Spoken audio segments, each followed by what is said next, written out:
scammers, the drug dealers, the robbers, and the crooks. Well, actually.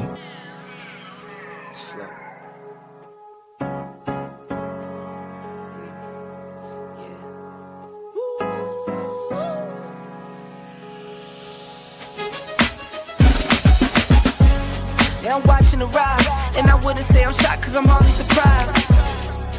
This one's for the ride, this one's for who knew I'd make it, just needed some time. This one's for my wife, could've left 1,000 times just to by my side. This one's for the grind, I knew it would happen, just had the strength in my mind. It's the Travel OG, and welcome to the Black Manosphere Conclave 5.0!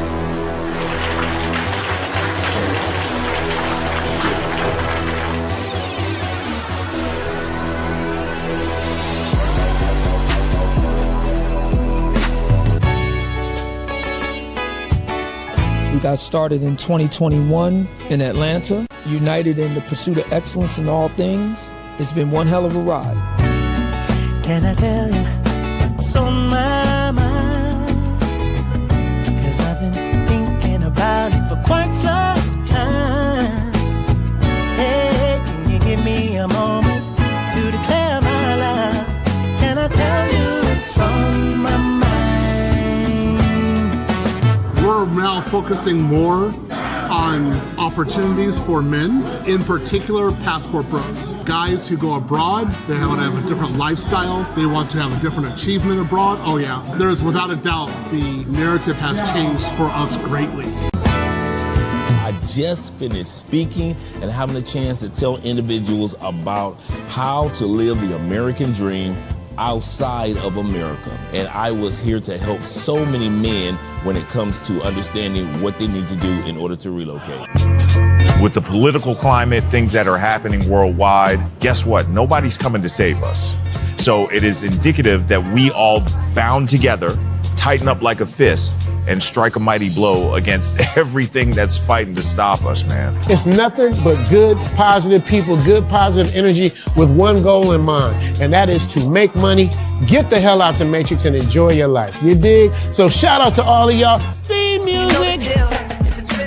Yo, what's going on, y'all? This is your man Marcus A. Brown, and I'm here to tell y'all that I just got done with my first consultation with the brother Andre of Love Crossing Borders. I just wanted to give him his praises. I need y'all to do two things if you haven't already. If you haven't, subscribe to his YouTube channel, Love Crossing Borders. Also, if you are going to Colombia, if you're thinking of going anywhere, traveling internationally, please consider booking a consultation with the OG Andre of Love Crossing Borders. You will not be disappointed.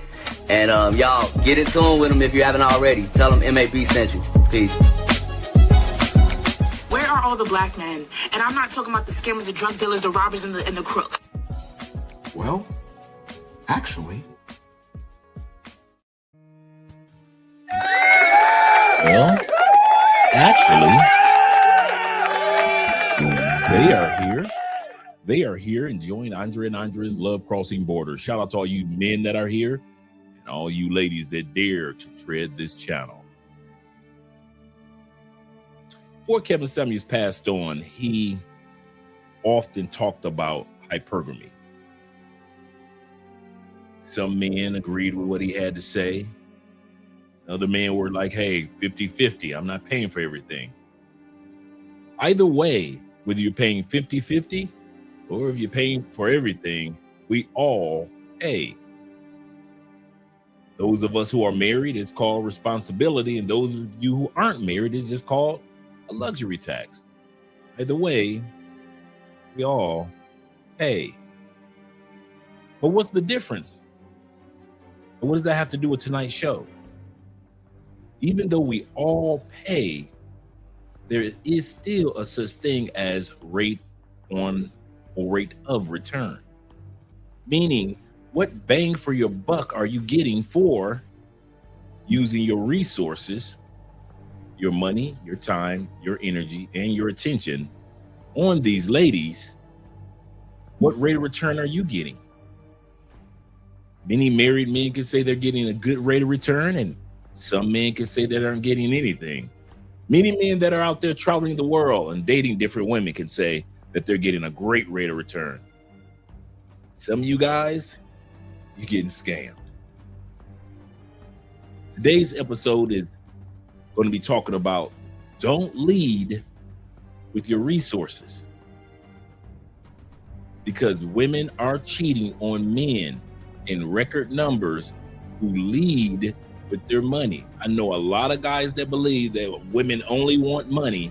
If this was true, then they wouldn't be cheating on you with Rollo around the corner, Keith down the street. So we're here tonight to kind of not necessarily debunk, but have a discussion on whether it's true. Do men, even rich men, get cheated on? And is it true that men should not lead with their money, even though we know at the end of the day, all women want resources? Should we lead with our money? Shout out to all you guys that are here. Before we do that, we already know we got to do shout outs.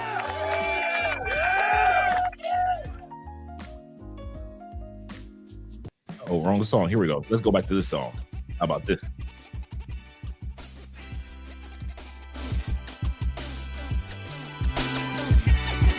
There we go. Okay, just had to raise the sound to make sure I had the right song on. All right, guys. Shout out to all you guys that are here.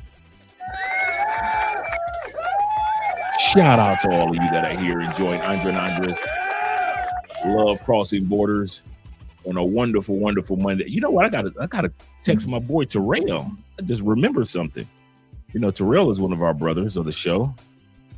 I need to text him because me and my brother 0 Milligram, we went up to the hospital yesterday to check on Terrell. He had surgery here in Colombia.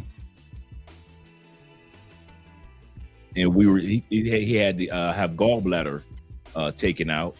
And instead of paying all that price that you would pay in the States, he decided to just come to Colombia and go to one of the best hospitals. Shout out to our girl PLR. We've done interviews with her, who helps men who are coming to Colombia, especially Cali, get some of the best medical treatment that you will ever have. And so he came down here. You know, Terrell lives down here part-time.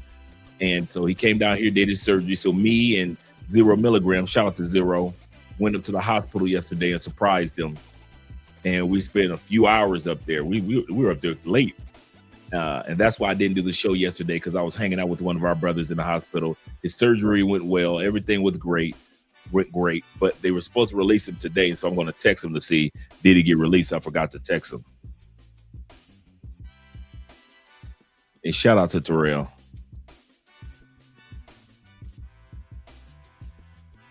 Because he was just telling us about that he might be released today. All right. And shout out to all you guys that are out there. And anytime that you guys are here in Cali, Colombia, remember, you got brothers that are down here. We don't say that flippantly. We are always here for each other and with each other here in Cali. I don't know how you guys do it in Medellin, so I'm not saying I'm for or against, but I know based off our T-Mac and Will moves, a lot of you guys do support and hang out with each other in Medellin and Cartagena, and the few brothers in Barranquilla and Bogota. Same thing here in Cali. You are never alone if you are coming to Cali, Colombia. All you got to do is just reach out to one of your brothers, and we are here. We got your back. So shout out to our brother T once again. We got 28 in the building. Appreciate all 28 of you guys being here.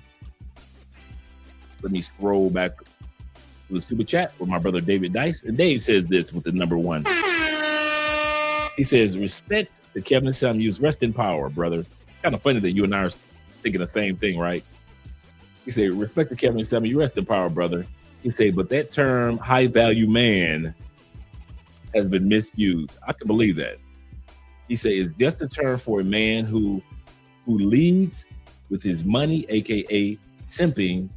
Looking at Floyd Mayweather, the boxer, he now owes a chick $900,000 plus, almost $1 million, for back child support.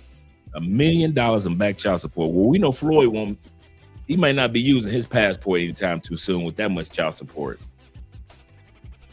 Especially after we looked at Floyd Mayweather a couple of weeks ago and all the tax debt that he owes. He still owes the IRS, after paying the IRS $22 million in tax debt from 2017. Just that 2017, he finally got caught up on that tax debt. Now he owes the IRS another $7 to $8 million right now. So, and now he owes almost $1 million in child support. Yeah, Floyd might not be using that passport anytime soon. So shout out to Floyd. We'll keep Floyd Mayweather in prayer. Goodness gracious. Goodness gracious. Yet everybody that's got high money doesn't mean that they're high value. We're going to look at that tonight. Absolutely correct, brother. Everybody that's high value does not mean, that you got high money or high economics does not make you a valuable person. Because we're going to see tonight that a lot of guys that got money get cheated on the fastest statistically. David says this. Salute to you once again, David. David says, salute to the family, Andre and Andre, chat family. He says salute to he says salute to the brothers. Salute to you as well. Dave, salute to you as well. Dave said, I come to realize, he said that I come to the realization that a lot of men will never learn to keep leading with your money and see the results you get. Yeah, they don't learn. Shout out to our brother Will in the building. Shout out to you, Will. I don't know if you're back in the States, if you're back home, but thank you for being back here. Will says this, salute to Dre, salute to you, Will. I appreciate you, brother, more than you realize. He said, Andre, chat family, please support the channel by way of PayPal, Cash App, and Super Chats. And we even have the Bitcoin. So you guys can put your phone up there. We even have right in the top right-hand corner. You want to support by way of Bitcoin through Cash App, you just support by way of Bitcoin as well. All you guys that are crypto kings out there. He said, remember, those who gave the ultimate sacrifice, salute. Yes, sir. Shout out to all you guys who are military men and beyond. He said, take note and reflect on this evening's topic. Hope everything is going great with you, Will. I don't know if you're back here in Colombia. I was hanging out with 0 milligram with Victor yesterday. We found a great cigar bar, really nice cigar bar, right down the street from Vic's house. So I'm excited when you guys come down for Petronio Alvarez Festival this August, or whenever you guys come to Cali. If you smoke cigars, you can hang out with us in a really, really nice area of Cali, Colombia. Yes, sir. Let's scroll back up. Got a lot of you guys in here. We got Simple Logic in the building, along with our brother Johnny. Yes, sir. Shout out to Johnny. What's good? Having a good night tonight, brother. I have no problem with having a good night. And finally, we're having those good evenings. Yes, sir. Alabama. I didn't know you was Alabama. Shout out to my Alabama, them Tar Heels in the house. Shout out to you, brother. Salute to you as well. Salute to you as well. Mr. Milner. Mr. Armand Milner in the building. And Kenny People says this. He said, good evening, Dre. He said, I'm waiting to see on Wednesday. I can send whenever I'm leading with dinero. I can see whenever or send or see whenever I'm leading with dinero. What can we do to not do that? Oh, that's easy. Like I mentioned earlier, we all are going to pay in one way or another, whether it be a cup of coffee, a ice cream date, whether it be a 3-course meal, whether it's somebody that you're serious about, somebody that's just doing pay for play with. We all in one way or another going to pay by way of our time, our energy, our resources, or our attention. We're gonna pay in one way or another. The key part is rate of return. What are you getting in exchange for this particular woman that's going to be in your life, whether it be a short time or a long time, whether it be only for one night in the name of Luther, or whether it's going to be somebody that you want to have for a lifetime. So the question is, does this woman give you a rate of return? We will all pay in one way. You might not pay in cash, but you might pay in time, energy, and attention. You're giving her attention that you might not be giving to other women when you go to the other country or to another country. So even though you may not be using cash immediately, you might be using attention, time, and energy. You're still going to be paying. That's why it's called paying attention, right? Pay attention. So we're still going to pay. I don't think pain is something that we can get around. I'm gonna say this again, guys. I don't think pain in one way or another, whether it be your time when it comes to ladies, somebody you're interested in, whether it be your energy, whether it be your attention, or whether it be your cash, your money, your resources. I don't think is a way to get around it if you're going to be with a woman. Like I say, even if you're with a pay for play, you're giving time and money and attention and energy, even with the pay for play. But the question, even with the pay for play or even with a really good traditional woman, you have to ask yourself, what is the rate of return worth it? If the pay for play chick is trash, you're not going to refer her to anybody else. Why? The rate of return wasn't worth it. If you meet somebody in another country and she just is all about, always being late, she's never on time, she doesn't seem like she's responsible about anything, you realize the rate of return is not worth it. But we will all spend one of these four things without a doubt. It just is what it is. So we just have to make sure that we are putting people in our lives or allowing women in our lives that's worth our time, energy, money, or attention. Shout out to Coach Greg Adams for that one. Yes, sir, but that's a good question. Good question. Ronan Travelers is in the building. Yes, sir. We got a great man here. Salute to you as well, Ronan. Salute to you as well. He say salute Andre and Andre. He say salute Love Crossing Borders, my brother Dre. Yes, sir. Hey, Ronan, let me know if you're available next Sunday evening and we could do the part 2. I think that's Sunday going into your Monday, I think.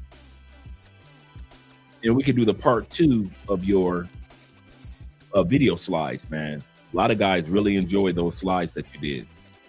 You say, good morning from the Philippines, having my cafe, having coffee, listening to these stories of panda bears. Yes, sir, panda bearism, if you will. Stupidly and simpism. Seriously, man. Seriously, I don't know why guys think that the money is going to keep the woman. I'm telling you, there are many of us that have slept with your girlfriends, your wives, and we ain't have as much money as you had at the time. I ain't gonna lie to you. I wish I could say it another way. A lot of you guys that got a lot of money and you think that your money is the only way that can keep your woman, I'm telling you, bruh. Your grind is, in other words, your grind is the only way you can keep your woman. I'm telling you, I done smashed a lot of y'all girlfriends and wives, man. And I knew at the time y'all had way more money than I had. I was running through your woman. And I know I wasn't the only one. I'm gonna say that again. I knew it was some dudes that was in California running through wives, and some other dude in Phoenix was running through wives. So don't think that just because you make proceeds that your woman doesn't get, if you think she's lonely now. I'm telling you, your woman is like Ray Parker Jr. say, 'cause a woman needs love just like you do.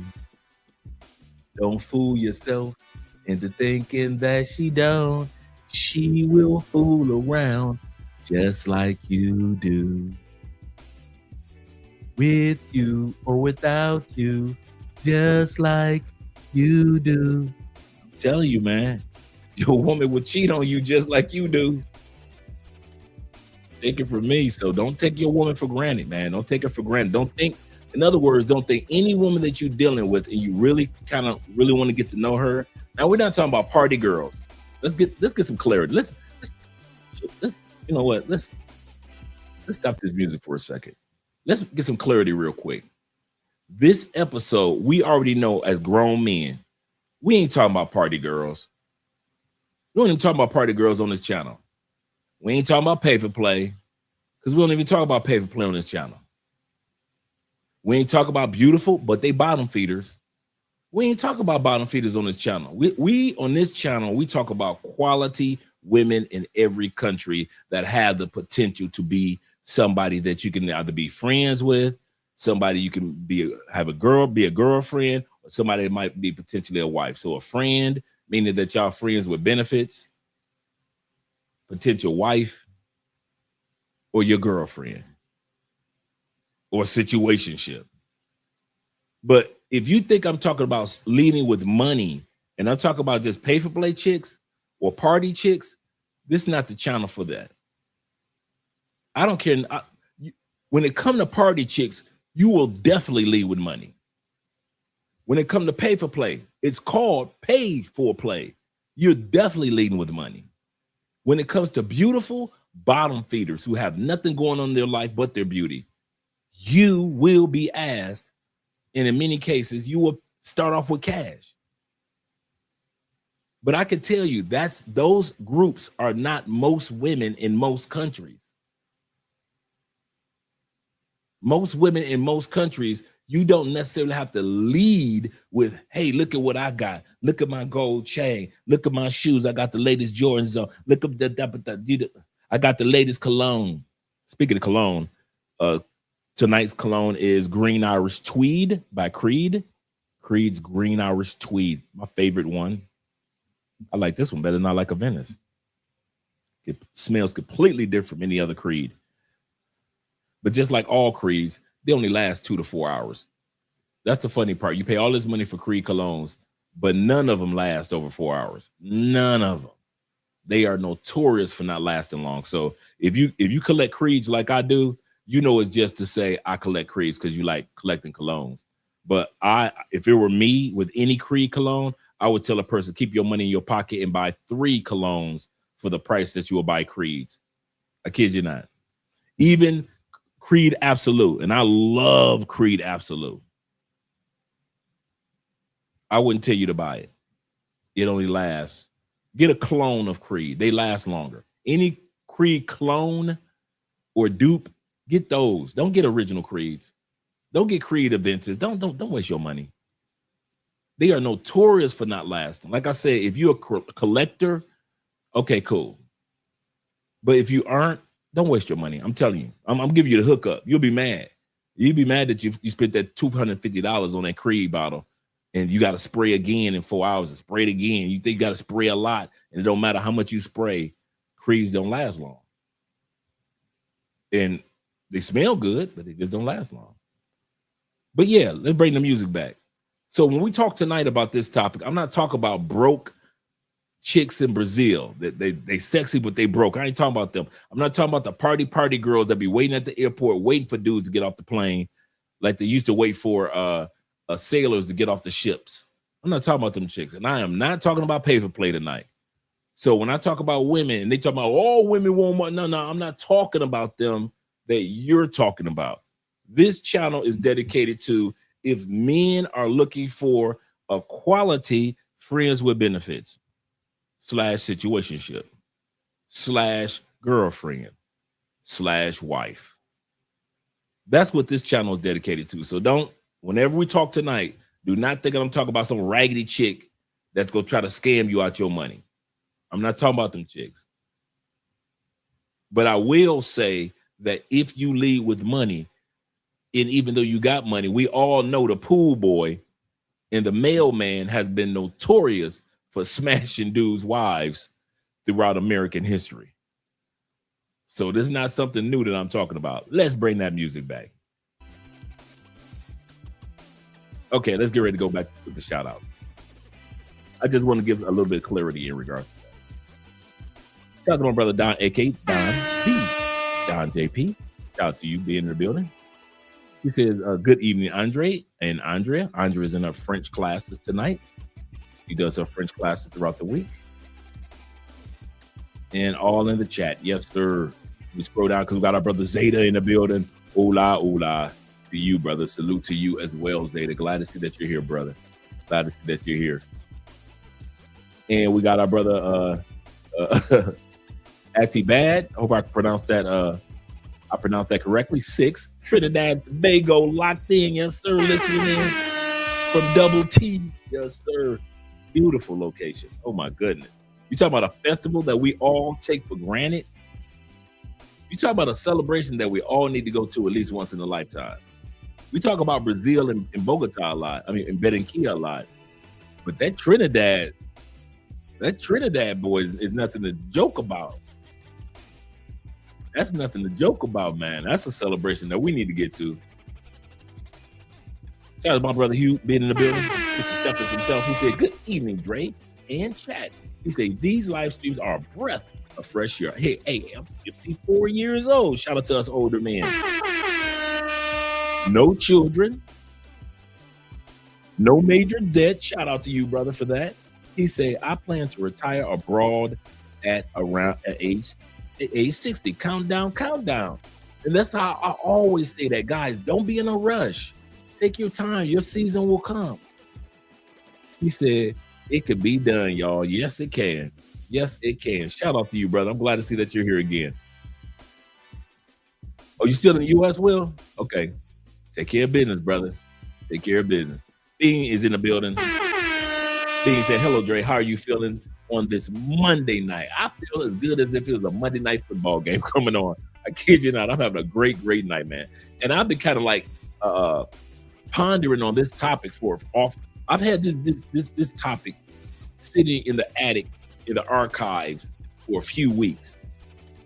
And I was like, you know what? It's time to present this particular topic. Because I don't want men to be coming to other countries thinking that women want you only because you bring money. And they will sell that in the United States. They will sell that idea that the only reason those women want y'all because y'all give money. Ladies in the United States, the only reason you want us because we give money. What are you talking about? Men are wanting around the world for resources, money, time, energy, attention. All you women want our money. All you women cry about our time. All you women love our attention. And all you women want our energy. The only reason you ladies in the States get upset is because we are going after women that give us a better rate of return, ROI, if you will, if we give them our money, our time, our energy, and our attention. We're going to give it. We ain't going to take it with us. We're not going to die and take it with us. You can't die and take time with you. There's a whole new level of time begins after death. Can't take energy with you. Energy doesn't die, it disperses. You can't take the time with you. You can't take time, you can't take energy, you can't take the attention with you. And you dang sure can't take the money with you. And all of us men know this. So somebody's gonna get this, ladies. And if you ladies in the United States don't know how to act, no problem. Be who you are. We'll never tell you to change. If you want to continue to be 70% of you are overweight, be that. I mean it. If you want to keep those mouthy mouths and attitudes, keep them. If nobody can tell you anything, your grandmama can't tell you nothing no more. The church ladies in church can't tell you anything anymore. The ladies in the synagogue, in the mosque can't tell you anything anymore. Cool, ladies. And I mean this, ladies in the States. Hear me out. If you are not willing to change for anybody, this is who I am. Ladies, hats off to you. So be it. But you cannot but you have to at least understand we're just going to take our money, our time, our energy and attention and take it to another country to where we can get a better rate of return.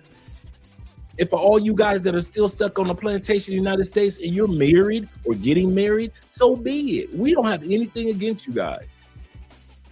We really don't. We know everybody's not going to leave. So it'd be foolish of us to sit back and say, well, why are they marrying women in the States? Because they're not going to leave, fellas. All you guys in the chat, you know why your cousin is getting married in the States? Because he's not going to leave the States. You know why your coworker and your boss got married in the States? Because they're not going to leave the States. They'll never go anywhere. They're stuck on that plantation to the end of their days. Their great grandkids will be stuck on that plantation. Oh, they'll try to convince themselves, well, this is the land that our family helped build and this and that. Where's your rate of return? After all that, black people, ADOS, FBA, after 400 years of putting in hard labor on that plantation, where's your rate of return? I've seen our Jamaican brothers and sisters come and get a better rate of return than we've gotten. Well, they couldn't come here if it wasn't for us. Wait a minute. So you're saying that they are getting better rate of returns with the investments that we put in, and we aren't getting a better rate of return? Black people, the more we open up our mouths, the more we insult ourselves. Nobody should, if it was us who laid the foundation, like you guys said, we fought the good fight, we fought for the equal rights. How come everybody else, the Asians come over because of us and got rights, and they're getting a better rate of return? Middle Easterners have come over because of us, because we fought for equal rights, and they're getting a better rate of return. Our Caribbean brothers and sisters and African brothers and sisters, because of us, they're able to come over and prosper, and they're getting a better rate of return. But then when we look at us, our kids are running up and down the street. 80% of our kids are born outside of wedlock. Our children are reading at a 4th to 6th grade level. We're at a 60% divorce rate. Black women are now sharing black men with no problem. How come everybody else comes over to this country, takes advantage of what we worked so hard for 400 years? But if you look at our rate of return compared to their rates of return, it doesn't look like we've been doing a damn thing. But it doesn't matter. You know why? Because no matter what I just said in the last 5 minutes, y'all not leaving that plantation. You are not, no, you're not. You was born in Cleveland, you're gonna die in Cleveland. You can complain about Cleveland all you want. You ain't going nowhere. This is the funny part about black people. You ain't even leaving Cleveland, but you refuse to move to the progressive and the positive side and the side of Cleveland that's making the real money and the real contacts. If I'm gonna stay in Tampa, you better believe I'm at the city council meetings. If I'm staying in Florida, dude, this is something, not what I said, this is what I was doing. I'm having lunch right next to me are senators and congressmen or individuals from the House of Representatives. I'm networking and working throughout the community with the Nation of Islam brothers. When it first began, the Black Lives Matter movement, 100 black men donating time with them, big brothers, big sisters, the Boys and Girls Clubs. I'm down at the county jails doing motivational speaking. After I leave the jails, I'm going to the high schools doing motivational speaking. After I leave that, I'm in the judges' chambers, true stories, talking with judges and police chiefs on what we could do to have a better community. And so y'all ain't even doing that. And you ain't gonna never leave Philly, and you ain't never even lived in the better part of Philly. You ain't leaving B-more, but you ain't never lived in the better part of B-more. If I'm not gonna leave, I bet, damn it, I bet I'll be living in the best area. Bet that. I bet if I lived in Detroit, I'm living in the best. I'm living in Dearborn. I'm living in the best area of Detroit. If I'm living in Tampa, you damn right I'm living in Riverview. I'm living in Wesley Chapel. I'm living in Ruskin. Y'all ain't gonna leave. Then what's the problem? What's the problem, black people? Well, at least if you're gonna be in LA, what's the problem with you busting your butt to get to the best areas of LA? If you're gonna be in St. Louis, why not be in the best areas of St. Louis? You ain't leaving. That's the part that gets me about the rate of return. That's the rate of return I'm talking about. Every other culture comes here to take advantage of what comes there to take advantage of what we worked so hard for 400 years. And every single one of them lived in the best area of Detroit, the best area of Seattle, the best area of Wisconsin, the best area of Utah, the best area of the Dakotas. What's our excuse, black people? Well, I mean, seriously, what's our excuse? Andre, you always come out to black people every episode. No, I don't. Black people, you just don't know. When these cameras and lights go off, black people usually come after me. Anything I say about white people on this channel, I ain't never had a white person that came and watched us complain. A lot of times y'all cash apps and PayPals come from white people that sit up in here and don't say nothing. Don't say nothing. They'll give super chats. You won't even know that's a white dude. You think that was a brother, like Professor. Professor is a white dude. Lived in Colombia for the longest. Actually, was one of the few white dudes from the States living in Chocó, the blackest of the blackest area of Colombia.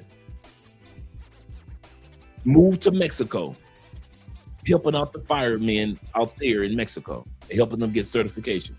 But y'all thought Professor was just a regular white dude, just ain't never done nothing. He don't know nothing.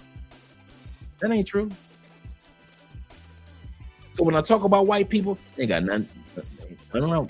Hey, Dre, you right. We do need to start washing our legs. We do need to stop wearing flip-flops and sandals in everybody's club.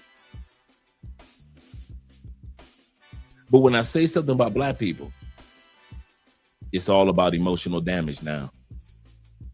It's all about victimhood now. I could talk about Colombians and Brazilians all day long, and Latin people that watch us don't say nothing.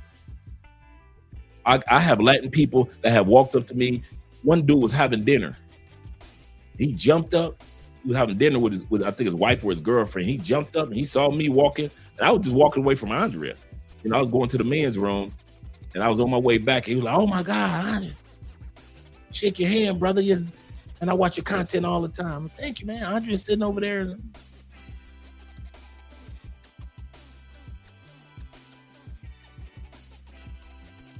But when I say something to black people, emotional damage. I love my people. And like I always say, the day I stop talking to us, that's when y'all can say I don't like black people.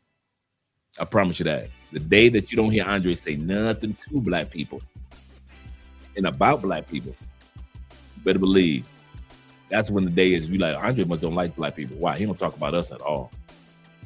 He don't talk to us at all. Shout out to my man Delwin in the building. Appreciate you, brother. Appreciate you being here. Salute to you as well, brother. Salute to you as well.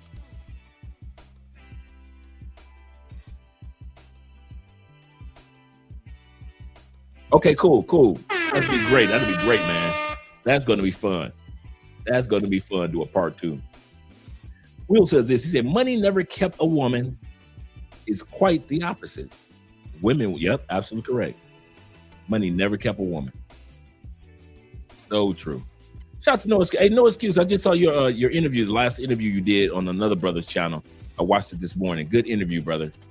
Really good interview. I forget the title, like Passport Bros, something.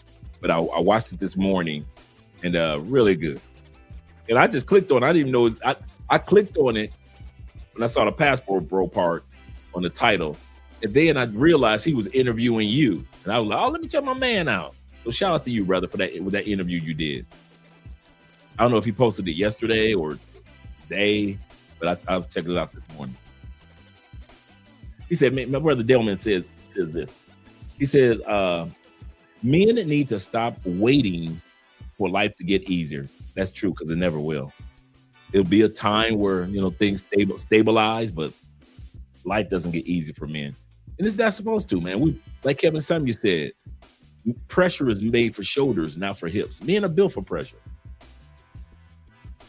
He said the game changes at every level. Absolutely correct. The people, the rules, the prices, the loyalty.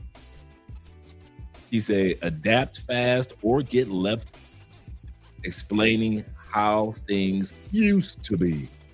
That is a great analogy. Great analogy. David says this, Dre, real quick. Did you get that Dubai chocolate perfume? Nope. I'm actually waiting for it to come in the mail. I know exactly what you're talking about. He said, let me know what you think. Yes, sir. I got mine coming in the mail, bro. Have my chocolate candy bar. Yes, sir. Yes, sir. I got a couple of them coming through. Shout out to official one being in the building. Good evening, fellas. Good evening to you too. And LX Pro representing. Salute to you as well. Glad to see that you're here, brother. Glad to see that you're here. And my brother Charles B. Yes, sir, from Mexico representing. Yes, sir. Salute to you as well. Glad to see that you're here. Let me scroll down a little bit more. Make sure I get everybody. Because we can't miss out on the scholar being in the building. Shout out to you, sir. Glad that you being here.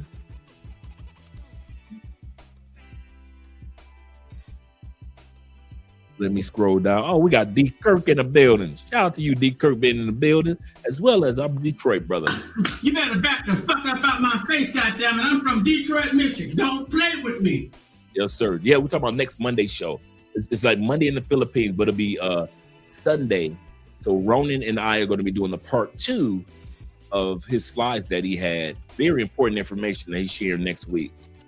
Like, what do you do if you pass on overseas? Are you prepared for that? And so, like I said, that's very important for us to consider. For those of us that are relocating to other countries, 9 times out of 10, you're going to pass on overseas. Are you set up for all that already? You know, you might pass on in 30, 40, 50 years, depending on your age. But like me, Ronan, and other guys, T-Mac, many of us already plan on passing on overseas. Austin Holloman, passing on overseas. You know, we get of age, get older and we pass on, so be it. But are we ready for that? So that's what we're going to be talking about next week with our brother Ronan. Our brother Nate said, this show is on Monday, but today's Sunday? Is today Sunday? Don't play with me. No, today is Monday, man. Andrea's in class. Don't be playing with me, man. Y'all got me ready to look at my... Wait a minute. Today is Monday, man. And I had to look at my... I kid you not, man. When you live outside the country, and Ronan and all the other guys can attest to this, your days just blend into one, bruh. It's not like you lose days. It's not like time goes fast. It's just that you don't know which day it is. You'll think it's Wednesday and it's Friday afternoon. Don't play with me, guys. Today is not Sunday. Y'all got me looking. My brother says this. He said it's Atiba. How do I pronounce it?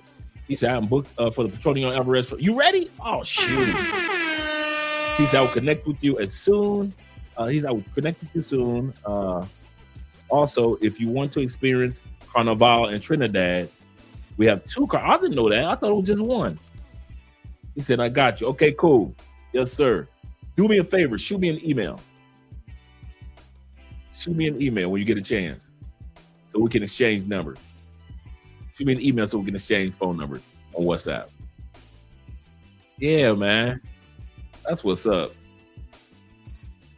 Yes, a lot of guys getting ready for Petronio Alvarez Festival. Yes, sir. Yes, sir.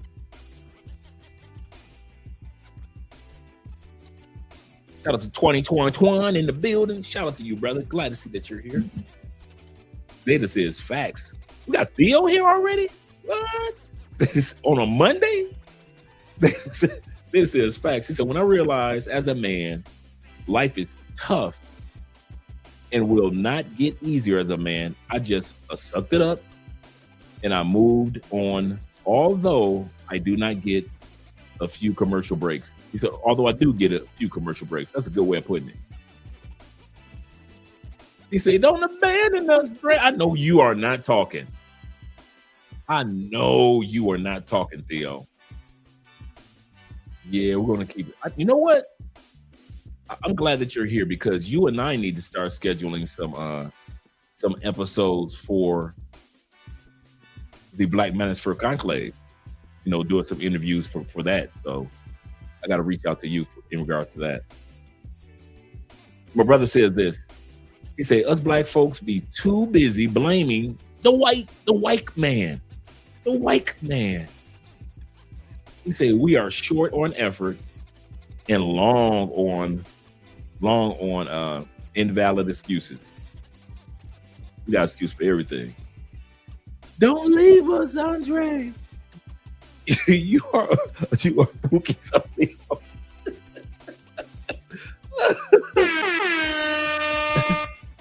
Don't play with me, man. Yeah. Thank you, Theo. Y'all mess with. Hey, man. I keep telling y'all the days blend together, man. If I don't look, I won't know. He threw me off for a second, D. Kirk. He threw me off. I was like, wait a minute. Shout out to my brother Jay in the building. It's a case in himself. Shout out to you, brother. Salute. He said, shout out Dre and Mrs. Spence. Yep. And that's what made me realize that it was Monday because Andre's in class right now, her French class. So I'm like, wait a minute. If Andre's in French classes, they got to be. Wait, and I was like, wait a minute. Yesterday I was hanging out with my boy Vic. So he said, I forgot. He said, I didn't realize that it was Memorial Day in the States there. Yes, it is. Yep. Shout out to all the guys, all you military men and your families, as well as those of you who have lost fellow servicemen and women, you know, keeping their families in prayer as well. Yeah, I didn't know that you guys had 2 celebrations out there. I did not know those 2 celebrations out there. Shout out to my brother Zay in the building. Yes, sir. Salute, Dre. Salute to you as well, brother. Salute to you. Hey, that was very motivating what you put on Facebook this morning, man. Very motivating. He said, looking forward to tonight's show. I know, because we got Bobby Coltrane in the building. Yes, sir. We're doing something right tonight. Yes, happy Memorial Day to all my veteran brothers and sisters. Happy Memorial Day to you all. Yes, sir. Yes, sir. We're getting all the Memorial Day shout outs in. Shout out to Andrew Craig Jr. in the building. He said, happy Memorial Day to the troops. He said, no guarantee, but we'll try to make the Petronio Alvarez Festival this year. For those of you who do not know when the festival is, it is the 3rd weekend of August. The 3rd weekend of August. Yes, sir. I missed the super chat. Let me go back up there. Oh, Dave got another super chat. Thanks, Dave.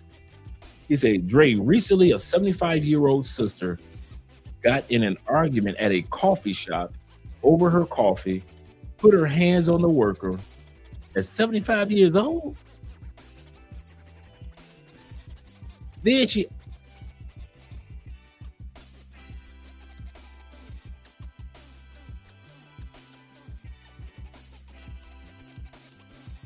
had a heart attack, RIP.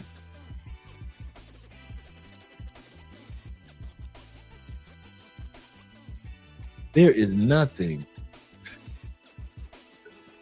that, you know what, that stress in America can build up on you and catch up with you at the wrong time. I'm gonna tell you something, man. 75 years old and you stressing over a cup of coffee. You pass on in the middle of an argument. You wake up on the other side of Saturn.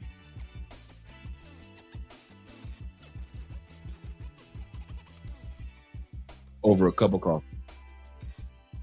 Shout out to all 53 in the building. That's crazy, brother. That is crazy.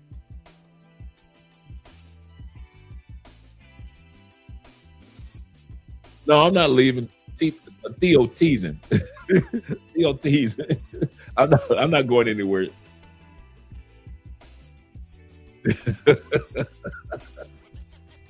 Now ask Theo that question.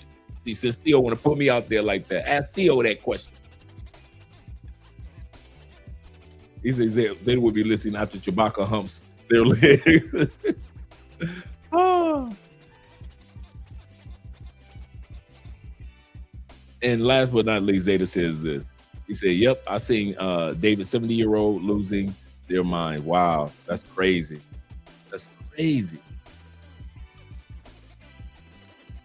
And I understand that it's stressful being an older person in the United States on the economic side. I kid you not. And a lot of people, I'm gonna tell y'all something. A lot of people in the States are hollering that I don't need nobody, I don't need no man, I don't need no woman. Y'all keep on hollering that. It's easy to say that when you're young. I'm telling you that now. I'm gonna tell y'all something straight out the gate, man. Let's change the music for a split second.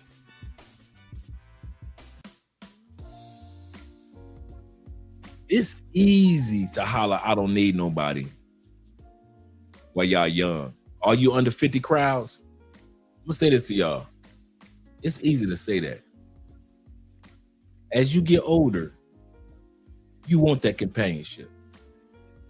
I don't care if it's married, not married. I don't care if she's younger, if she's older. I don't care if she's American or if she's not.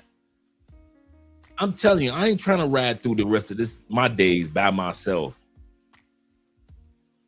I ain't got no pets, no nothing, right? I'm telling you, man, having somebody by your side that got your back, not just anybody, y'all know better than that, but somebody that's got your back, I'm telling you, man, it's worth it. And I bet you that woman that died, that 75-year-old woman, she probably was all alone. Because anybody that's got a companion or maybe some friends or family, let's say you got some friends or maybe at least some friends. Maybe you ain't got a special person, but at least have some friends. I'm gonna say that again. As you age, gentlemen, at least have a 1 or 2 really good friends. I got some good friends, man, out of you guys. I don't take that for granted. I don't just sit back and some of you guys I talk to on the show as a formality. You know why? Because we talk so much off the show. We talk so much off the show that when you're on the show, it's kind of like talking to family. So I'm not just talking about having somebody in your life like a wife or a girlfriend. I'm talking about even your network, man. You got your network help alleviate a lot of the stressors, man. I bet you that woman that was going through that stress, because I know she ain't stressed to give up her life for a cup of coffee. She walked into that coffee place, or wherever it was she got that coffee, and she was probably already stressed out about life itself at 75 years old. Sad but true. Sad but true. Tonight's topic is about, do rich men get cheated on? Should we lead with money? What about in other countries? What do women think when we lead with money? If we're using money, are we getting a good rate of return? Any man that leads with money or spends money on a woman, that's all of us in one way or another. That's every one of us. All of us on the spend in one way or another. But are we getting a good rate of return? That's the part that all of us don't have in common. Is this woman worth the ROI? If she's not, that's the one you need to let go of. He said, I'm not stressing over no fast food joint or coffee. Facts, that's what I'm thinking. Coffee shops, like I see people do these places. Yeah, I see it all over social media. I've never seen it happen in person, but I see it all over social media, these places. He said, I can make my own food and coffee. It's not worth it. I'm serious. I'm with you, brother. I'm with you. Goodness gracious, you thought Starbucks would be one of the safe places. Now, it's crazy. Let's get ready to go to the video. Don't chase women, chase money, because once you have money, all... Did I hit something? Give me a second. Did that freeze up on us? Let me pull that down.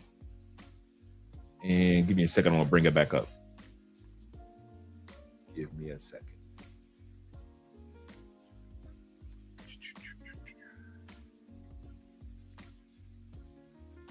Don't chase women, chase money, because once you have money, all the women will chase you. But just remember, they're not chasing you for you. It's not because you're good looking. It's not because you're tall. It's because you have money. So don't forget that. Don't lose sight of that. Okay? Women are in business. Men are in love. Don't be the stupid man who falls in love. Understand that she's only in business. Treat it exactly like a business. Rent it, lease it. Don't fucking buy it. Take care. You know something was sad? That a lot of men in the States think like this. Those of us who move globally know that you can bring a woman in your life and she still got your back. Bruh, I've been with your girl Andrea for 8 years, married 7. Andrea still serves me, like this past Sunday, going before we went to church. Andrea still serves me breakfast in bed. I have never had a woman in my life in the States, no matter how many I've been with, no matter how many you've been with, had a woman go get the tray, make the meal, have the juice, the napkin, the silverware, and wake you up with kisses and have your food ready so you can have breakfast in bed. I've never had a woman. I'm not saying Andrea does this every time we wake up. And I'm not saying I haven't served her breakfast in bed. But I can easily say that what this guy was saying about don't trust them, just remember they all want money. Yes, they all want money, but what women are you guys dealing with when it comes to rate of return? Some of you guys are like me. You have no problem with letting that person control the finances if you're getting great rate of return.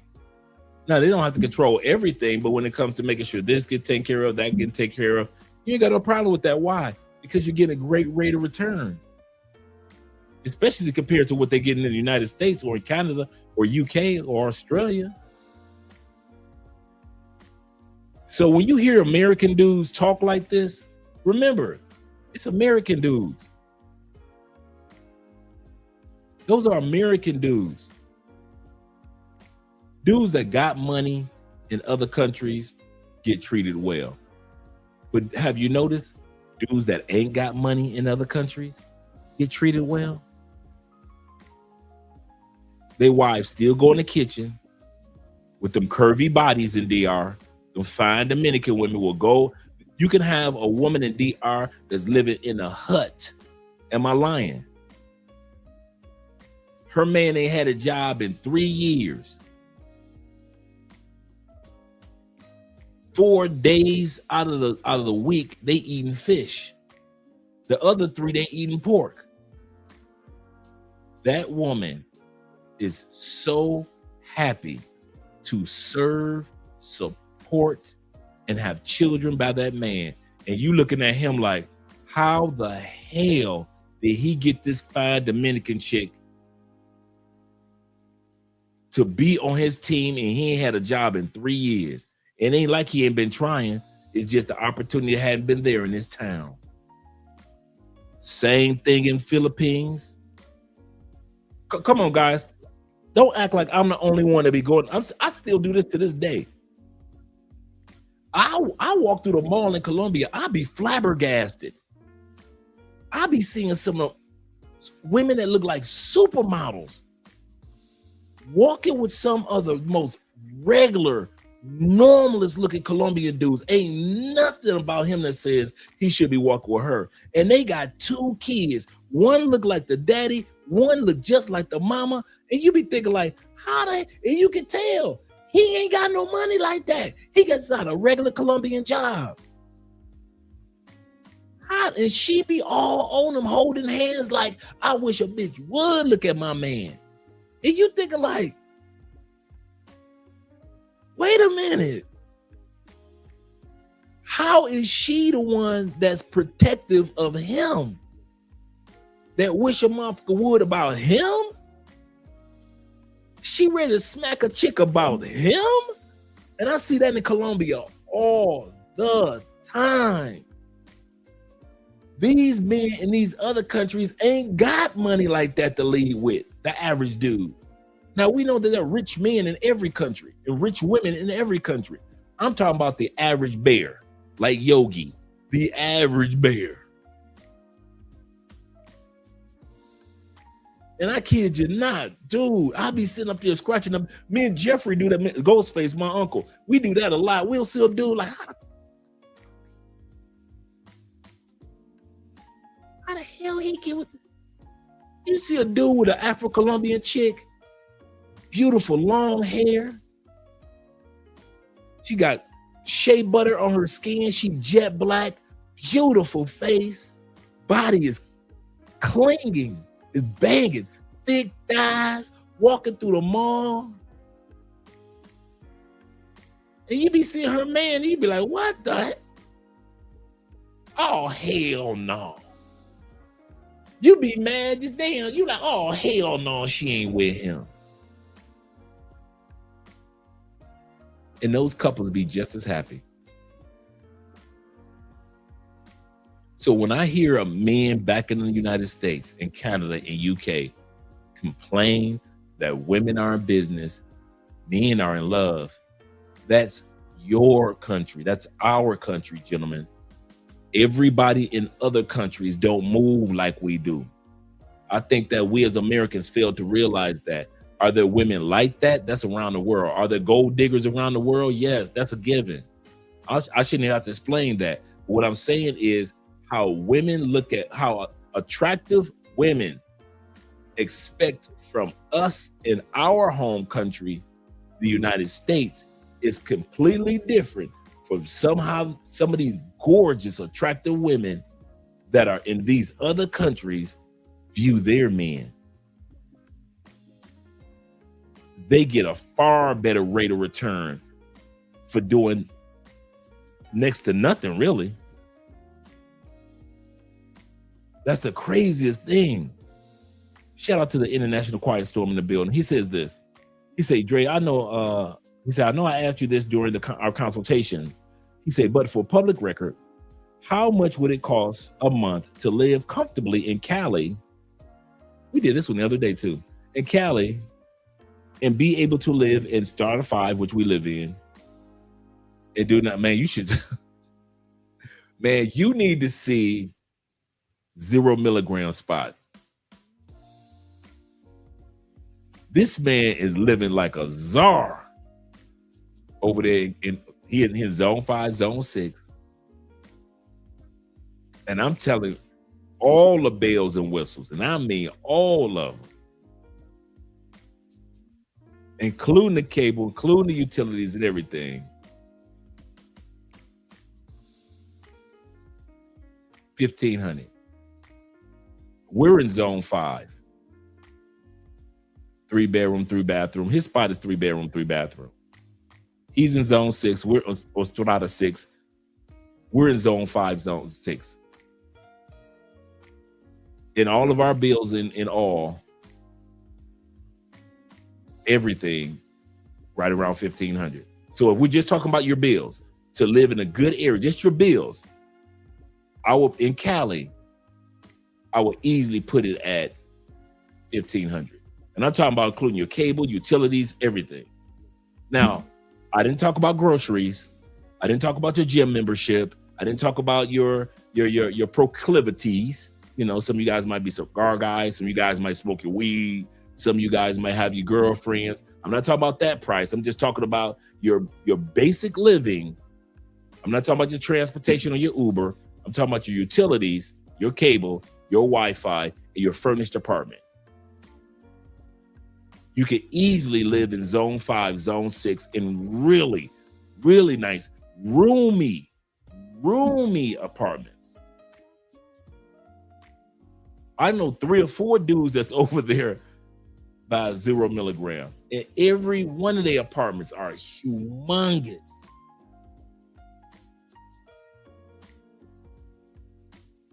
Easily $1,500, and I'll push it to maybe $1,700 a month to live in the best of the best areas.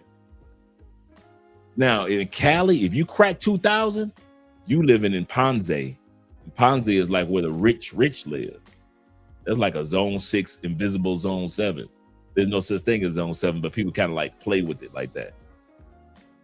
Now you're living where the mayors live. If you over $2,000 a month in Cali, you living where the mayors live.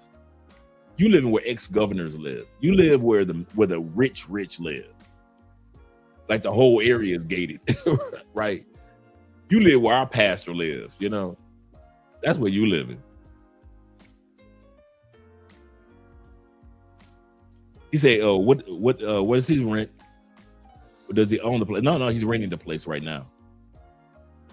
Because a lot of times when you first remember what I mentioned before, gentlemen, when you first move to any city, the first thing you're going to choose is your country. What country or countries are you interested in when you first decide to relocate outside the United States? Second thing is, what cities are you going to live in or city? Third thing, which side of the city are you going to live in? So you don't want to purchase something that you don't know if you're going to live in that city or in that country or that side of the city. Yeah, perfect example, our brother Will. Our brother Will. Well, everybody else was running to Laureles and El Poblado in Medellin. Okay, Will knew the country, Colombia. He knew what country he wanted. He knew what city he wanted, Medellin, great up and coming city. When it came to what side of the city, Will didn't rush on his first trip to purchase a piece of property. He kind of like stayed in different areas and then realized, okay, this area is more like what I'm looking for, not that area. I know a lot of people go over to that area, but I like this area. So he ended up going to a different area and he loves it. So the area is just as important as the city, which is just as important to what country. Same thing with our brother Ronan. Ronan said, okay, we got the BGC, I hope I pronounced that correctly, the larger area, the metropolis area of the Philippines. A lot of expats and foreigners there. He said, but you know what? Let me see how this Providence life works. Okay, for the living in a Providence, I can get a house, not just an apartment or a condo. I can get a house, everything included, bang for my buck. Got my girl out there my girl is not far away from her family, and we're not, everything is geographically located well, being in the Providence area, the more rural area. And I got peace. And I ain't got that much crime running around me all day long. So it's not just the country that you choose. It's not just the city that you choose. It's also what side of a city that you want to be in that's important to you. I'm out north. 0 milligram is maybe only 20 minutes away, is like northwest. So he's right there. So he's not far from me at all. But then there's some nice areas out south. Don't get me wrong. I'll tell him Zero. Well, we were over there yesterday visiting Terrell in the hospital. And Terrell is doing great. He just had a surgery down here. Instead of getting it done in the States, he said, let me get it done in Colombia. Terrell house is out south. Hospitals out south. I tell Zero writing, and I said, the only thing I don't like about South is the traffic. I love the South. It is very beautiful. It is very modern out there, just really nice out south of Southern Cali. The two things that I don't like about it is during the week, work week traffic is crazy out south, right? Like Medellin. And then the second thing is out north, we're only like 20, 25 minutes from the airport. If I was out south, we're an hour to an hour and 15 minutes away from the airport. 45 the least. So that's a big difference for me.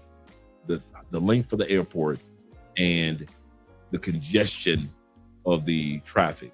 Like out north, after 6 o'clock, a lot of people can't afford to live out this way, as well as out west where Zero lives. But they work out there.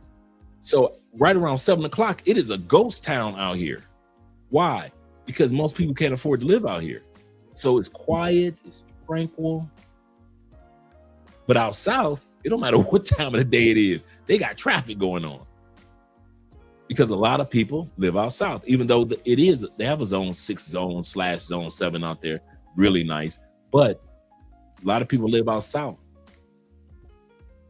And so that's why I always congested with traffic. So that's why I'm like, I want to be out south. So the side of the city that you want to live in is just as important as the city that you choose and the country that you choose. Another perfect example is Tailor-Made Dreams. Our brother Russ. I need to holler at Russ too. Tailor-Made Dreams and Richie Mack. Tailor-Made Dreams was on Richie Mack the other day, and he just happened to mention, he said, man, we only stayed less than a mile away from each other. He said, but I've never been over his house. He's never been over my house. Because both men are just so busy. So sometimes you may live in an area that's close, but so far that you guys never really see each other at the grocery store or nothing like that. So that's the important part. But that's I hope I answered your question, International Quiet Storm. Yeah, I went to a Zero spot yesterday. I was like, because he's been here for like 6 months, but I hadn't been over to his house yet. And so he said, you finally made it over to my house. And I walked in, I was like, I say, oh, you got them dropping panties over here. I see what you got going on. You got the panty dropper crib. That's what you got. He started laughing. I said, man, listen.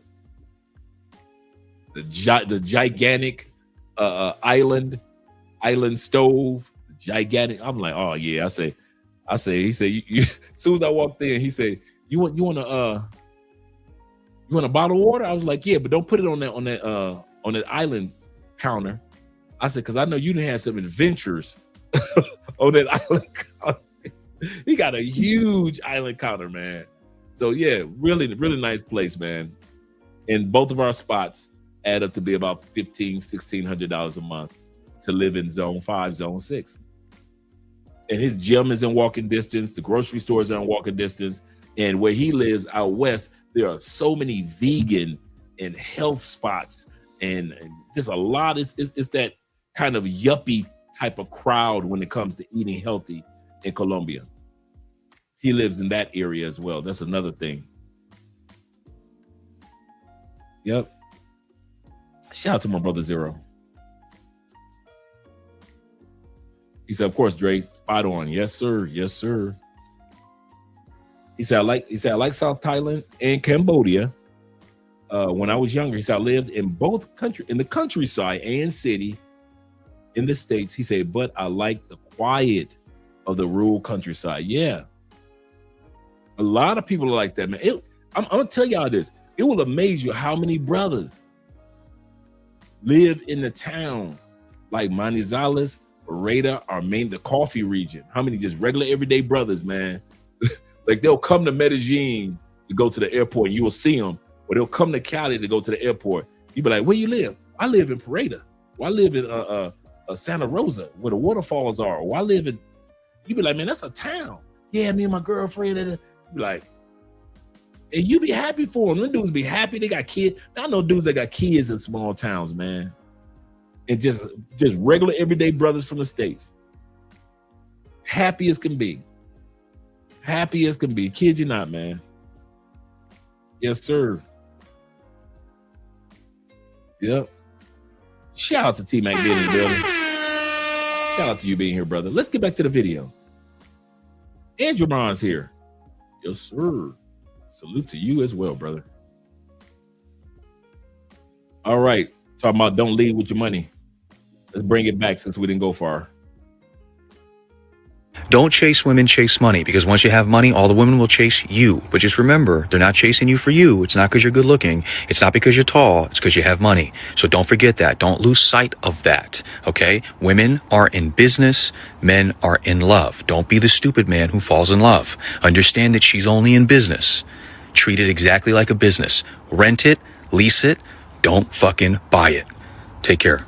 Do not love a man. Use a man. I'm trying to tell y'all need to have at least a minimum 3 niggas on y'all roster. So when it comes time to text all of them for your weekly allowance, you at least got a minimum of 3 different niggas you could text. You know what I'm saying? And then try to at least make sure one of them is a treat and one of them is a trick. And if you're lucky, the third one is a sponsor, or at least you got 3 treats, or maybe you got 1 treat, 2 tricks. I don't know, however you want to do it, however you land, you feel me? But don't ever just have one, you feel me? Because one just ain't enough. Listen, and just think about how they feel about y'all. This is exactly how they feel about you dudes, man. The modern dating game, your heart is an organ that you do not need, fellas. Hear me and hear me well. Your heart is an organ that you do not need. Get out of your feelings. All right? Stop dating, looking for love, looking for your wife, looking for your girlfriend, and start dating to crack. Yes, I said it. Reality Dilla said it. Start. That's, you know what? I didn't, when I'm editing, like I often say, I don't get a chance to watch all the video. So a lot of times I watch this stuff for the first time along with you guys. Is it really this sad in the United States? The women say get several men for an allowance. And I'm gonna get to the Cash App, Super Chats, and Bitcoins and so forth in a second, gentlemen. And the PayPal. Is dating really that transactional to where the man just said, hey, keep your heart out of it. It is what it is. And the women were like, hey, keep your heart out of it. Just get that money. Have you 3, 4 sponsors. Is it really like that now in the States? Shout out Mr. 007 in the building.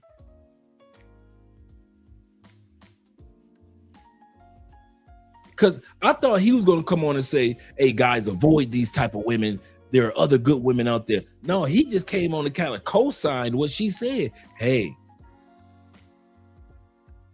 be a sponsor. Go on, crack it. Don't fall in love with her. Don't want to marry her. Don't have no kids, no girlfriend, boyfriend. Just go ahead and pay. Crack that coochie and go on about your business. Is it really like that in the States? That transactional? Because in other countries, it's like a pool. Pay for play is a pool.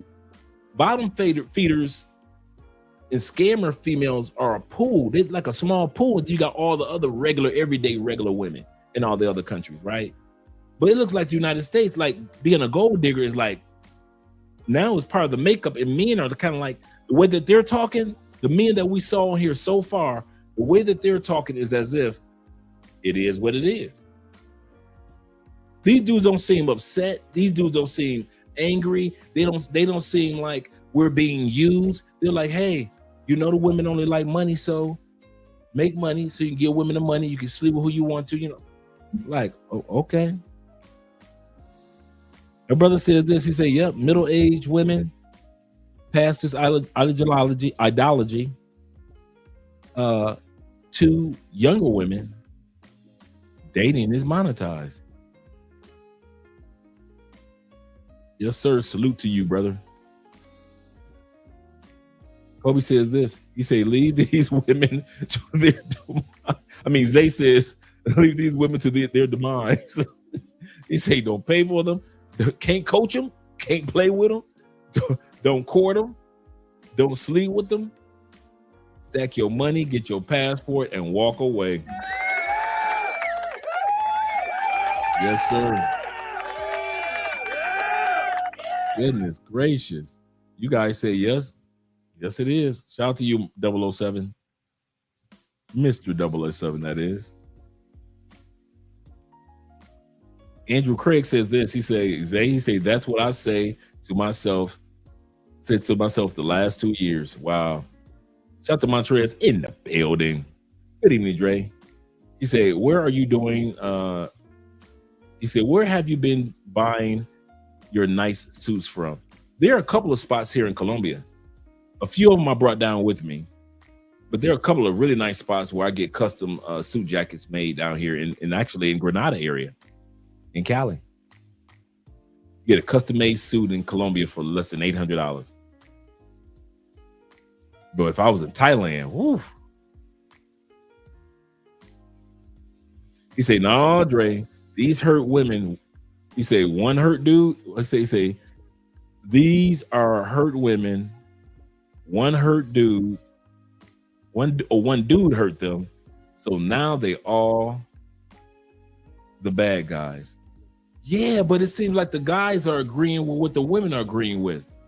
It's all about money now. Dating to crack. All right, and don't just be a weak ass dude willing to separate yourself from your resources in order to crack. Go about it in a player way. Feel what I'm saying? Don't make yourself weak in the eyes of the woman just because you want to crack. That's the problem with a lot of you guys. You in the dating game looking for love. Your heart is an organ that you do not need. Most of these women are in business anyway, while your ass is in love. So y'all guys need to wake up. Don't hate the player. Learn the game. All right, don't hate the player, don't hate the game, learn the fucking game and become a player. I hope this helps. Free game. 40% of people who had an affair at work were owners or executives of the company. That's interesting. The number of supervisor-subordinate workplace romances went down in 2019, as it should. 85% of affairs outside marriage start at the office, workplace. I told y'all. I told you. I tried to see y'all be thinking I'd be lying when I be telling my stories about how to smash so many people at work.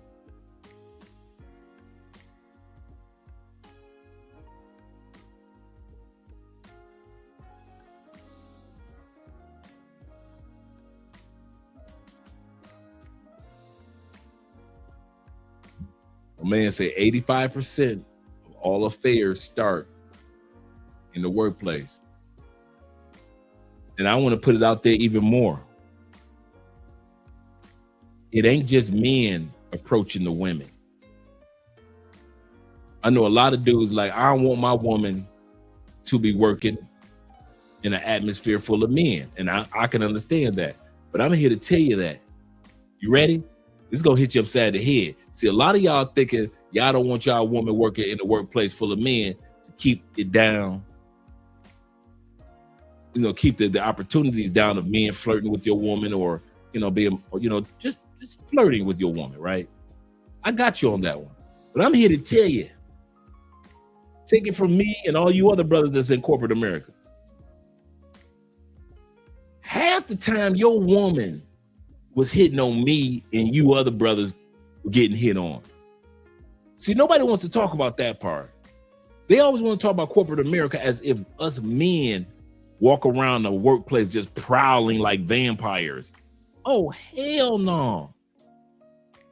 Your woman always up in somebody's face, smiling, skinning, grinning, cracking jokes. Your woman always in somebody's face, bruh. Remember that perfume that she liked and you got it for her birthday? You ever wonder why your woman always wear that good perfume to work? She'll never wear it to church, do she? She got the other one for church, don't she? But the one that smelled really, really good that you bought her for her birthday, you ever notice that she loved wearing that one? You know why? Because she knows she gonna get attention and compliments from the ladies. Hell no, not from the ladies, from other men. So stop acting like it's us men in corporate America with the suits and ties that's coming after your woman. Ain't nobody, hey, bruh, ain't nobody told your wife to walk up to me in the parking lot during lunch break and get my back seat of my SUV. Ain't nobody told her to do that. I mean, the back of my truck just a rocking. At that time period, I had a Ford F-150 too. And anybody know about them big Fords? You push them seats forward, you got a whole living room. Ford, them back seats of Fords are huge, man. The pickup trucks. You got a whole living room. I'm gonna tell you something else. Your wife was not screaming because I was taking it. Your wife was screaming because I was giving it. Say that again. Don't let that go over your head. Your wife on lunch break was not screaming in the back of my Ford F-150 Harley Davidson edition because I was taking it. I was taking something from her. She was screaming in the back of that F-150 because I was giving something to her.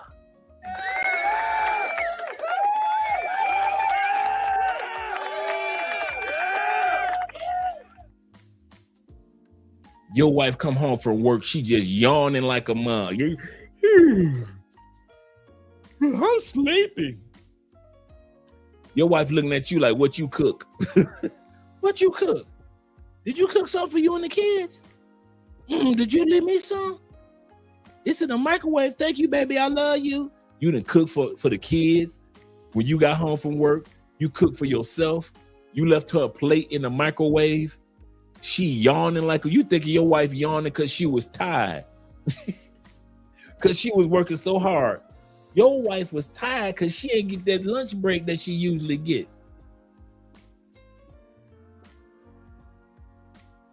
I'm telling you, boy,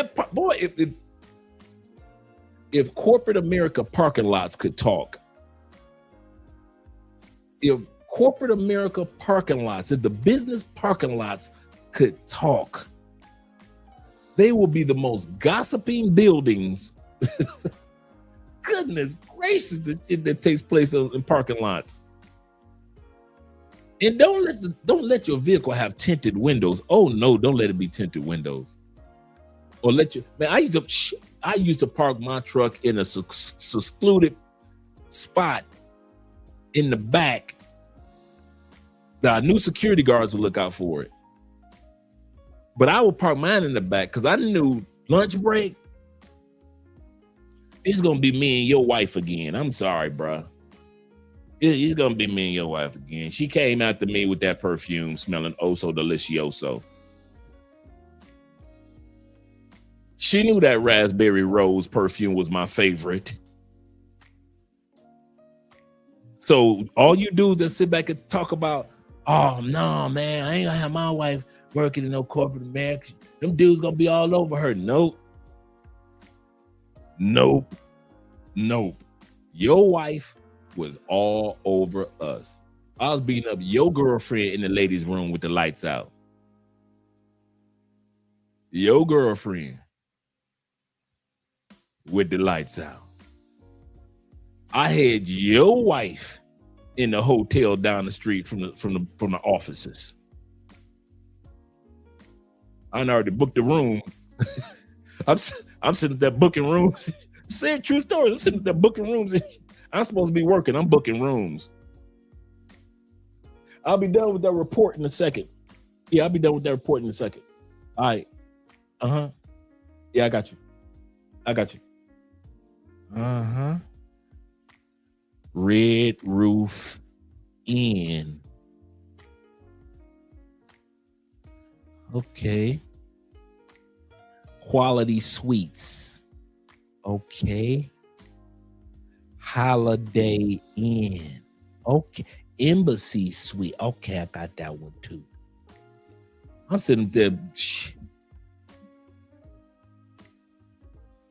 You at the house cooking for the kids. And I'm cooking your woman oh so well. Like a stew. Your wife come in the house skipping. I shot the sheriff, but I didn't shoot the deputy. She said she walked in the house singing reggae. Ooh. Oh, what am I looking for? You ain't gonna hit no woman in my house. What woman, sir? This is a hoe. What woman, sir? You ain't gonna hit no woman in my house. What woman, sir? This here's a hoe. This here's a hoe. You treat her like a woman. But when she got to work, sir, this here's a hoe. You ain't gonna hit no woman in my house. What woman, sir? This here's a hoe. This here's a hoe.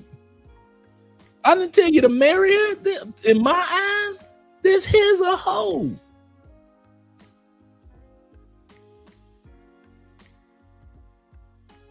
Oh my goodness, boy, the stuff I used to do with y'all wives. Ooh. Good times, good times. And the funny part is, half y'all think I'm exaggerating. That's the funny part. That's probably the funniest part of all. Half y'all think he got to be lying. It wasn't like that. It was like that. Remember, I was a college recruiter for 20 years. I worked at campuses across the country. It was no campus I went to I was not smashing my coworkers, students. Anytime I had adult students over the age of 21, they getting it. And students' mamas when they used to come up there and enroll their kids in school. Mamas, you think your wife is taking the kids, your daughter, up to the school to see if this is a school that she want to enroll in. Bruh, I done ran through your wife. True story. I done ran through a few of y'all wives within the week. She talking about she going back up to the campus to check on some paperwork. What you doing, baby? Well, I'm going back up to the campus because there's some paperwork I need to pick up because I think Shalonda's going to be a good school for Shalonda to go to. So I'm going to get some paperwork for her in regards to that school. All right, baby. I'm going to cook dinner while your ass cooking dinner. Oh, your wife ain't even make it to the campus. She went to my house. My house wasn't too far from the campus. I'm beating your wife back in. And I got the paperwork that she talking about she bringing. I just brought it from work. I'm going to say this again. The same paperwork that she said that she was going to pick up. Instead of picking up at the campus, I just told her to meet me at my house because my house is only 5 minutes from the campus. So I said, meet me at my house. You can pick up the paperwork from my house, girl. It ain't like you lying. Shit. Seriously. He said, mine was trying out the remote sorority. For real. Seriously, boy, I used to love when mamas used to come up in there. Especially, in black families, when it come to going to campus, going to college.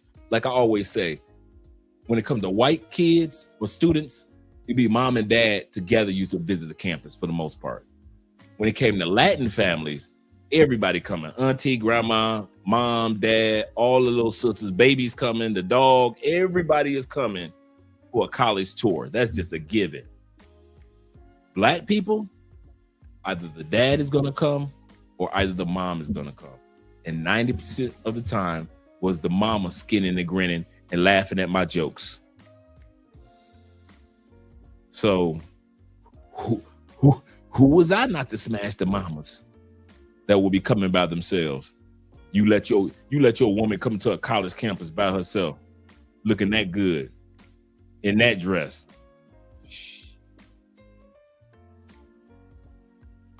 It was a good thing that you wasn't on the TV show Cheaters. It wouldn't have mattered. I'd have grabbed the camera and stood right in front of that motherfucker. I'd have stood right. Get me on the episode of Cheaters. I wouldn't have been like, oh shit, no, not me. Man, I'd been holding the camera like this. Yeah, you see my work? Y'all see my work back here. You see my work. Here's the problem, world. Here's the problem. I'm either gonna be hitting her again, I'm gonna be hitting one of y'all wives again. So y'all better get it together. No, don't take the camera away now. What are you talking about? Commercial. Damn a commercial. Hold on. Can I get 2 minutes? Okay, 30 seconds. Hey, world, I'm still out here. I'm done with this wife.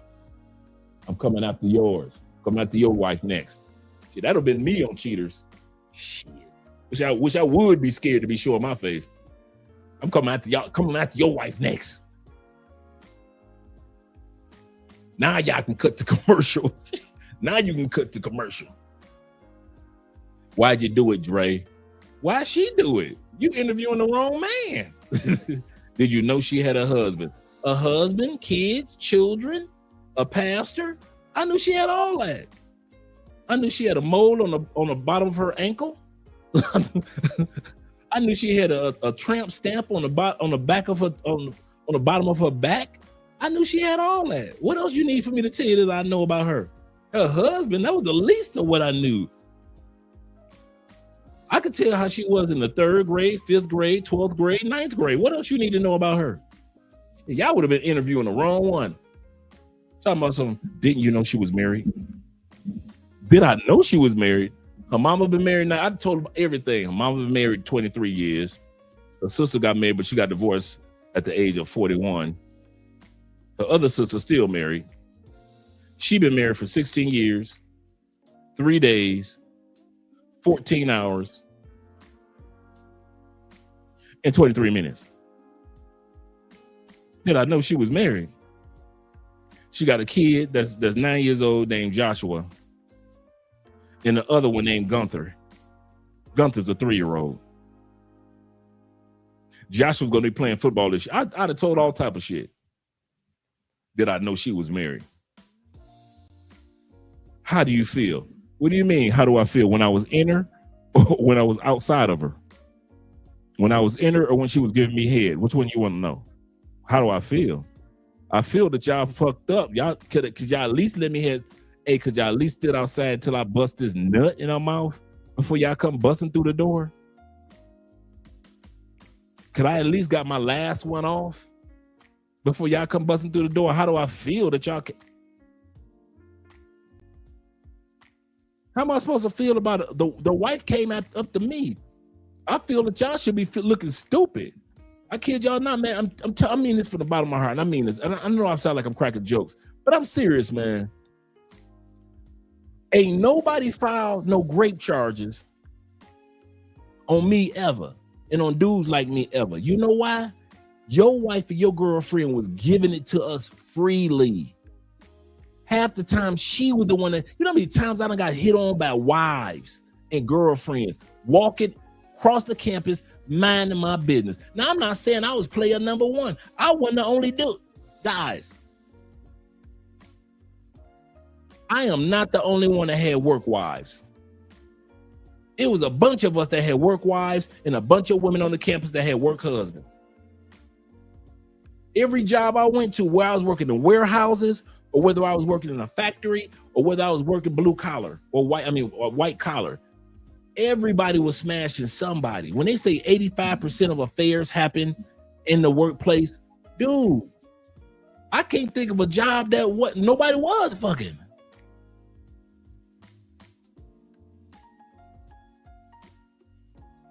I can't think of one job that I was working unless it was predominantly dudes that somebody wasn't fucking.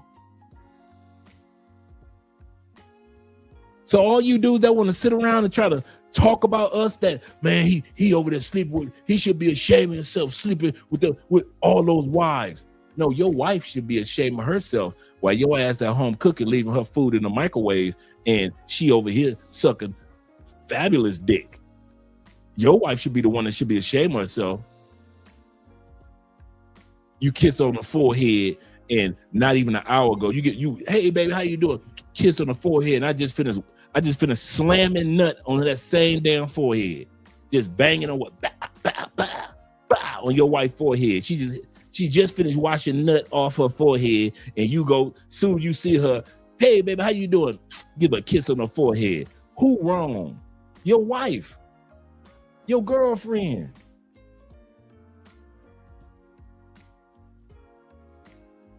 That's who wrong. You just kissing foreheads. I got your food ready. you at the house telling her, I got your food ready in the microwave. And she like, oh baby, I love you. Damn, you always tired when you come home from work. Yes, I am.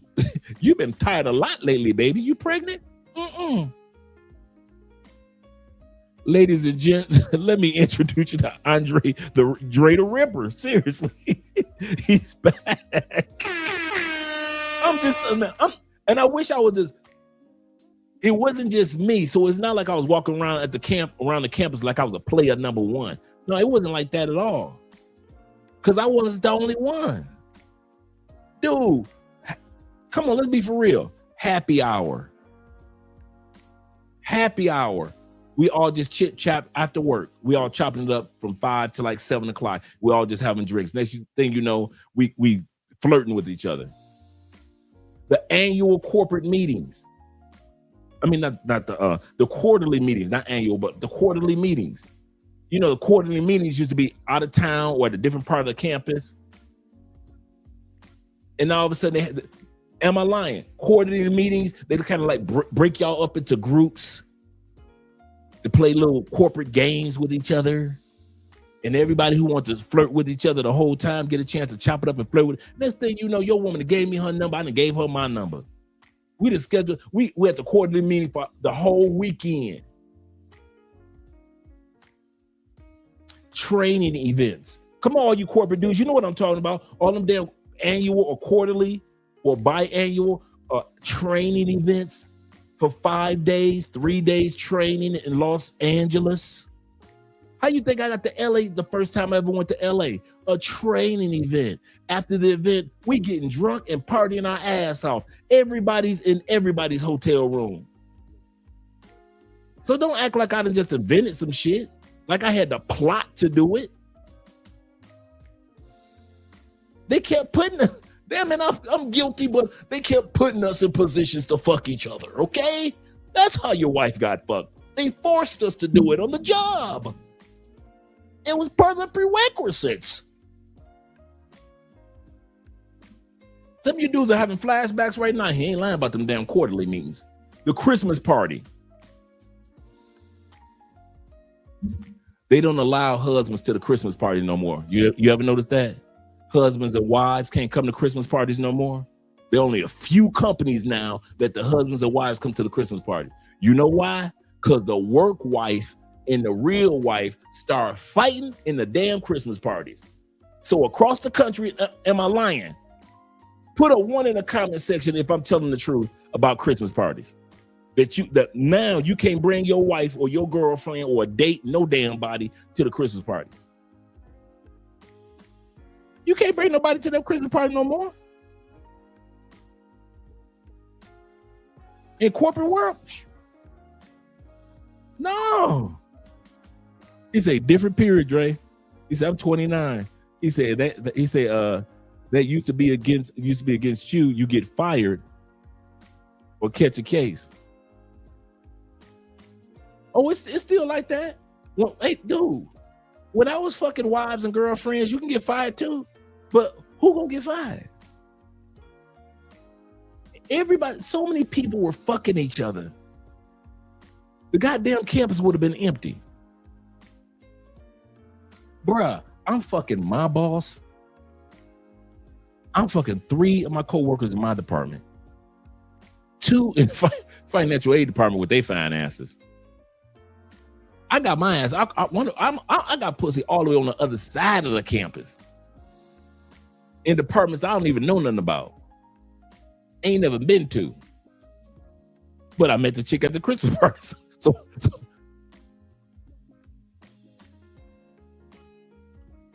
bullshit you now. You be seeing your coworkers. Yeah. He said, I don't hold nothing back from leaving this place. He said, true, Dre. He said, I just don't play where I eat. And I'm with that. And most dudes don't. But a lot of us did snarf and enjoy a meal or two snacking on y'all wives and girlfriends. We're just talking about the topic of that money cannot keep a woman from cheating. That's what my whole thing is.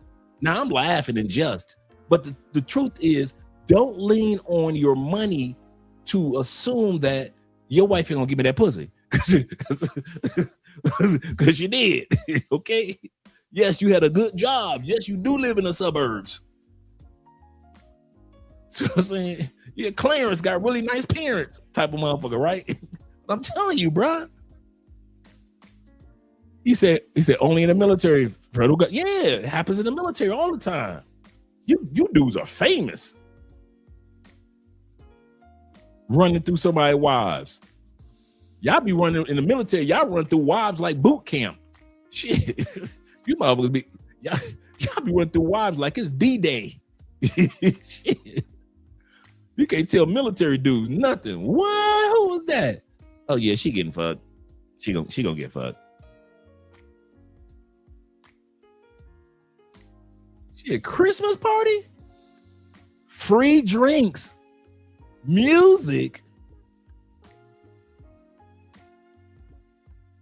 Man, shit. He say that's true. Had some good rotations, right? Absolutely correct, man. So I'm not saying something to hurt somebody's feelings or put somebody down. I'm saying is that if a woman is faithful to you, it's because she wants to be faithful to you. It is not about just being faithful to your money like we're sold in the United States. That's what my point is. That's what my point is. But if you think because you bought your wife a car and you bought your wife a fur coats and minks and all that stuff, and she ain't gonna cheat, I'm here to tell you, I got tons of stories about wives like yours. You know how many times I'd have nutted on your wife mink? Oh, my bad. on your wife fur coat on that mink in Detroit. You know how many times I had to scrub? We were sitting there trying to scrub the stains out of that damn mink before it got sticky and stuff. Crazy. You crazy.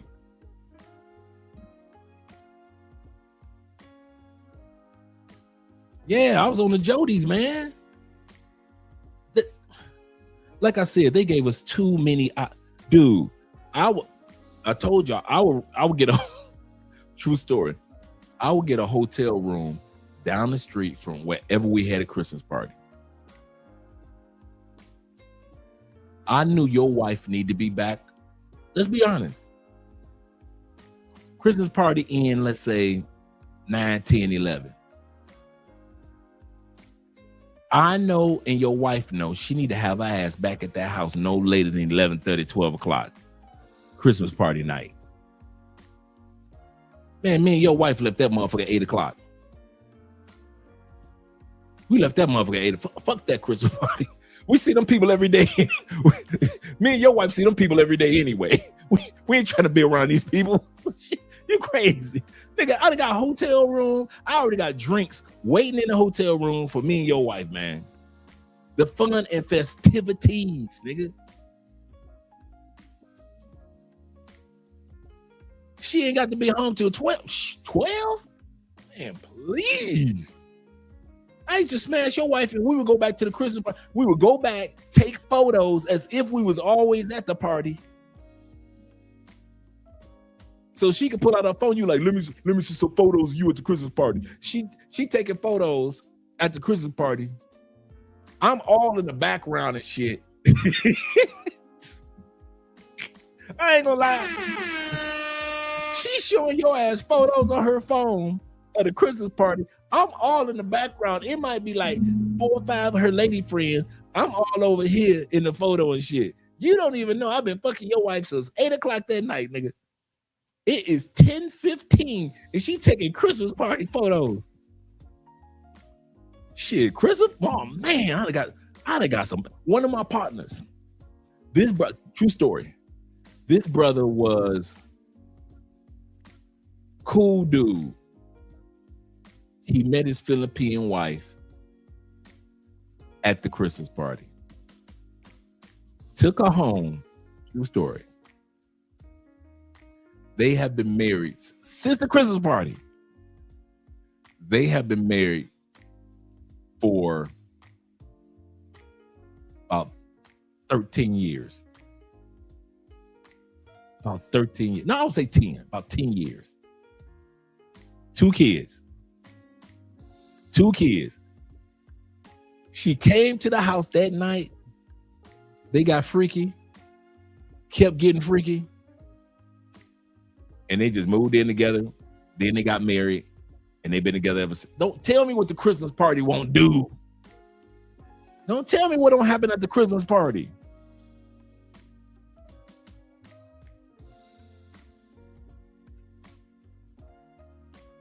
Especially now that they wouldn't let the husbands and wives come. Shh. You say you're a whole monster. The 6 and 5th. That's right. That's right. Why you think I done sat my butt down in Colombia? Y'all see how humble I am in Colombia, right? I don't be messing around. I'm good. I'm like, I know how this story ends. That's why y'all be wondering, why ain't not down there? You know, Andre lying, man. He probably off camera just smashing bitches. Nah, in real life, man, I don't mess with nobody. Why? I know how this story ends. And I'm like this. Karma is a beast. The last thing I would want is somebody messing with my wife after all the madness I done put on the back of somebody else's wife. So I'm like, Andre, sit your ass down. You do not want payback. You ain't built for that. You ain't built for payback, Dre. So sit down. Don't be in them streets, man. You know you. Sit your butt down somewhere. I've learned. I am in a rocking chair in Cali, bro. Y'all. Hey, fellas, how y'all doing? Just got back from Medellin, huh? Come on down. Have a sip of lemonade and tell me about Medellin. That's me in Cali. Shit. If y'all think off these cameras, I'm out here just running around smashing chicks. I get my eye candy on. Ooh, she fine. Ooh, she fine. Boy, if I was single, I'd smash her. But really, I ain't touching none of them. I'm good. Me and Andrea, we good. We good. No, man. I know when to sit my butt down. That's another thing that y'all don't notice about me. When I was out there in them streets, I was out there in them streets. Now I'm on the front porch, okay? I'm on the front porch. I don't need a leash. I get on the front porch by my damn self. He said, hey, that dude in the background looking. I come here in all the photos in the back. I'm in all the photos. I'm walking by in the back of the photo like this. Just looking to the side. I'm not even supposed to be in the photo. I'm photo bombing like a mother. I ain't gonna even lie. I used to photo bomb on purpose and shit. So that nigga always be like, who that nigga is 10 years from now? Nigga gonna be looking at the photo of his wife's Christmas party and I'll be in the background like this. Photo bombing them niggas. Ever had any close calls? I mean, I got caught by a mama when I was 19. I got caught by a mama. She said, Andre, get your ass out that closet. Yes, ma'am. That was the closest I ever got caught. By a dude kind of figured it was me fucking his woman, but he wasn't sure, so he never come my way. But it was me fucking his woman, but he wasn't sure.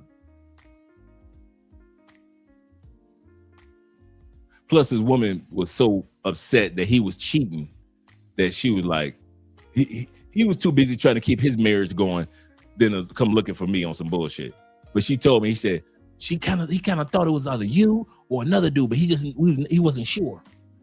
And have I ever come to a close call of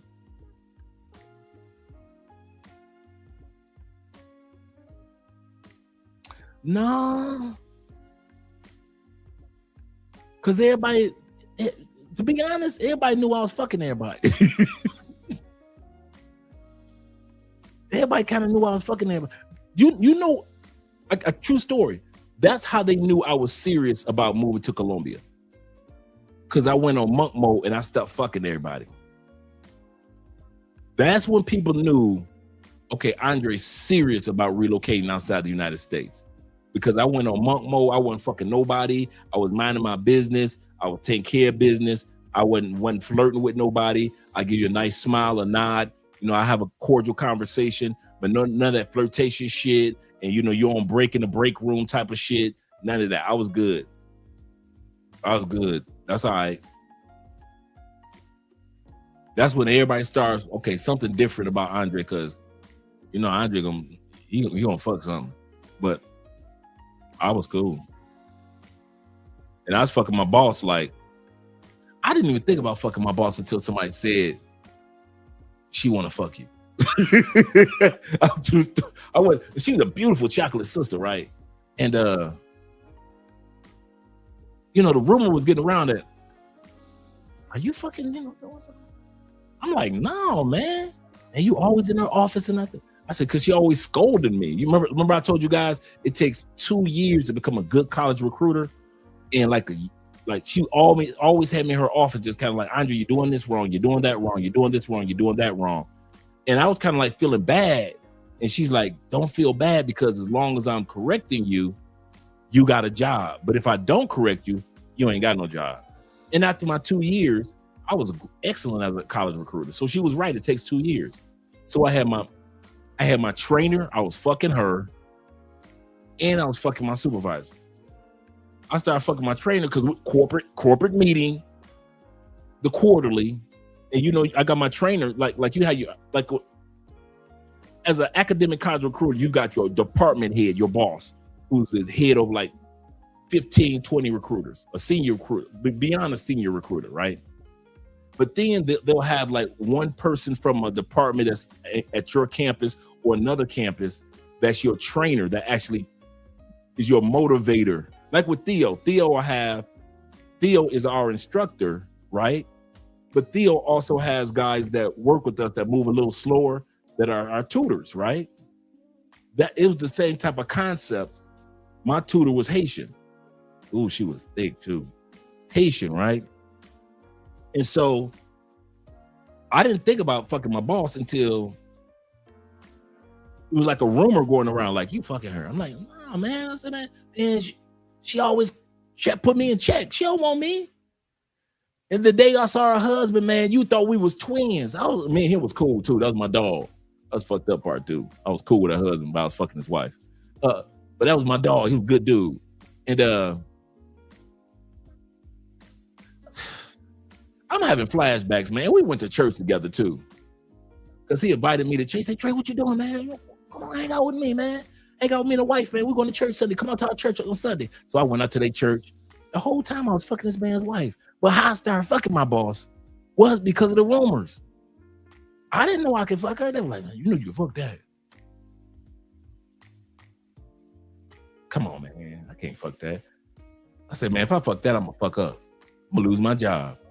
Nope, I didn't. And then the Haitian chick, I started fucking her. And that was because of quarterly meeting.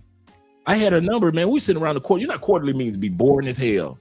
You know, they had you go out for like a 3-day quarterly meeting. You just be texting and shit. And all of a sudden, she said something flirtation. I was like, what? And you text back like something, go on with that shit, girl. You ain't ready for this, Dre. Don't play these games. I'm not the one to play with. Go on, keep on looking at the screen at the quarterly meeting. What y'all going to eat after? When y'all going to eat after this anyway? Because everybody had lunch break or after the quarterly meeting over at 5:00. You're like, where y'all going to eat? Y'all going to eat? I'm trying to eat you, girl. See, girl, you playing these games. Next thing you know, after about texting each other for a day and a half, being freaky out of being bored doing the quarterly, next thing I'm fucking my trainer. So I'm fucking my trainer. I'm fucking some new chick that I met at the Christmas party. I'm fucking the old chick that I took to the hotel room at the Christmas party. Like, true story. After I'm fucking the chick at the Christmas party, who I'm photobombing, right? I go about my business. I see this sister in a blue dress. Body was crazy. I didn't know that she was a like a professional fitness competitor. Now, I'm not talking about one of the big bodybuilder women. I'm talking about the ones that built like solid body cheerleaders, right? I'm like, damn. I had to walk up. I had to holler.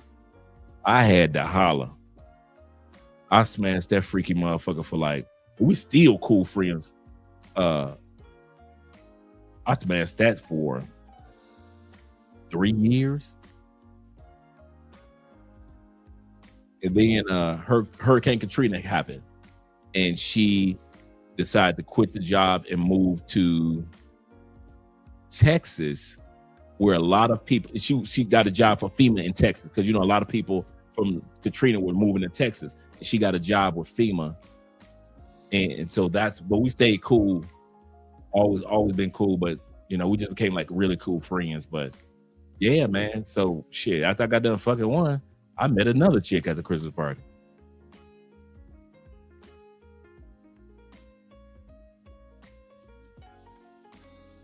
You say, Dre, I hope none of them are listening. I don't care. all of every one of them happy that I'm married. I never was one to see. Here's my rule that keeps me cool with women I used to smash. Y'all ready? And I said this before. I don't do go backs. If I'm done messing with somebody, we just on a cool zone. We just cool. So when they found out I was messing with Andrea and they knew I was serious about relocating outside, every one of them reached out to me and they were so happy. They were like, oh my God, she's so beautiful. She's so nice, blah, blah, blah, blah. I'm so happy for you. That to this day, every single one of them, they reach out to me and they be like, hey, keep it going. And they the one who I just finished telling y'all about, the fitness chick, she said, Dre, I have never seen you smile that much. She said, I tell my friends, like, this Negro that moved to Colombia, he can't stop smiling. I kid you not. That's what makes me cool with females, man. I never was one of them dudes that's like, yeah, can I get that again? No, I was never like that, bro. If we ain't messing around no more, we just cool. I got females that I used to mess around with, man, happily married, and I know their husbands. And I respect them. I respect their husband. And you would think the way I act, I never touched them a day in my life. You would think the way that I act around my female friends, I've never touched them a day in my life. I've never been a get back dude, go back to exes or smash a chick just to smash her again out of ego. I never was one of them dudes. And so since I wasn't one of those dudes, and they saw me, like I said, the first person I've ever posted on social media was Andrea.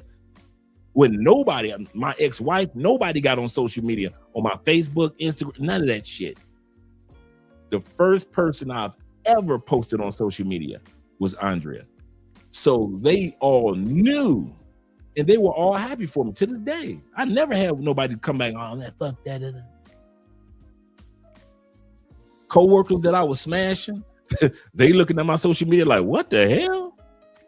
I go to work Monday, I got a few faces like, But after like a week or two, everybody was cool. Everybody was cool because everybody knew I was seriously moving outside of Colombia. I'm moving outside the United States. And they knew that I was serious about my relationship with Andre. Because if Andre put something on social media, oh shit.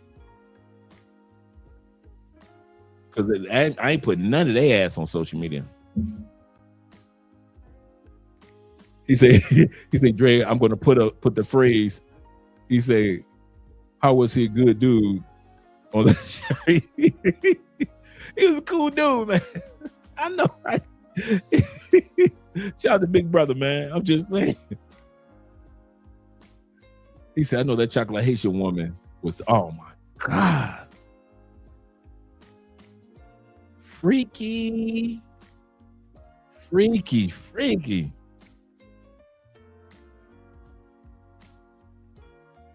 But hey, she was my trainer, so I had to keep professional too at the same time. I saw her like right before one of my last trips before officially moving to Colombia. We just so happened to, she was at Lowe's and I was at Lowe's, and we had a conversation, and she was like, good luck with everything. I see it, you're happy, blah, blah, blah. But other than that, yeah, he was a cool dude, man. That was my dude, dog. That's the funny part. Like, damn, I fucking, because I met him after I started fucking my boss. Okay, how am I supposed to stop? Like, I was supposed to sit back and say, oh, damn, your husband cool. I'm going to stop fucking you. I ain't going to stop fucking you because your husband cool. And now we go to church together. Now we going to the same church. It was like, damn. I'm all up in these people's business. Usually I'm just fucking the wife and staying out of their business. I'm all up in the business. I'm all in the church. I know the kids.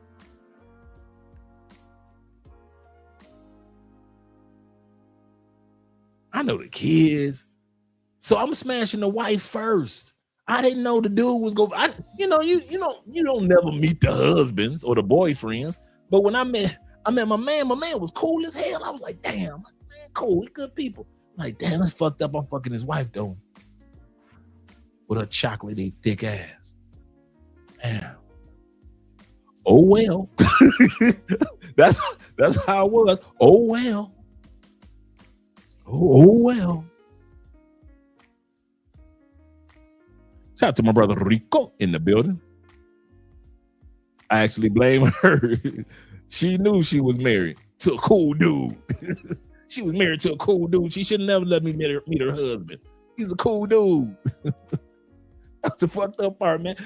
I'm serious, man. True story. All these stories I'm telling y'all, 1,000% true, man. I kid y'all not. True story.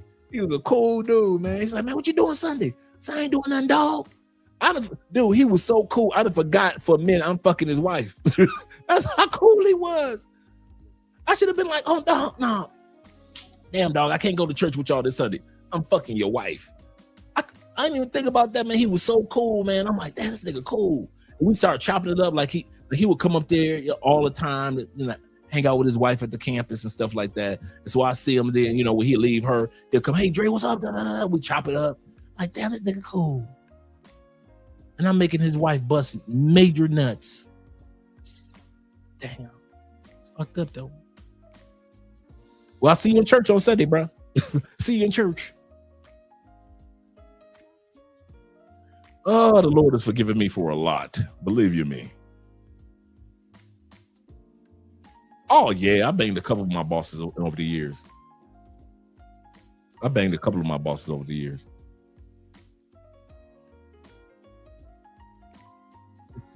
boy Dre be playing with his money. I'll be making sure the money's secure. That's all I'm doing. Making sure the money's secure. He says, always a guy at work that she acts like she hates and tends to be the guy who's smashing. I could have swore I wasn't going to smash.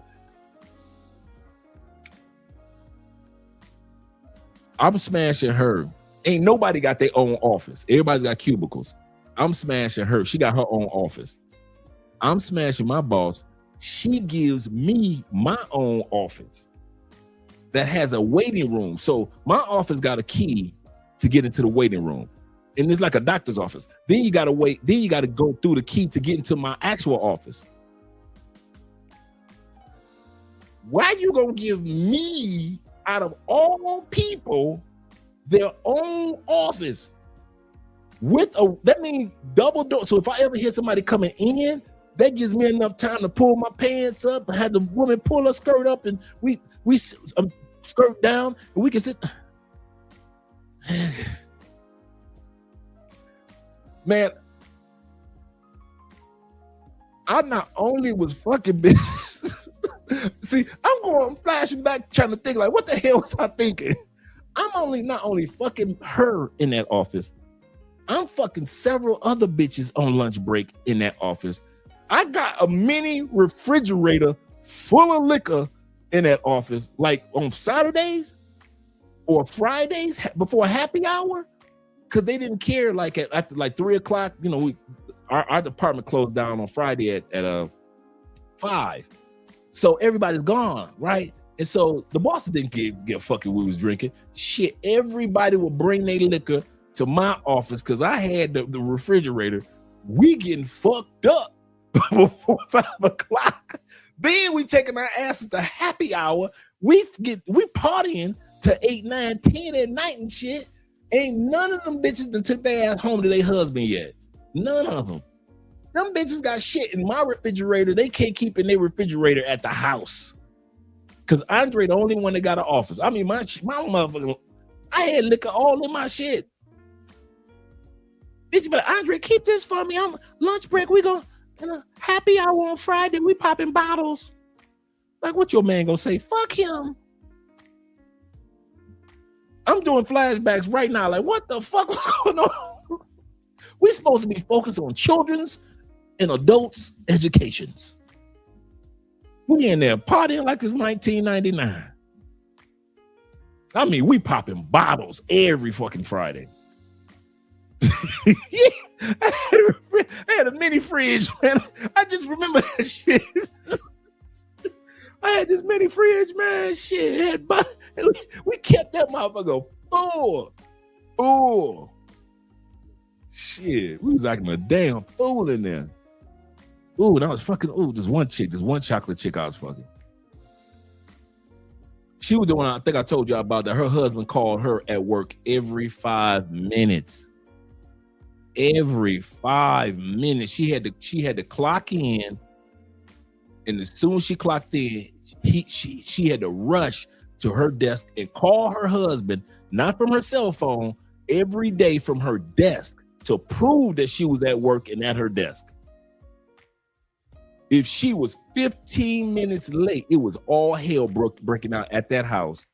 If she was 15 minutes late from calling him when she clocked in the morning with the rest of us. He would call her at her desk to make sure she was at her desk at least 3-4 times an hour. Every day. We used to laugh at her ass all the time. She was fine. I didn't give it to her. She was the baddest chocolate chicks I have ever seen in my life. I mean, bad.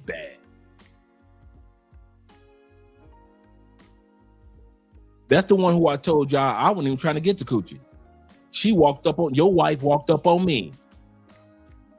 Talking about, I was with my man and I almost called out your name.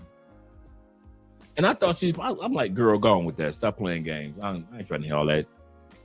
Shout out to my boy Casual Jim over there on Andre's channel. Like, girl, I ain't trying to hear all that. You talking crazy. No, when I was with him last night, I almost said your name when I was riding him. And I let it go over my head. Okay, whatever, right? I was smashing other chicks, so I wasn't thinking about her ass. And plus, I knew that her husband called every 15 minutes, so nobody want all them headaches. Man. But when I got that coochie, I realized, I told her, I know why that nigga calling every 15 minutes. I said, I could see why. I say, baby, you can fuck. I said, nah, I see why that man is calling every 15 minutes. What does Richie do? Every 15 minutes. I know you ain't talking, Rich. Oh yeah, I'm very attracted to. If I wasn't married to Andrea, easily be a woman that I love. Chocolate women, love them. Chocolatier, the better. Especially a beautiful chocolate woman, with curves and everything. Now, you just because you chocolate, that don't make you attractive. Okay, so don't get that one twisted. You got to be fine chocolate, and don't let you be chocolate. And I'm out there in Southeast Asia, and I done found me something chocolate or close to chocolate, something with a tan, right? But yeah, the way she used to fuck, I used to be like, God damn, you ever fuck a chick that you be looking, she be fucking you and you acting like you like a spectator. Do that again. Really? How'd you do that? Damn. You be sitting back while she riding, you looking like, damn. I ain't never had nobody twist like that before. Now, you can't do that again, though. I bet you can't. Do it again then. Do it again. That's how she was. You was like a spectator. You sat back like you just paid. She used to fuck in a way I would sit back as if I was paid tickets for this amusement park ride. I say, now I know what that nigga got you calling every 15 minutes. I say, I can't keep fucking you. No. Me and that nigga will be having you call. That nigga be having you call every 15 minutes, and I'll be walking past your cubicle every 15 minutes. Where the fuck is she? Where the hell is she at? Where's she at? Lunch break. What's she doing on lunch break? She ain't never asked me about no damn lunch break. I said, I gotta leave you alone. Your ass ain't gonna have me strung out like your husband. Husband just calling every 15 minutes. Dude, it don't matter if students there, it doesn't matter if parents, because she was in the financial aid department. Didn't matter if parents were there. Every 15 minutes, this nigga, She like, hello, I can't talk. Hello, I can't talk. Hello, I can't talk. Now, let me slow it down in slow motion. Hello, I can't talk. Click. 15 minutes later. Hello, I can't talk. Hello, I can't talk. We used to tease her all the time, like, hey. I look who's with them. But we knew what she was saying was, hello, I can't talk. Because she'd be working with the students and the parents. And he didn't give a damn. He didn't give a damn. I'm like, what type of job this nigga got? He can answer the phone or have you call, or he can call you at your desk every 15 minutes and you ain't fired. You ain't get fired? But shit. But after I fucked her, I ain't gonna lie. I know why that nigga was strung out. Like I said, I'd have been walking past her cubicle like this.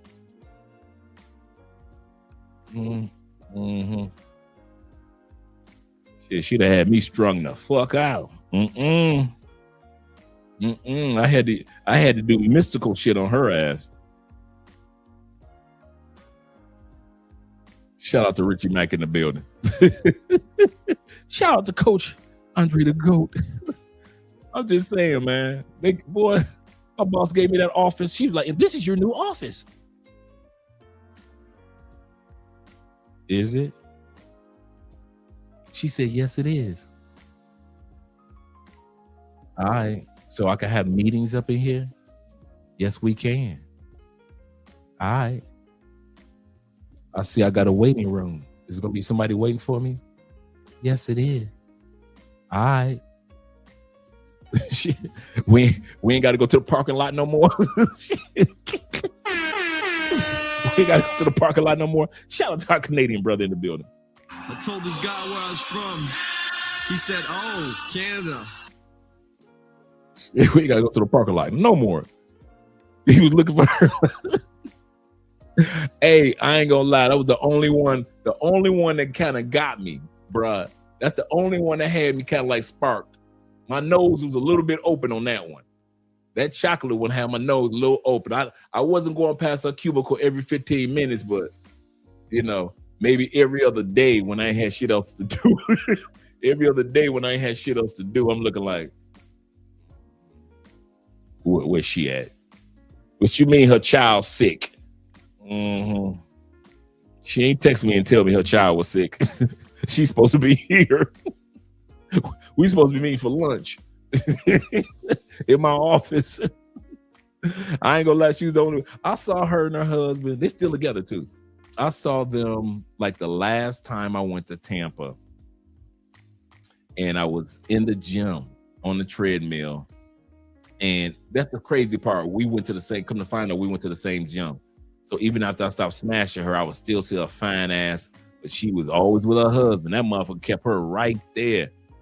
I don't know how many times she cheated, but it seems like she got caught one time too many, and that dude had her calling every 15 minutes and had her ass had her ass right on his hip when he went to the gym.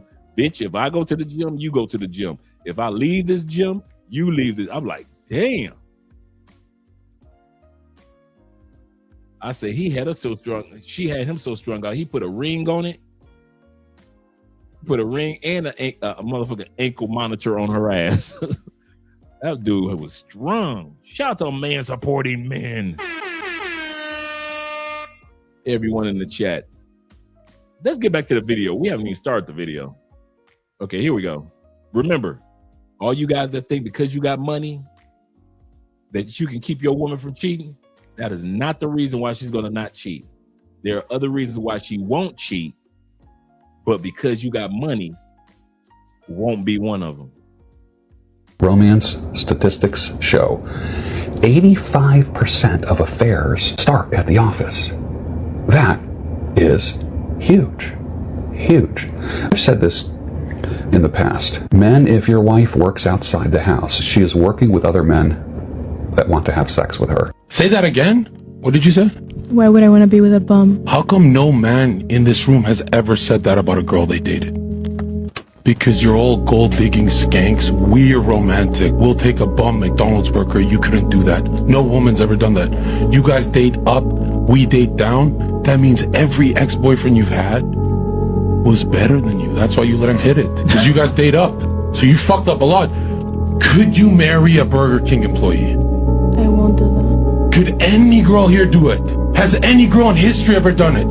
You're all dirty gold diggers. Admit you're scared. And you know what's funny? That's the point. You abandoned him. That's fine. Why did you say past that? You said past that. You said past that's half. Why did you abandon him? Because of the point we just brought up. Because he's bum. No, because I figured out that I need someone financially at my level A leader. or higher. But what if you're married But a leader? how come the men here don't mind if she's a bum? Because we're the romantic gender and you guys are of the devil. The difference between how women love versus how men love. When women meet a new man, she and her friends discuss what he does, what he drives, where he lives. That's not love, that's assessment. Men don't shop like that. We look at her past, her values, her loyalty, and whether she brings peace. Women are in business. When you dating these dudes, you need to deal with them like you're running a business. You need to understand that most men, from my experience, are very transactional. Their love and the things they do for you is a transaction. So when you deal with them like it's a business. When you deal with them, you need to have a business plan. You need to have a strategy and objective. You need to consider your profits and your losses.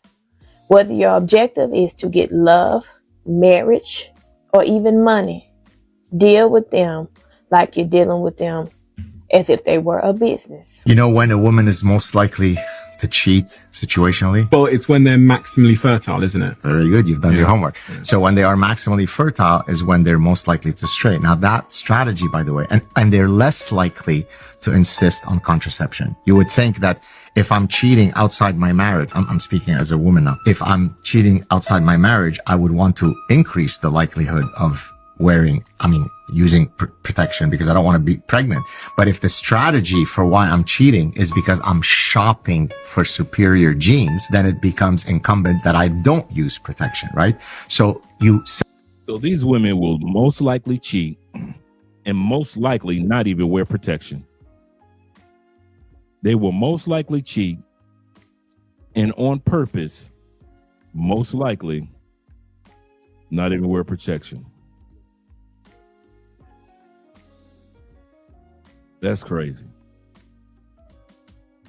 seldom have a woman who will cheat with a guy who is of lower phenotypic quality, genetic quality. So I would love to have Bill Gates as home as my long-term partner, but then I want the male Olympic swimmer as the guy behind the bushes. Now, if I can convince Bill Gates that the Olympic male swimmer actually looks a lot like Bill Gates and it's really yours, sweetie, it's you, Billy, you're the one then I won as a woman, I've won the genetic lottery game. In your work, you say that women are more likely to cheat with someone who has good genetic stock. Yeah. Is Bill Gates not got good genetic stock because he's rich and so the intelligence element is yes, maybe the drive element is yes, but the phenotype is a no. What's the phenotype? Phenotype is your physical manifestation, right? Okay. So if I say I want a guy who is tall, who has a V, who's got testosterone jawline. If I'm a woman, it's also what's called the sexy son hypothesis. Bill Gates will not produce, he'll produce kids who potentially, to the extent that intelligence is heritable, will give me intelligent kids, but he won't give me the kids that are brawny, right? And of course, some of us are lucky to have both brawn and brain. Rich men get cheated on the most. For a man to become super rich and wealthy, it's going to require lack of emotion. These men would not be where they are today if they were someone that got emotionally connected and distracted by a female. Instead, they have to look for the female that does not require that emotional attachment. A woman that's more after the lifestyle than the love. Because these men have this habit of picking these sorts of females, these females are the ones that will cheat on men the most. Whereas the sort of women that require a lot of love and attention tend to bail out of these sorts of relationships. Rich men have a bad habit of not finding the right woman where he can just meet her halfway. Bro, rich niggas get cheated on, my nigga, on my mama. You could be the richest nigga in the world and get your I was about to say bit, and get your girlfriend hit by a nigga who stay with his mama, bro. Real shit, bro. So in order to keep a girl, bro, not only do you need the bread, not only do you need to protect and provide, bro, but you got to get that front end right. I say the back end is having the bread right, you know what I'm saying? Having all this nice stuff, you feel me? Having the cars, the clothes, you know what I'm saying? The accessories, you feel me? Your Instagram page look right. You take nice ass pictures, you feel me? But on the opposite end of that is the front end, bro, having that emotional connection with the girl, having that ability to talk to that girl, having that confidence to speak to that girl even when you ain't got nothing else on, you feel me? A lot of people, they get their confidence from the shit they put on, you feel me? I tell y'all, I'm the same nigga with it, I'm the same nigga without it, you feel me? That's the front end of it, bro. Having that discipline. Discipline is attractive, my nigga. That's why I be preaching discipline so much, bro. Discipline is the ultimate form of self-love, bro. That's why rich men get cheated on more. Rich men get cheated on more. Now this is a topic. Because here's what happens. Like I said to you, to be hyper successful, you have to be very logical, not very emotional, super busy. Therefore, you need a woman who's not requiring that much emotional investment, doesn't mind that you're busy. Those women who don't look for emotional connection look for financial investment. They are not going to be emotionally loyal to you. This is why rich men get cheated on. In my experience as a psychotherapist, rich men tend to attract a cheating partner the most. And here's specifically why. When a man reaches a certain level of status and financial stability, he brings himself an exclusive lifestyle that he wants to share with the woman beside him. He also starts to get access to women that he didn't used to have. In this pool of women, there will always be women who will want him for his lifestyle. If you choose to make a mistake, or you don't even know you're making a mistake by choosing these type of women, more than likely she will eventually cheat on you. The second mistake is that you start neglecting your partner. And she starts to get access to all this money and new lifestyle, but she's being neglected by you and you're not spending time to be with her. She starts to feel disconnected from you, let alone bored, neglected, disconnected, and she has this urge for human connection from a man. Sometimes these type of women will deal with this disconnection by you with infidelity. I'm not saying it's okay, but this is just what happened. That's why you hear a lot of these stories where a rich wife cheats on her husband with the pool instructor or a fitness instructor. What's your duty as the rich man? Not only do you have to be extremely diligent and careful with who you select to be your partner, but you have to have the skills and techniques to develop emotional connection before you start pumping the relationship with her with money. What? Before we go any further, everything that she said doesn't necessarily only apply to men who are rich on the economic scale as far as the United States. For many of us who relocate to other countries because of the currency exchange, you rank high whether you want to accept it or not. Many of us rank high on the economic scale just on currency exchange. You move to the Philippines, your dollars that were just regular everyday dollars in the States put you in the top 20% in the Philippines. Your regular money that you were making in Texas put you in the top 20% in Thailand or Colombia or Brazil, whether you want to accept it or not, or Spain or Portugal. You are among that upper 10, 15, 20% class, whether you want to accept it or not. So everything that this young lady just said, we're sitting back looking at it from the perspective of American rich or Monaco rich, right? No, this is love crossing borders. This is about you and I as well. When you get off these planes, these women look at you like you just left Monaco. So I'm going to play back what she just said, and of course, she's absolutely correct. We're going to talk about time today. I'm going to play back what she said, but I want you to listen to what she says from the lens of a guy like you that's an expat.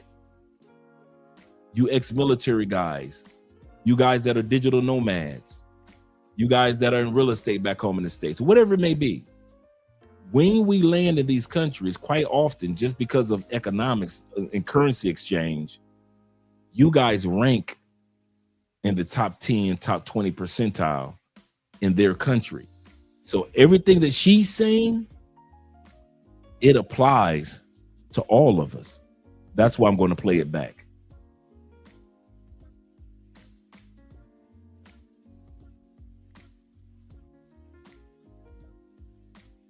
This is why rich men get cheated on. In my experience as a psychotherapist, rich men tend to attract a cheating partner the most. And here's specifically why. When a man reaches a certain level of status and financial stability, he brings himself an exclusive lifestyle that he wants to share with the woman beside him. He also starts to get access to women that he didn't used to have. In this pool of women, there will always be women who will want him for his lifestyle. If you choose to make a mistake, or you don't even know you're making a mistake by choosing these type of women, more than likely she will eventually cheat on you. Now remember, I'm saying, look at this as a foreigner going into many different countries. Listen to what she's saying. As a foreigner moving into Colombia, Panama, Mexico, Cambodia, Malaysia. Everything that she's saying applies to us. Let's continue on. The second mistake is that you start neglecting your partner. If she starts to get access to all this money and new lifestyle, but she's being neglected by you and you're not spending time to be with her, starts to feel disconnected from you, let alone bored, neglected, disconnected, and she has this urge for human connection from a man. A lot of times that happens. A lot of guys go to other countries. They get with the beautiful Colombiana. They think because they throw a few dollars at her, she gonna be good. She ain't going nowhere. But you don't spend any quality time with her, going out with her and just having fun and enjoying regular life with her. And then when she cheats on you with the dude that likes to salsa and he can only afford a bottle of rum, you're mad. And you wonder, how the hell is she cheating on me? I got all this money. I built a lifestyle for her in Colombia. If it wasn't for me, if it wasn't for me, she'd still be this in DR. She'd still be living like this in Jamaica. If it wasn't for me. Not realizing just because you throw money at a woman, that fades fast. And they really wanted time with you as well. They are interested in you also. But since you figured that it was going to just be money to keep her happy, she found somebody else who can fulfill the other part of making her happy because you don't want to do it. Sometimes these type of women will deal with this disconnection by you with infidelity. I'm not saying it's okay, but this is just what happened. That's why you hear a lot of these stories where a rich wife cheats on her husband with the pool instructor or a fitness instructor. What's your duty as the rich man? Not only do you have to be extremely diligent and careful with who you select to be your partner, but you have to have the skills and techniques to develop emotional connection before you start pumping the relationship with her with money. What percentage of women cheat, you think? I think it's high. I think it's very high. And I think it's higher in our society right now because of the disparity of wealth. So they've shown when you have societies where there's a big middle class, women are a lot more monogamous and the average guy gets the average girl. But when there's a big disparity in wealth, what they found was that the average girl would rather share a rich guy than settle for a poor guy. Hey, are you homeless, bro? Yes, sir. I'm giving away a free haircut to the homeless. I was trying to see if you're interested, bro. Yeah, for sure. I was pretty wealthy. I was married. I had a kid, but I wasn't serving God with my whole heart, bro. My wife, she was cheating like the whole relationship, bro. A man went from wealthy to having a wife and kid, and the wife was cheating. Now the dude is homeless. That could just mess up a lot of men's minds. Shout out to T-Mac with the $5 Bitcoin. Our brother Gary with the $10 on Cash App. And Will $5 on PayPal. Appreciate you, brothers. Your wife cheated on you? Yeah, from day one. You could forgive somebody and still love them unconditionally and not be with them. So that's what God revealed that I needed to do. If you had 3 wishes granted to you today, what would be those 3 wishes? Did we all know and receive God's love? Like everybody in the world, bro. Everybody. Like I don't care how bad somebody was, they can turn their heart back to God and experience His love. Okay, number 2? Did they receive His love? Okay, number 3. And then everybody in the world is like one big family. Nice, bro. I think that would be so beautiful, bro. That's so nice. Everyone connects. And I know it will be, bro. Like it's gonna come someday. Bro, but you could be going through something worse than the homeless people that they don't know about. Right. Everyone has their own story. If you could tell your younger self one thing, what could it be? Stay humble, stay obedient. Because, bro, without that, it's a bad road, bro. You're going to get far away from God. Yeah. You were born there? I was born in Michigan, or Wisconsin. And then moved to Michigan at 3. Grew up in Michigan.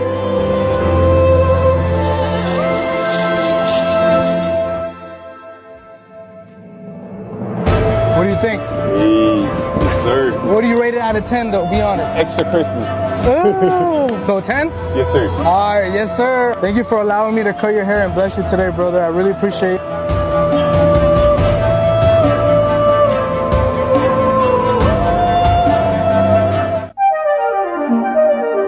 Did you continue to cheat? It took me a while, but yeah, I did. Oh, Jesus. Yeah, you deserve to be by yourself. Oh, wait a minute. Yeah, I mean, yes. Okay, let me explain why. First off, I say this often. If you cheat and make a mistake and it's never going to happen again, don't tell me. Don't do me the favor of unburdening your fucking conscience.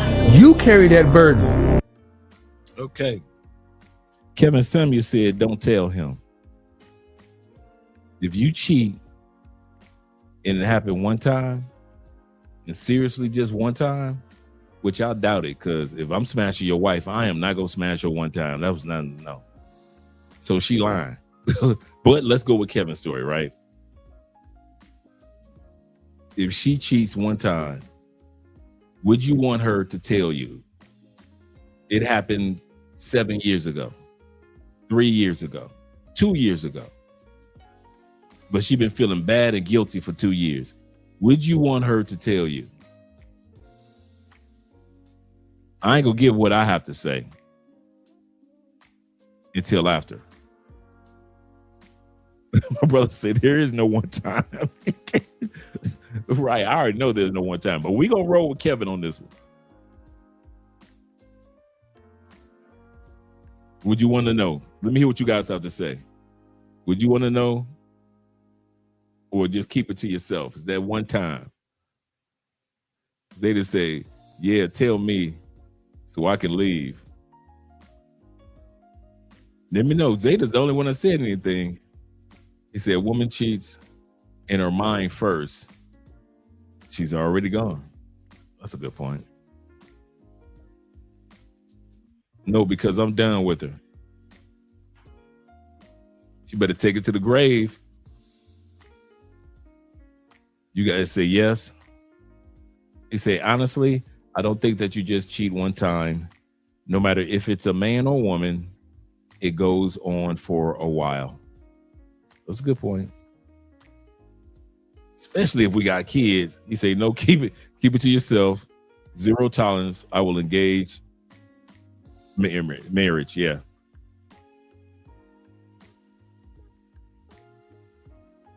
Kobe says, tell me so I can find a way to sue her and take everything. He said, if I find out she cheated, I'm gone, no excuses. He said, keep it to yourself. Her body language will tell it all. That's true. Exactly. Tell me I can leave. Not have to keep paying for contaminated. But JJ. Oh man. He said, put that marriage on autocorrect.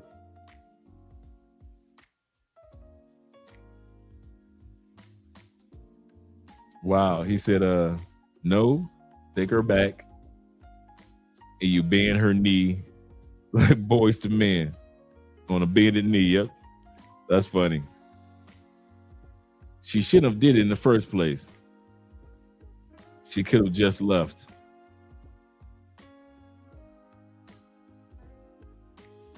I'm going to get a DNA test for all of our children. I want to have 7+. I will test all of them. My theory is this. Now, this is all hypothetical. Don't tell me. If it was one time, now, here's the lie. Y'all ready? Here's the lie. The hypothetical that Kevin gave, that's facetious. That's lying to the audience. If it happened one time, don't tell me. You better ride that shit to the grave. You ride that get out for the next 30 years. You ain't about to mess my mind up. But here's the truth. I never met a woman that cheated only one time. That's the part that Kevin didn't want to be honest with them about. There is no cheating. Once a woman decides to give it to a particular guy, ain't gonna be no one time, bro. Ain't gonna be no one time. Never. It will never be a one time. Because it takes so much for a woman to go ahead and cross that bridge of just, because women will take verbal cheating, flirtatious remarks. They're used to that. You know, people flirting with them. Every once in a while, they'll see a guy that they'll flirt with. They'll say that, right?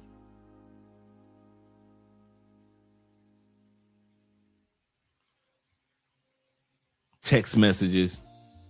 They'll go with that. They'll roll with that. They know it's cheating, but they like the attention. But once another man's woman puts herself in a position where she takes down her jeans, take them skin tight jeans off, goes through all the work of taking them jeans off, take that thong off, lay back on that hotel room bed and spreads her legs open in that hotel room bed, she's already decided in her mind, this man is not only going to get this one time. He is not going to get this. She did not go through all this flirting and sneaking and tricking her husband or her boyfriend just for a one-time fling. Never. No matter what country you're in. If your woman tell you it only happened one time, Negro, you better believe she only got caught one time. It does not happen one time with women. When they do it, they do it. Because a lot of times it's some type of emotional connection to it. It may not be emotional connection to the guy, but it might be an emotional connection, whether it be, you know, the mystery or the fact that my husband doesn't know, or, you know, it may be that, just a mystery about it, or the spontaneity about it. But you better believe, ain't no smashing your wife one time. It only happened once. Shh. A woman has to put in too much work not to get caught, to get to the point where she lays back on that hotel room to spread her legs. You know how many text messages from you she had to hide? You know how many times she was in bed with her own husband, was thinking about you, and she never said your name? You know how many times when she snuck off and was sitting around you during lunch break at work? A woman puts in a lot of work to cheat. So when she finally spreads her legs, ain't gonna be no one time. Ain't gonna be no one time. She put in too much work in order for this to get to that moment, that stage, that moment. One of the reasons why cheating is so easy at work, women normally cheat with somebody that they're familiar with. An ex, a male friend, a co-worker, right? Somebody that they're familiar with. They already have some type of relationship or some capacity of being familiar with that person. Closeness. Even if it's just work. That's why 85% of all affairs happen at work, because of that closeness. And I'm with your wife more than you are. You're with your wife 8 hours of the day. Your wife may work 10 hours a day with me while I'm working 10, 12 hours a day.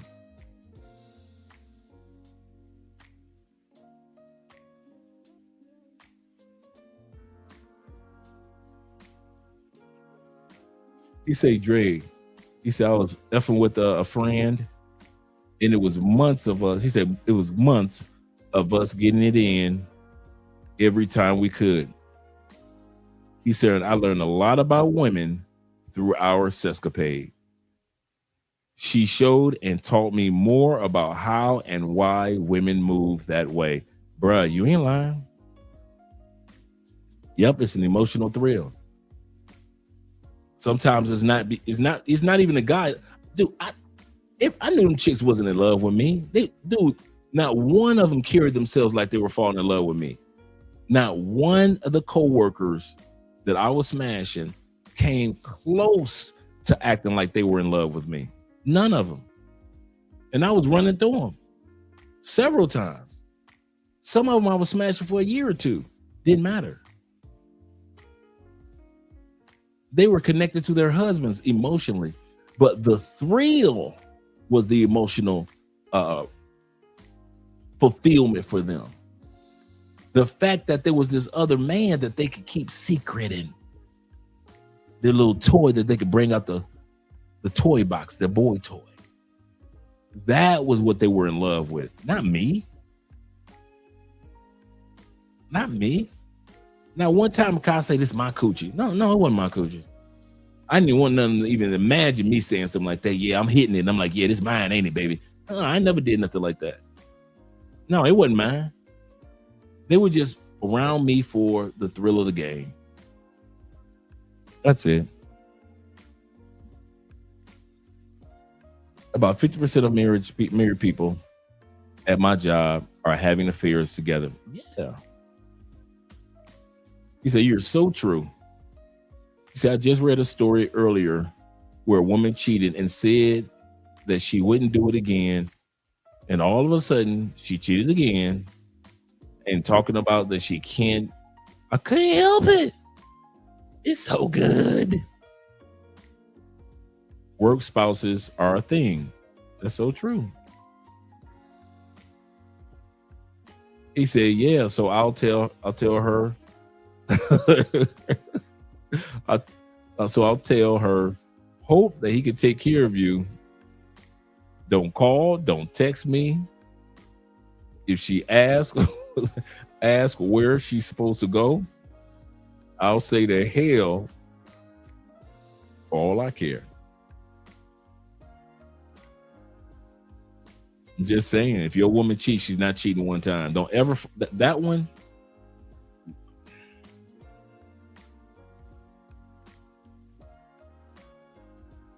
That one, I hate for any man to hear, for any man to find out that his woman is cheating. Because it is more than once. And she only got caught once. That's what that is. Let's continue on. Don't you unburden yourself at my expense. Carry that motherfucking noose around your neck until you die. That's your cross to carry. Do not, no.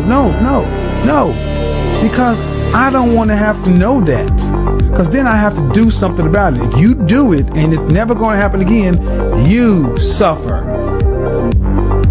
I did a show on Steve Harvey about his soon-to-be ex-wife, I guess, who was getting after it with the bodyguard and getting after it with the chef. Okay. Here you have a woman who is married to a guy who has everything, right? He's got money, he's got status, he's got fame and everything else. And the one thing he doesn't have is he doesn't have that alpha gravitas that like maybe the bodyguard had or the, so there's always going to be, you're going to the pool boy. There's a reason why we have that trope or that archetype of she's a rich, bored housewife and there's the pool boy and that's how movies start, right? The reason why we have that, the reason why that seems believable is because it's not that she's looking for a long-term partner in Chad Thundercock or Brock the bartender. It's that I was drunk, he was cute, and one thing led to another. And it's not necessarily because maybe she's bored because she's got with a guy who ostensibly, anyways, has everything she needs for her long-term security. So you have to remember that when we're looking at dual mating strategy, we're looking at alpha and beta books. Okay? I'm just saying that as a blanket statement here. Okay, how that shakes out, it really kind of depends on the context and the society and everything else. But the fact of the matter is women have short-term sex and they have long-term sex. That's in evolution of desire right there. So, so short-term sex, what is that about? Well, alpha, right? The guy, he was hot. It's arousal. It's lust. It's, hormones. It's being in the right place at the right time. Not necessarily being so much funny as in like he's available and it was a lack of opportunity basically is what it is. That is the reason why when you give a woman so much money, she will take that so much money and go and give it to another man that gives her the little things that money cannot buy. Remember I told you, the richest men's wife are the biggest cheats. And when you see the people that these women cheat with, you will be shocked. They will carry your money and go and give it to people who give them the small things that money cannot buy. As a man, it's okay to make money for comfort. It's very okay to be able to put your children and give the people you love a certain comfort. But that's not the only thing you can give to people. Let me tell you something. A woman is looking for that thing that money cannot buy. You see those small things you overlook? Those small things you think that don't matter? That you think you can use iPhone 14, Brazilian hair, and cars to cover up. That's what a woman is looking for. Money only excites a woman. It doesn't make a woman happy. If you are an intelligent man, I will teach you the difference between excitement and happiness. When you give a woman this phone, oh my God, thank you, baby. She's going to jump on you, knock you, have sex with you. Give her 2 weeks. The excitement will die. That's if another phone has not come out before then. That's why sometimes it looks as if women are ungrateful. These things that money can buy only get us excited. It doesn't make us happy. What makes us happy are the little things money cannot buy. Affection, attention, protection. Except you are dating a hungry woman. And that's the reason why when you date and marry a hungry woman and you feed them, they will begin to feed another man.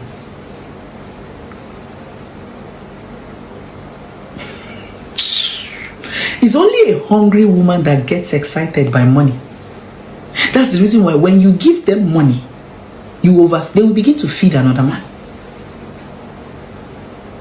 That's the reason why if you want true loyalty, get a woman that has something that she's doing, that money does not move. We all like money. We all like the good things of life. But it's just for excitement. It doesn't make us happy. Anything that you can remove, you can detach. The moment I drop this phone, remove this hair, drop my car key, that's it. I don't sleep with them. They are not part of me. What makes people happy are the things that you embedded in their soul. The things that money cannot buy. You have to understand this and work on yourself. You don't get it, bro. One of the most successful athletes of all time got cheated on by his wife. One of the most popular entertainers, in the entire world got cheated on. Rich, handsome, successful men get cheated on all the time. They get done dirty, they get played out all the time. See, back when I was a kid in high school, I noticed something, and I wonder if you noticed it too. I noticed another guy and myself could be talking to the same girl, but we would each get a completely different woman. It didn't matter if one of us was better than the other. It came down to what did this girl want? And this is the message that I'm trying to get to hit home for every single young guy. If you are striving to make more money or get in better shape or any of these things, do it for you. Because the reality is the only way you're going to keep a woman is if she wants to be gotten and kept by you. Ain't no amount of money, ain't no amount of success, ain't no amount of looks gonna fix or change that. This is why you choose the woman who chooses you. And Christ-focused improvement is what I teach. A lot of y'all men gotta stop leading with y'all money and then getting mad when women expect that the whole way through. So it's like a lot of y'all men be leading with money. It don't matter what bracket you in. Y'all be trying to put on to get the woman, and then she done fell in love with the lifestyle you showed her in the beginning.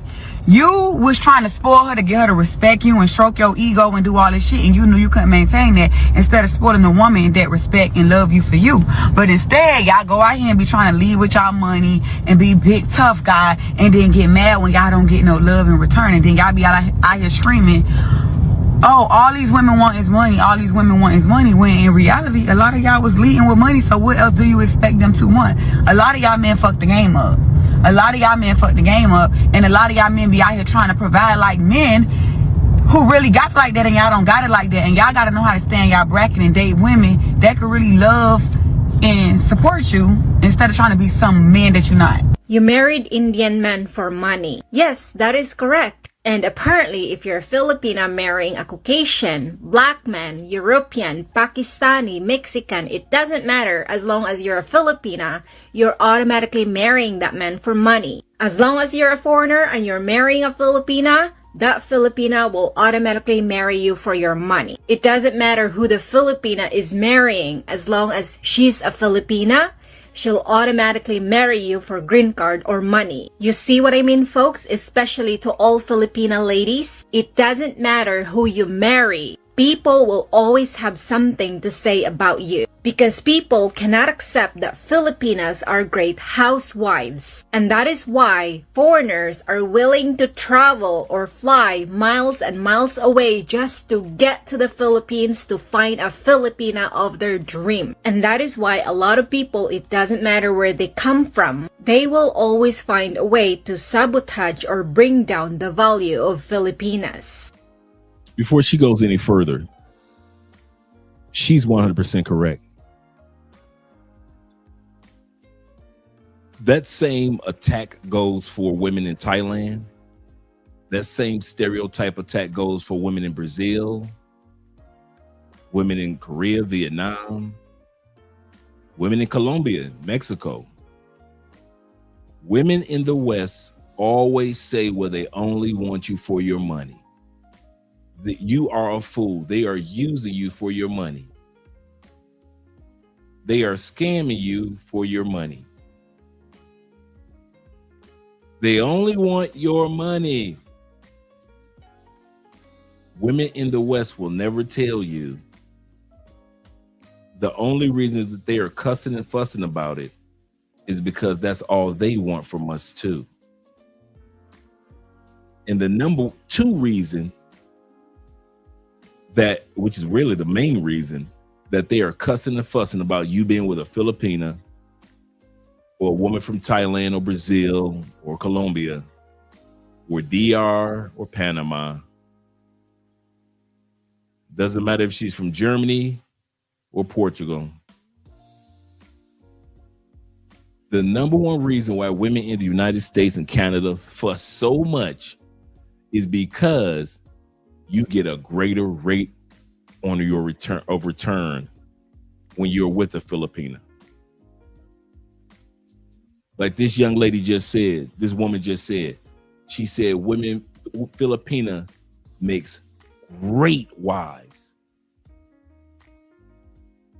Some of these Brazilian women, when you get the right one, makes great wives. Some of the Colombian women, when you get the right one, makes great wives.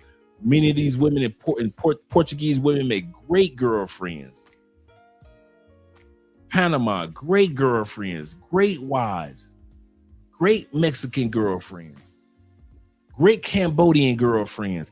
And the women in the United States do not give you a ROI compared to these women in other countries. They cannot compete. They can't compete. So when you hear women in other countries putting down those third world country women, it's sad that you're saying that they're third world, but you still can't compete with them. You are no competition for them. You cannot compete with them in the kitchen. You cannot compete with a Filipina in the bedroom. You cannot compete with a Thai woman, the right one that gives you peace. You cannot compete with a Colombian woman when it comes to passion and energy and fun, and a Brazilian woman with her smile and her sense of humor. Women in the West know no matter how much money you put out for no matter what women you get in the world, they can't compete with the ROI. That's why they talk about their degrees. Well, we got degrees and we got this and that, but you still can't compete.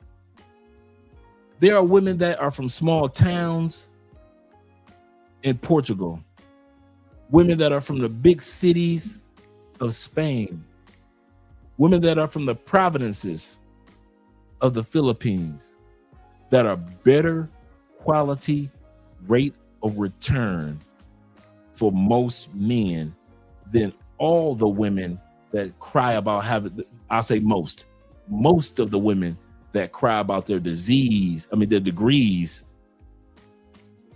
Maybe I said it right the first time. Their promotions, their bank accounts. Not realizing everything that you ever asked for from a woman, for the most part, is absolutely free. I'll say this again.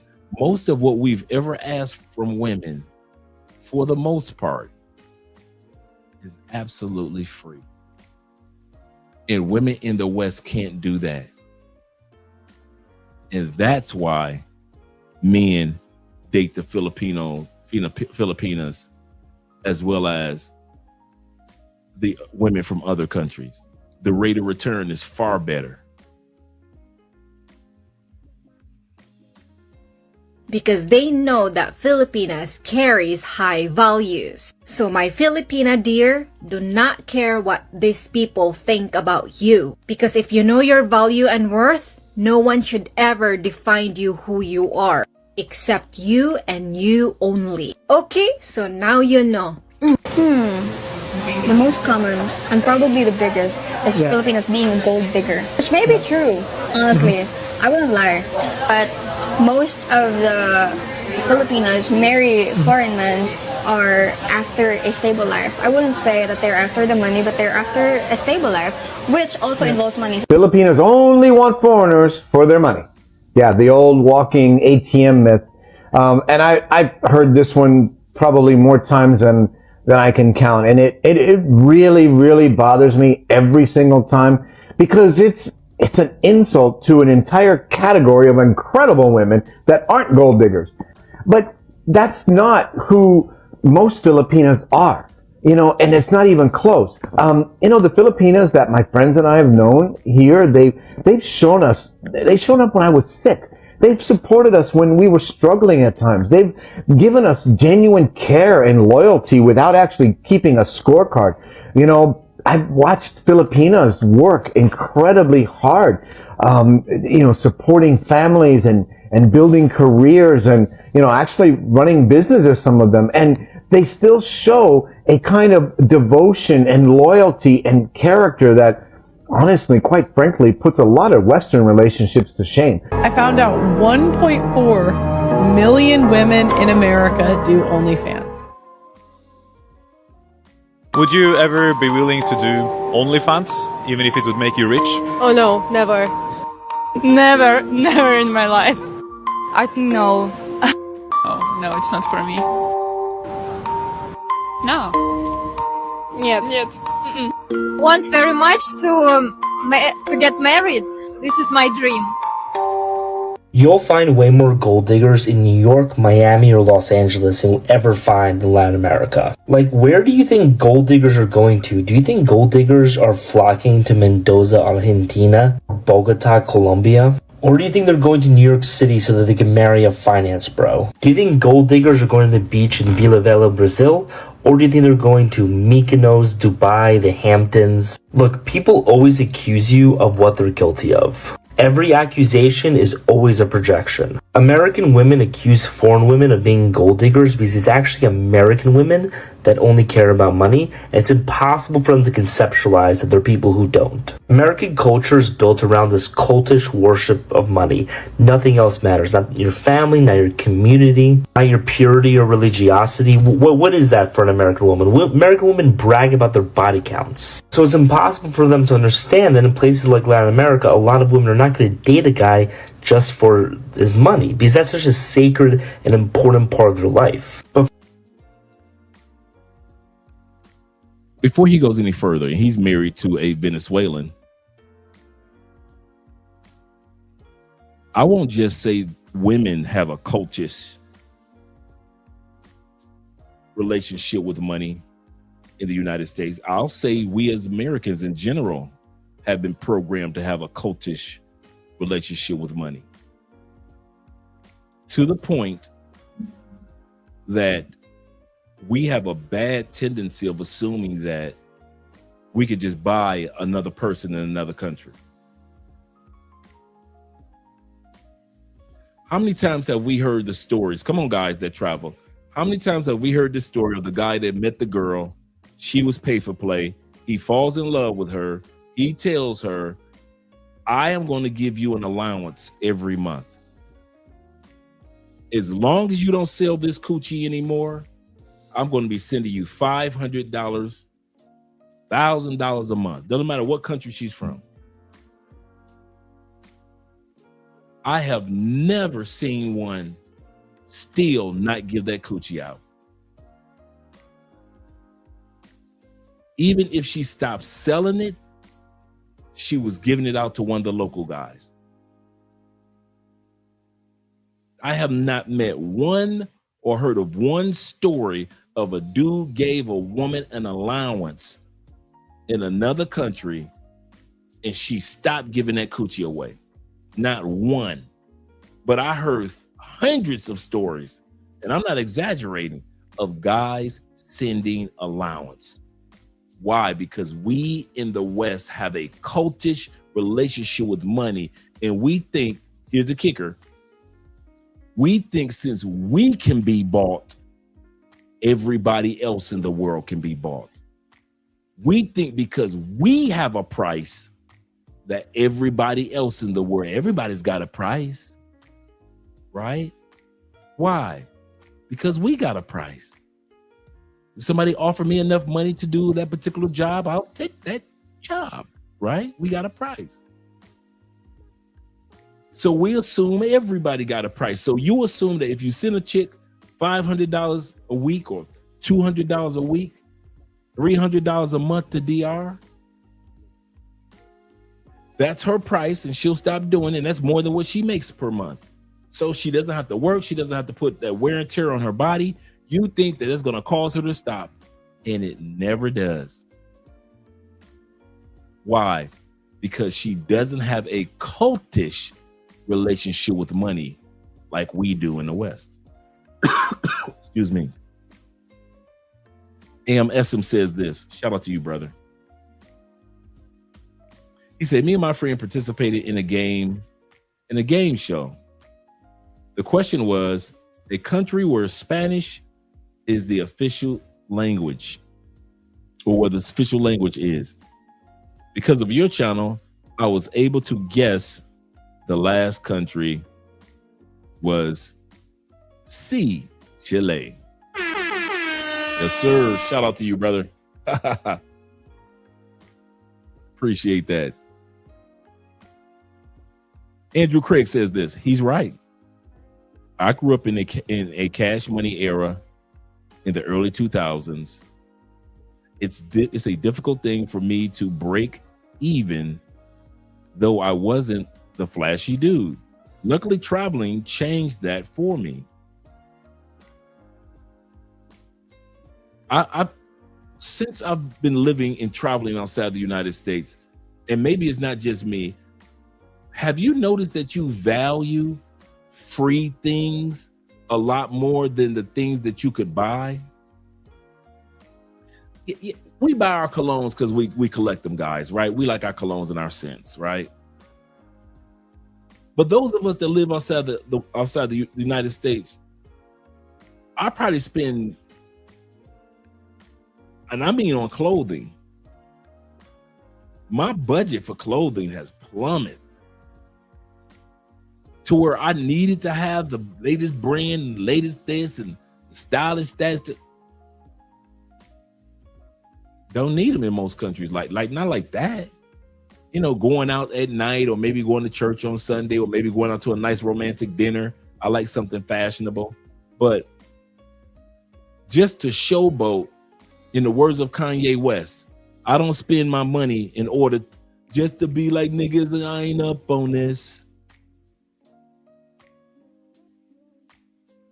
Kanye in one of his songs said, I no longer spend my money just to say to you niggas, y'all ain't up on this. No, keep what the Joneses, in other words. You ever notice that? All you guys that live in other countries, that keeping up with the Joneses, you don't care nothing about that. But everything that you learn about living in another country, you appreciate, that's free. Peace, less stress, friendships, networking, laughter, sleep, relaxation, health, comforts, community, family. All these things are free. All the things that we were so busy in the United States taking for granted. Taking for granted friendships. Taking for granted family. You know, you may call your family every blue moon. Now, some of y'all might be close to your family, but not most Americans. Not like that anymore. You know, you and your brothers and sisters live in 3 or 4 different states now in the United States. I've learned to appreciate the free things in life.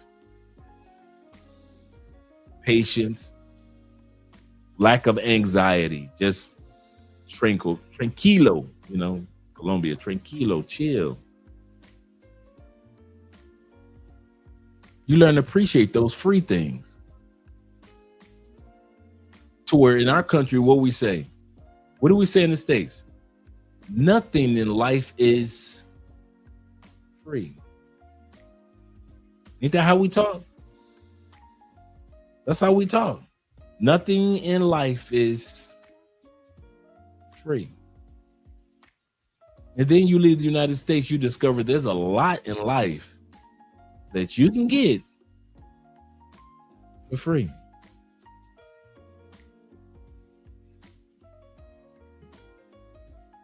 Depends on where you want to go, where you get your suits. Like a lot of times it's like between 400, 200. If you want a custom made suit, like I've got a couple custom made, 600. You know, like I said, I can't wait to get to Thailand. Just get some custom pieces made. Let's go back to the video. Once again, this brother does content on Instagram, and he's married to a beautiful Venezuelan, and people look at him like, how the hell? It must be money. He's like, that's the problem. In America, you need to have that type of money to marry a beautiful Venezuelan. And you need to be fit and healthy to marry a beautiful Venezuelan. But he's proof that you don't have to get a impoverished Venezuelan. She doesn't have to be impoverished. And she can be beautiful. And she can care about you for you. And like I said, every woman wants stability, so that's a given. Every woman wants money that brings stability. So we're not saying that his Venezuelan wife doesn't want stability or doesn't want resources, but does he get an ROI on the resources that he provides? And based off of what he always says on his channel, he does. He does. For American women, nothing's sacred. Everything's profane. Everything's another way to get more. Your family is not something that you should love as an end in itself.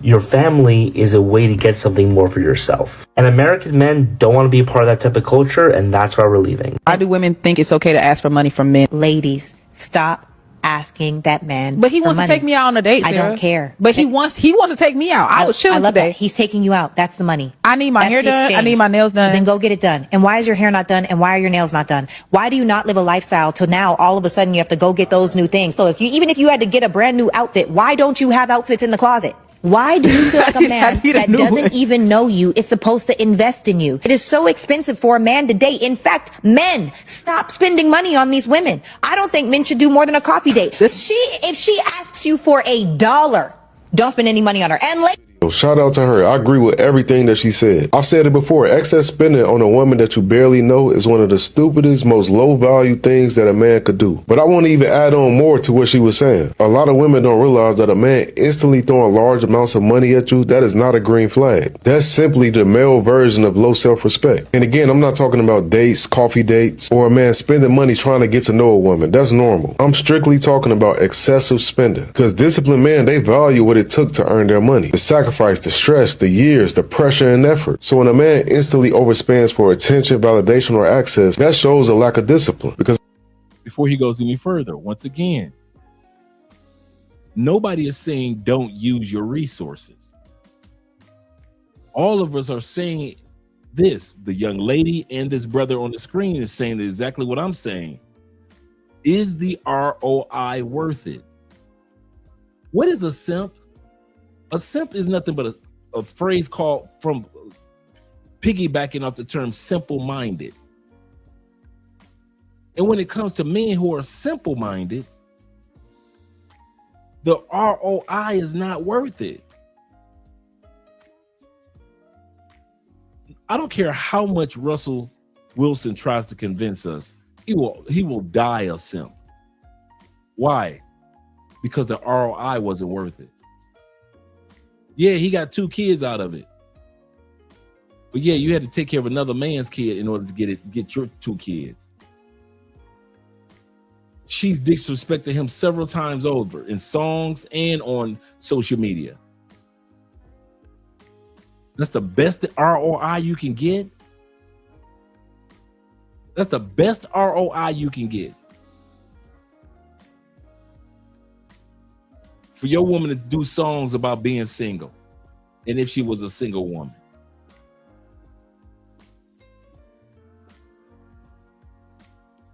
I don't get it. So just in case you ever wonder what, and I'm going to keep on harping on this. It's not the spending part that men get upset or disappointed about. We understand that. We get it. No matter where we go in the world, our resources are expected. We get it. What is the ROI? I judge every man's relationship not based on what you spend. I don't care what you spend on your woman. It ain't none of my business. But if I look at your woman and you, not me, but you are not getting the ROI that you deserve, I'm no longer looking at your woman. I'm looking at you now. Because I'm looking at you like this is the best ROI you can get. This was the best. You flew all the way to the Philippines, and this was the best ROI that you can get. A pay for play.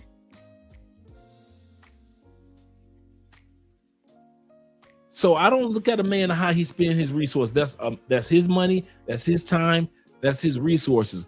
All of us do it. But at the end of the day, are you getting the proper rate of return on your investment? You're not going to get that for the most part in the States. Some women, yes. Most women, no. That's what makes, if you ever wonder what your argument will be, what's the difference between women in the West and foreign women? ROI.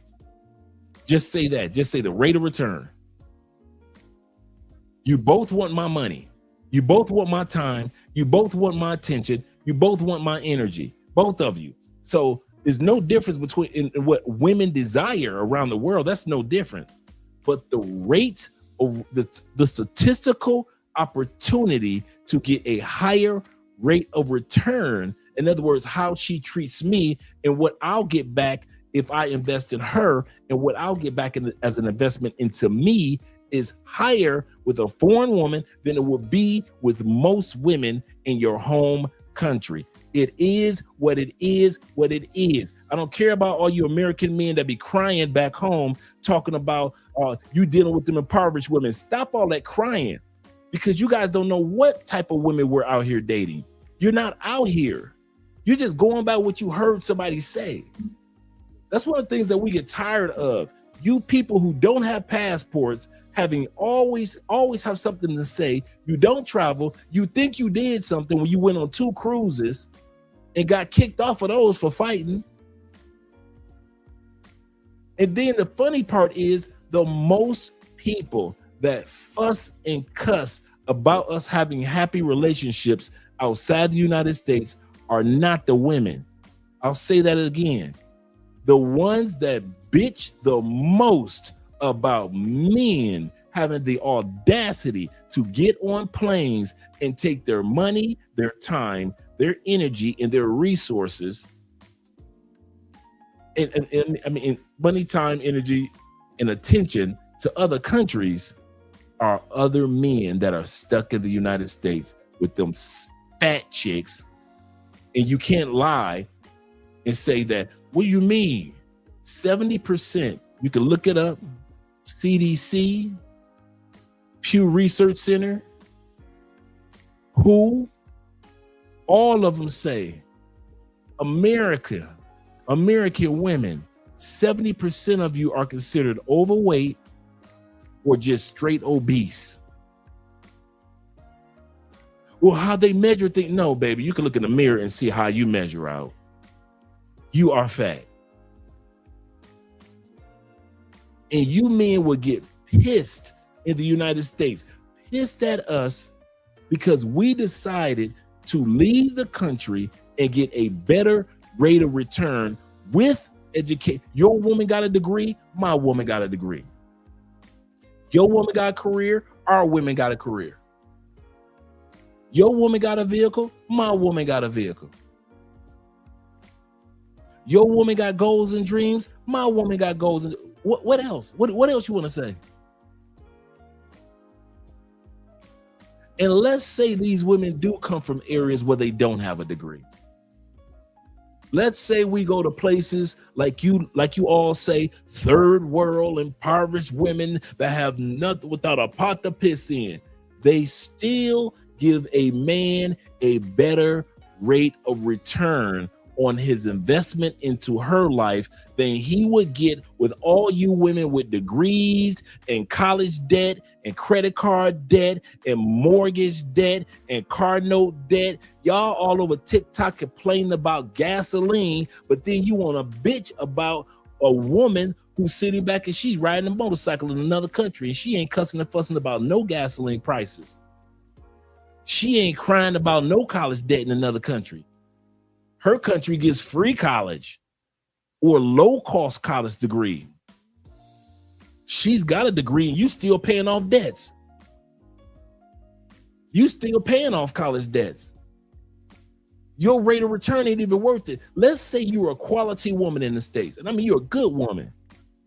But there's a quality woman in another country. I'm a Libra. Let's put it on the scale, ladies. Gentlemen from the United States, let's put it on the scale. Foreign women, American women. Foreign woman, got a degree, very little to no college debt. Own her vehicle or motorcycle. Inherited her property from her family, or she's working on her own piece of property, right? American woman, credit card debt.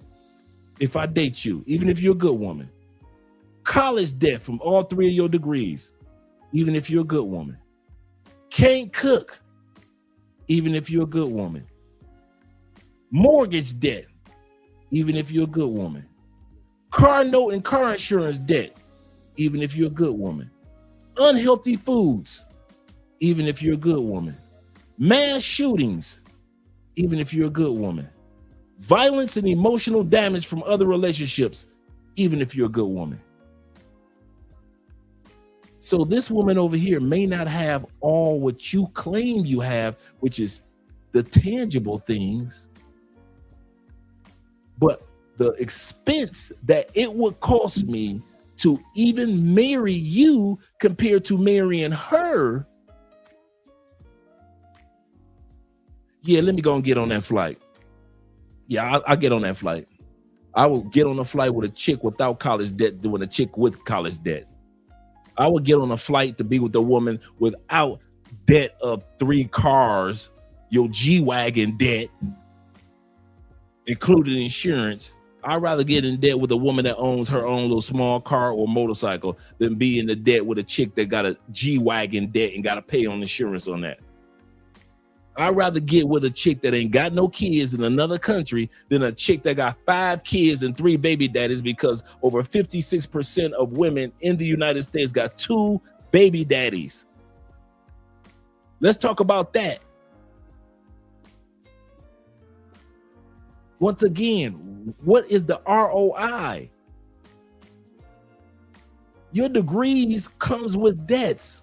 Your car comes with debts. We own all these houses, debts, mortgage. Your kids comes with debts.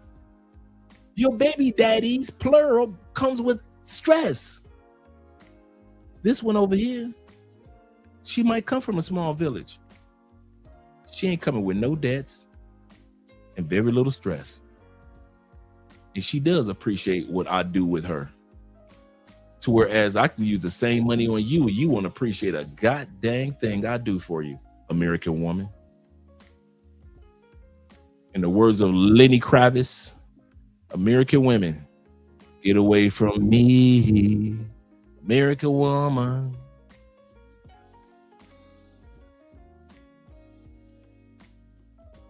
Just put it on the scale, ladies. And all you men back in the United States that's never dated or traveled, I don't want to say travel, lived, because anybody could travel to another country and deal with trashy women. But when you live in another country, you notice that you got positive options. All you do is I've never lived in another country. You need to do yourself a favor.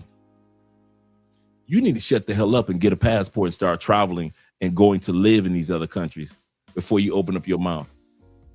I'm tired of you FBA dudes crying about what we do in other countries and you've never been anywhere. I saw a panel yesterday, guys, on a panel yesterday on TikTok. The panel was about, the topic was about, should American men go to other countries for wives? I sat up there and I watched that panel for an hour. You know, TikTok, people come in, people leave, people come in, people leave. Everybody gave their 2 cents. Do you know not one person in that whole panel of people coming in and out, Americans coming in and out, not one person had ever traveled outside the United States?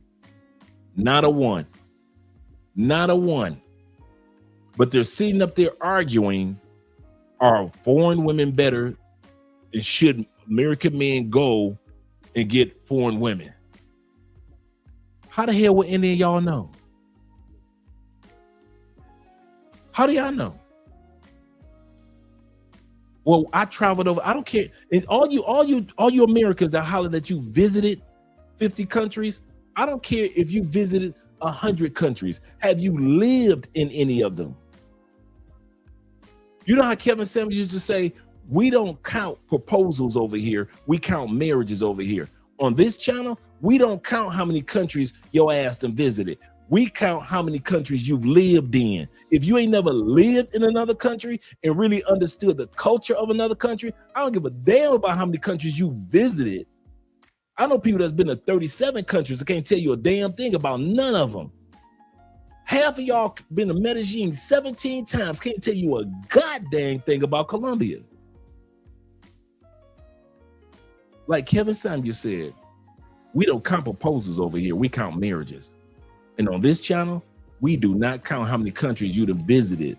We count how many countries you've lived in. Talk about the ones you've lived in, the ones you've been to at least over 6 months, over a year. Then we can discuss those countries. But that visiting for 90 days, I don't care nothing about that. You are not there long enough to acclimate yourself into understanding what that communities and cultural dynamic of that country is about.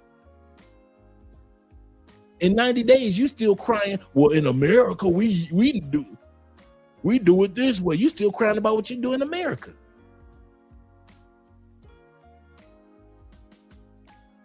I'm here to tell y'all, the people that you got to worry about, men, about judging you, about relocating to another country, it ain't the women. I know we see the passport sisters and they go back and they tell and they fuss and they cut. It ain't the women. The biggest ones that hate the fact that you are relocating and you are happy in other countries are men in the United States. They can't stand your ass, especially black men. Black men can't stand the fact that black men have left their ass on that plantation. They can't stand it. Black men cannot stand to hear about passport bros, blue book gentlemen, passport kings. Y'all posting them photos and videos. Y'all happy with women in DR, happy with women in Portugal, happy with women in Germany. They can't stand Soraya Brooks, the German woman over there telling the truth about how much she loved her black man. Black men can't stand that. How dare that brother go over to Germany and get him a German woman?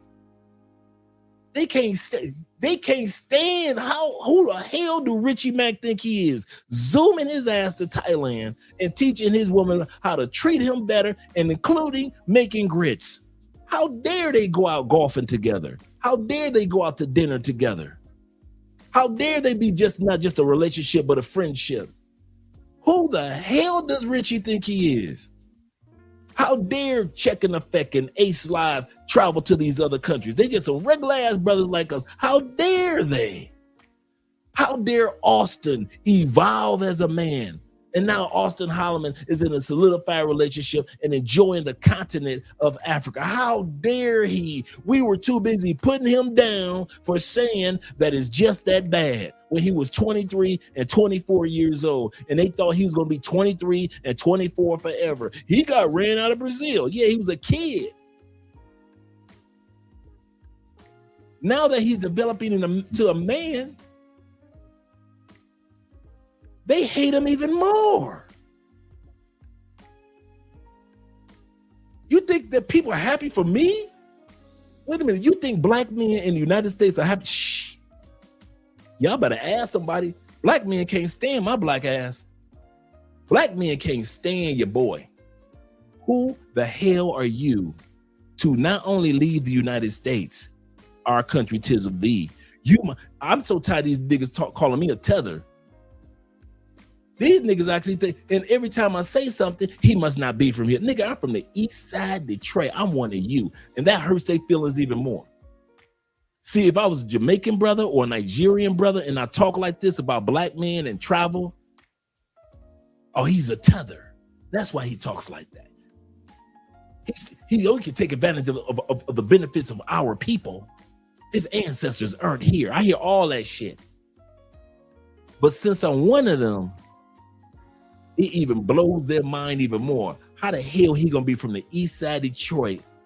I've had black men tell me it's not true. He can't be from Detroit. It's not true.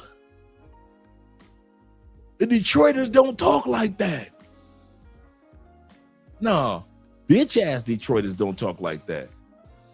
But if you ever lived in Detroit, you know this is how we talk. We don't put no cut on it. You're going to eat it how it was served.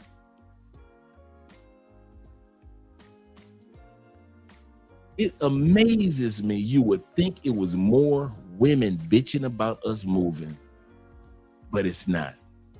From all the homework that I've done over the years, it is jealous ass men back in the States that know that they can afford to move but they too damn scared to do it. And they got every excuse in the book not to.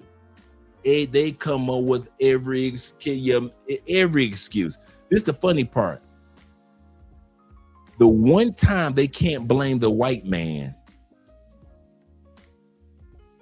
is the one time that they don't take advantage of it. They could travel. They got money like you got. And they can't sit back and say, well, the white man said we can't leave. They can't do that one. They can't sit back and say, well, it's the white man holding me back. Not on this one. And they still don't take advantage of it. They still don't go see and really enjoy, take a hiatus to another country, even just Mexico or Canada, to realize that there is a better life waiting for them. American black men think the only great life that's waiting for them is on the plantation. And I'm here to tell you, keep your ass there. I don't want you out here. And a lot of people agree with me. We don't want your asses out here with us anyway. Like I always say, stay there, get your ass up tomorrow morning, drive that 45-minute commute in that damn traffic, listen to Steve Harvey in the morning if that shit's still on, make that money, go spend that money so the American dollar can be strong for us who are out here. So as long as you make it and you keep on spend it unnecessarily, we get tax breaks, we get a strong currency, and we get to have a peaceful life away from all of y'all asses. So once again, I will never tell a black man or a black woman to leave the United States. Keep your motherfucking ass right where you are and get your ass up at 4:30 in the morning and take care of them goddamn unruly ass kids you got. That's tearing up everything. Can't put your kids in children's choir without them fighting. They fighting the kids' choir. Running up down the streets, tearing up people's cars, running into all the stores, raiding the stores. Can't even take y'all black asses to a motherfucking rodeo. Can't go on a cruise ship. Can't go into a club. Y'all tear up a motherfucking library if you could. You think I want y'all here with me? Hell no. You don't get your ass to work tomorrow morning and make that dollar strong and keep it strong for all of us who are out here, all 12 million Americans that live outside the United States. Get your ass to work tomorrow morning. Don't you miss another day. Y'all ass gave away 600, and we already looked it up last week. Y'all gave away 658 million hours of vacation time in 2024. 658 million hours of vacation time y'all did not use. Paid vacation time y'all did not use. And I'm so proud of you. That means you kept your ass at work where you belong. And you kept on stacking that money like you should. And as soon as you get it, they say that the US dollar leaves the black community in less than 6 hours. You spend that shit. Thank you. Thank you.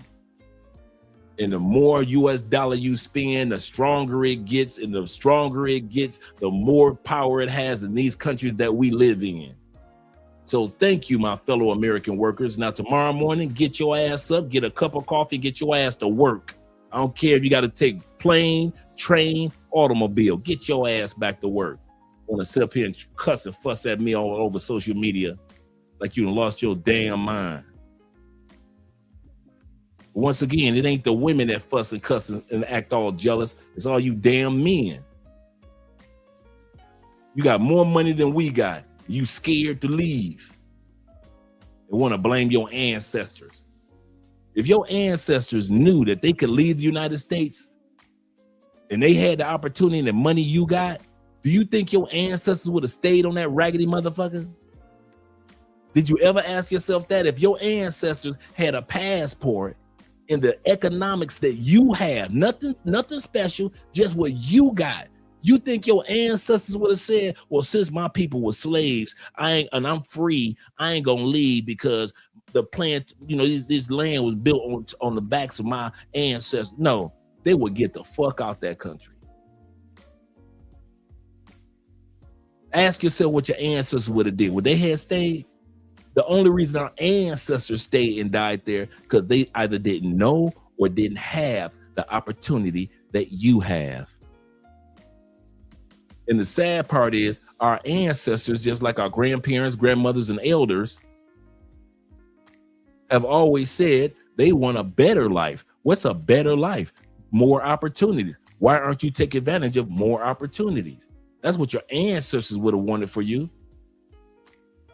Not to stay in the country where they building cement on top of their graves. They're paving roads on top of your ancestors' graves. Because you can drive down the freeway that's on top of your ancestors' graves, you think you doing something. Yeah, I need you to do me a favor. Keep your ignorant asses right there in the United States. Don't you move. And all you do is that be in the comment section talking about, F you, Dre, I don't care. I do not care what y'all got to say, Americans, especially Black America.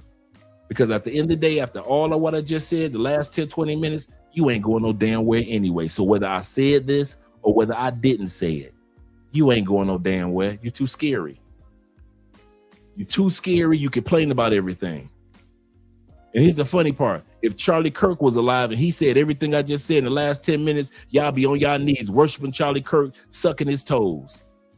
You love the white man. You need the white man. The white man is your excuse for not doing what you're supposed to be doing in your life. You love him so much you don't know what to do. Malcolm X told you love the white man. We sick, boss? Boss, we sick? Y'all still like that. You ain't changed. That's why you always talk about in your hip hop songs, you attack a black man. But you'll never talk about in your hip hop songs, you attacking a white man, will you? You attack a police, you'll say that in jest, but you won't say you attack a white man. You know why? You know why? Because you love him. You love the white man. You love the white man. You need the white man. He's your excuse for everything that you ever tried to do or didn't try to do. He's your excuse for not trying. I said the white man is your excuse for not trying. That's why you don't like black men like me. Because I don't use the white man as my excuse for not trying in life. If I fail, the buck stops on me. If I succeed, the buck stops on me. If I continue to succeed, the buck stops here. And if I fall back down again and get back up again, the Bible says a righteous man falls down 7 times and gets back up. But you use the white man as your excuse for not even trying. You don't even try to fall down 7 times and get back up. Then you want to criticize me. I'm not black, I'm OJ. Okay. Dear President Trump, after this live stream, we need to deport Andre Spence back to the United States. He needs to be stopped.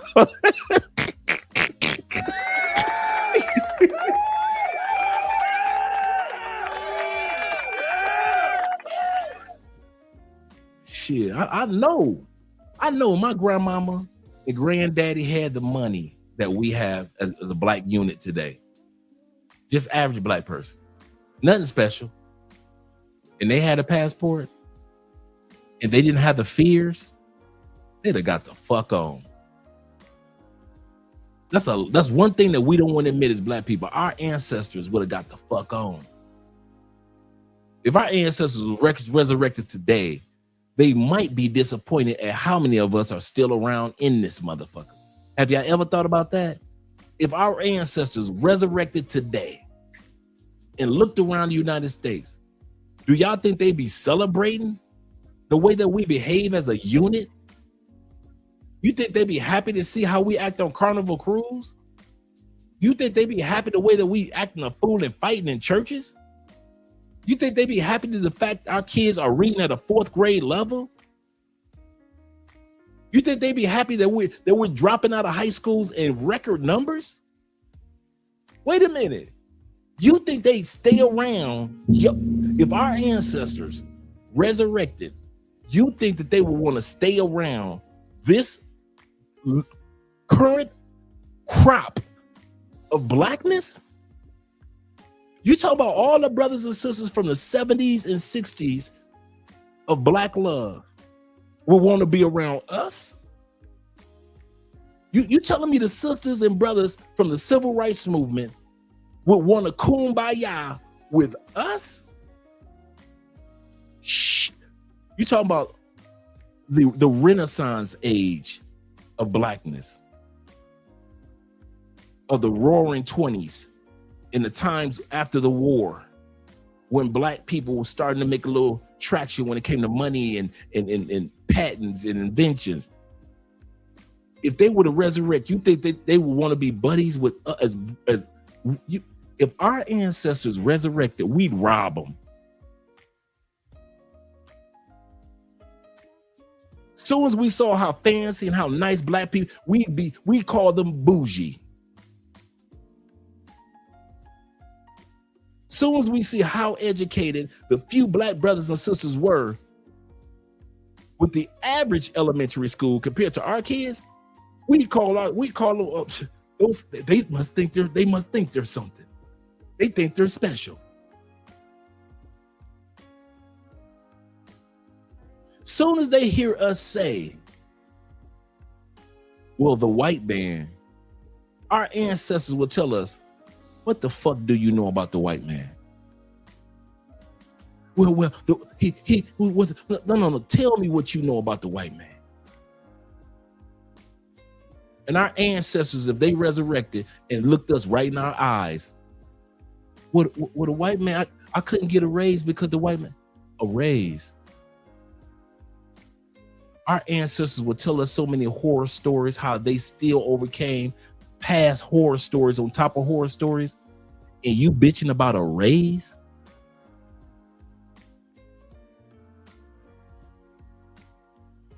Like I said, if our ancestors were alive today, they'd probably be looking around like, why the fuck are all y'all still here? They probably resurrected and thought that they should be the majority. Like, it's a bunch of us that resurrected, so why is all these? Why is all these black people still here? We thought y'all ass be gone by now. Building your own land, building your own countries, building your own governments. Why y'all still here? Well, because y'all died for this country and y'all build the land. That don't mean that we wanted to die for this country. Y'all act like our ancestors had a fucking choice.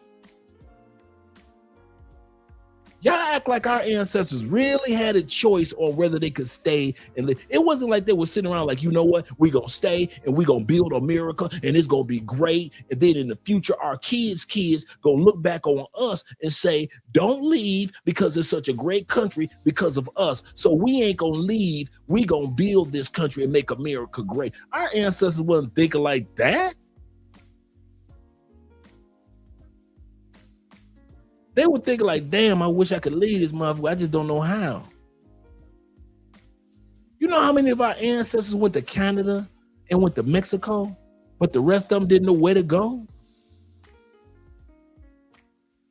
They wasn't here talking about we're going to fight and build this country and make the white man rich. They weren't thinking like that. Y'all gonna quit putting shit on our ancestors knowing that if you was back then, you wouldn't be thinking like that either. Yeah, we're going to stay in America. I know slavery just ended and it's the Reformation age.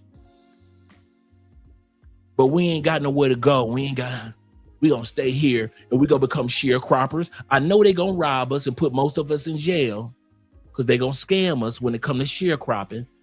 And I know they just passed the 13th Amendment, and 13th Amendment means you become a slave again. And they're going to put us a lot of us in prison and make us slaves again. But we ain't going to leave. I know they're going to burn down our cities like Rosewood and our city in Tulsa. I know, yeah, Black Wall Street got to burn. A lot of us going to die now, but we ain't leaving. We strong. They wasn't thinking like that. They saw their cities burning to the ground. And they didn't know they had other options to leave that motherfucking country alone.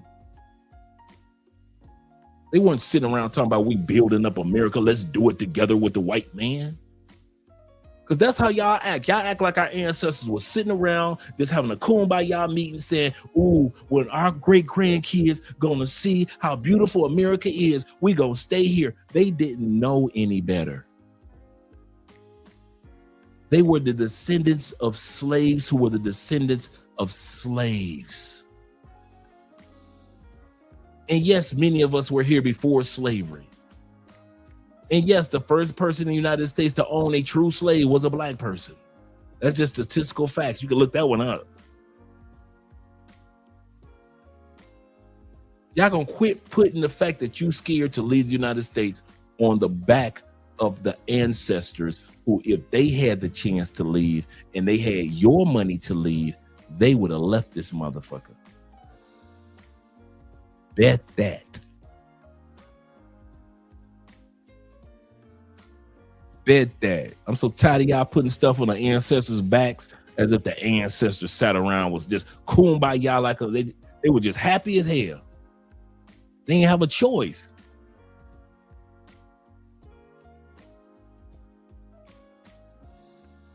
Let's get back to the video. Oh, jealous ass black men.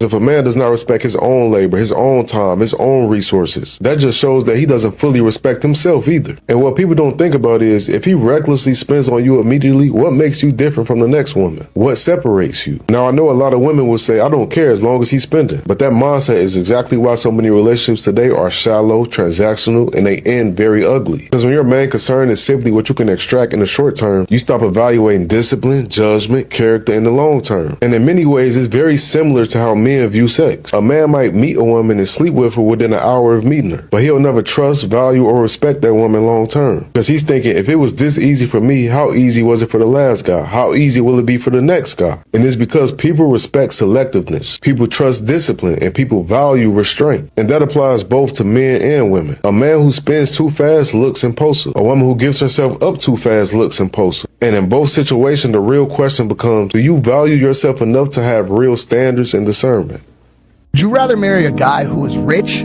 buys you a ton of fancy shit, but cheats on you?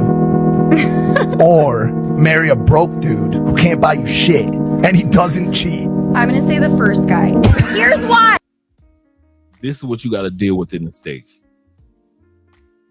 And here's why. Here's why. This is why the red pill community exists. Would you rather have a loyal broke nigga or a cheater with money? A cheater with money. Really? Yeah, because I don't really give a because I'm gonna do what I want to do too. Look at this fucking generation. No. What the fucking nah? Talking about a cheater with money so you don't care about love and happiness and being secure? There's security. With money? That's fucking crazy. What's some red flag that you're willing to ignore? If he's spending money, I don't really give a fuck about what he's doing. Even if he's cheating? If he's spending money, he take care of me. That ain't got shit to do with me. He's a good man, Savannah. A good man. Would you just explain something real quick? Okay, you know how you said, well, we'll just be both sharing? Men ain't as picky. So it's a lot more True. options out here for men. You get what I'm saying? So that's what I'm saying. A man don't really have to share because it's a lot more options. But when it comes down to it, if you ladies are really looking for that type of man, I'm just speaking facts. It's only 15% of men that are making over $100,000. And that's still, to a lot of ladies, because I ask them all the time, not even a lot. But it's only 15% of men that are in that bracket. So once you go outside of that bracket and go under, that's 85% of men. So I'm just asking a logical question. So what's your advice for a woman who has established herself or has worked hard? And I know that currency for women and men are different, where your all's money is your all's kind of currency with us versus our like nurturing or whatever. Yeah. That's our currency to y'all. What is your advice for a woman who has like worked her way to a point? She literally answered her own question. She knows that men's currency for a woman is different from a woman's currency for a man, but she still wants to talk about a woman working herself up, not making herself a better woman for her man. but making her career and her opportunities better. Where she feels like I'm an established woman with a name for myself and I want an established man, and it's specifically black men where that's an even smaller percentage.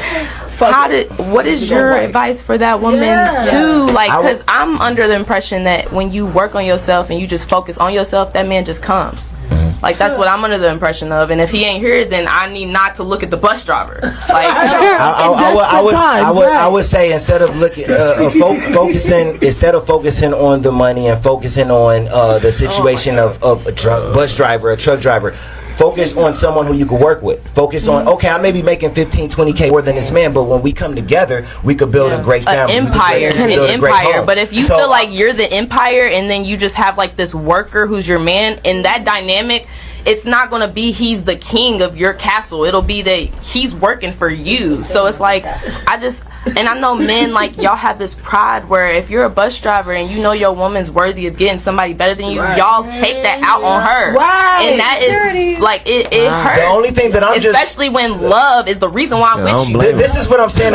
This is what I'm saying. We don't want anything to get lost here in translation. Look, the only thing that I'm saying is that if that's what you want, okay, these are this is what is available. You know what I'm saying? These are the percentages. So when it comes down to it, if family is more important to you than what he's doing, then I would say find someone who you can work well with. Okay, he may be a 9-to-5 worker or whatever, but he may be a good dude. He may be a dude who you know is going to go out and work hard every day. You know what I'm saying? Take care of his responsibilities, be a great father, and all of those type of things. Now, if you're saying that ain't what I want, I care more about also what he's doing, then hey, when it comes down to that 15%, understand, hey, I may have to share, or it's a good chance that I may miss out on finding my future husband, because my future husband may have been in that 85%. If you want to find true love, don't send money to anybody. A lot of guys complain that women need money. Well, duh, everybody needs money, everybody wants money. But if you're set the boundaries in the beginning, if you don't want to send money to someone, then don't send money. Right? True. She only got money from me. She only wants money from me. And then when I don't give her money anymore, she's gone. She was a scammer. I disagree with you because guess what? You probably send her money the first month that you're in a relationship with her. Didn't establish boundaries. Yes. That's why I always tell the people here in the live and in TikTok, don't send money. If you want to find true love, don't send money to anybody. Okay, second question. What's more important, a guy with charisma or a guy with money? Pick one. Sorry, money moves me. Money moves me. Charisma, I have to say. Yeah, you know what? Now, this brother is in Brazil. This brother's in Brazil. So let's hear what's going on in Brazil. Especially, yeah. Because you can't teach that. Yeah. But I don't know, like a man with ambition is really important. I'm lost here. Okay, so we'll say charisma for you, money for you. Don't feel bad about the answer. It's cool. It's cool.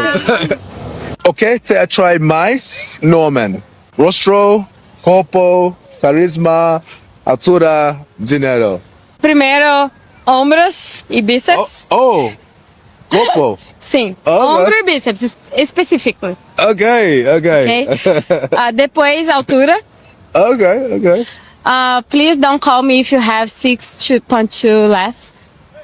Right. Okay. Yeah. That's the 6'2". Yeah. Okay. Depois, rosto. Okay. Depois, carisma e o resto. Dinheiro, última. Sim. See? Oh, okay. Very Primeiro specific. bíceps e ombro, depois altura, depois rosto e depois o resto. Ok.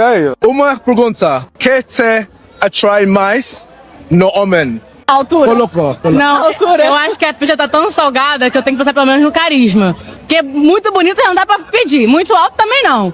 Tem que ter um carisma e pelo menos ganhar um dinheiro ali, né? Agora o resto, meu filho, é se Deus quiser.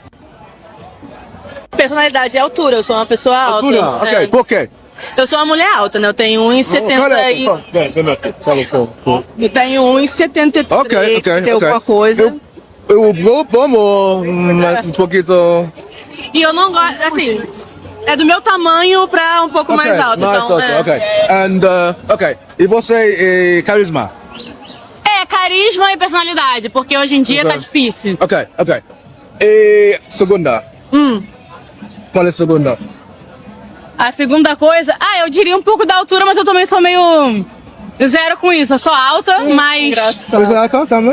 Mais ou menos. Oh, wow. Ok, interessante. Boa noite, uma pergunta. O que te atrai mais no homem? Rosto, corpo, carisma, gênero, altura? Landa. Rai, tá fazendo entrevista, dá licença. O que me atrai mais de um homem não é o corpo, não é o dinheiro, muito menos a cor.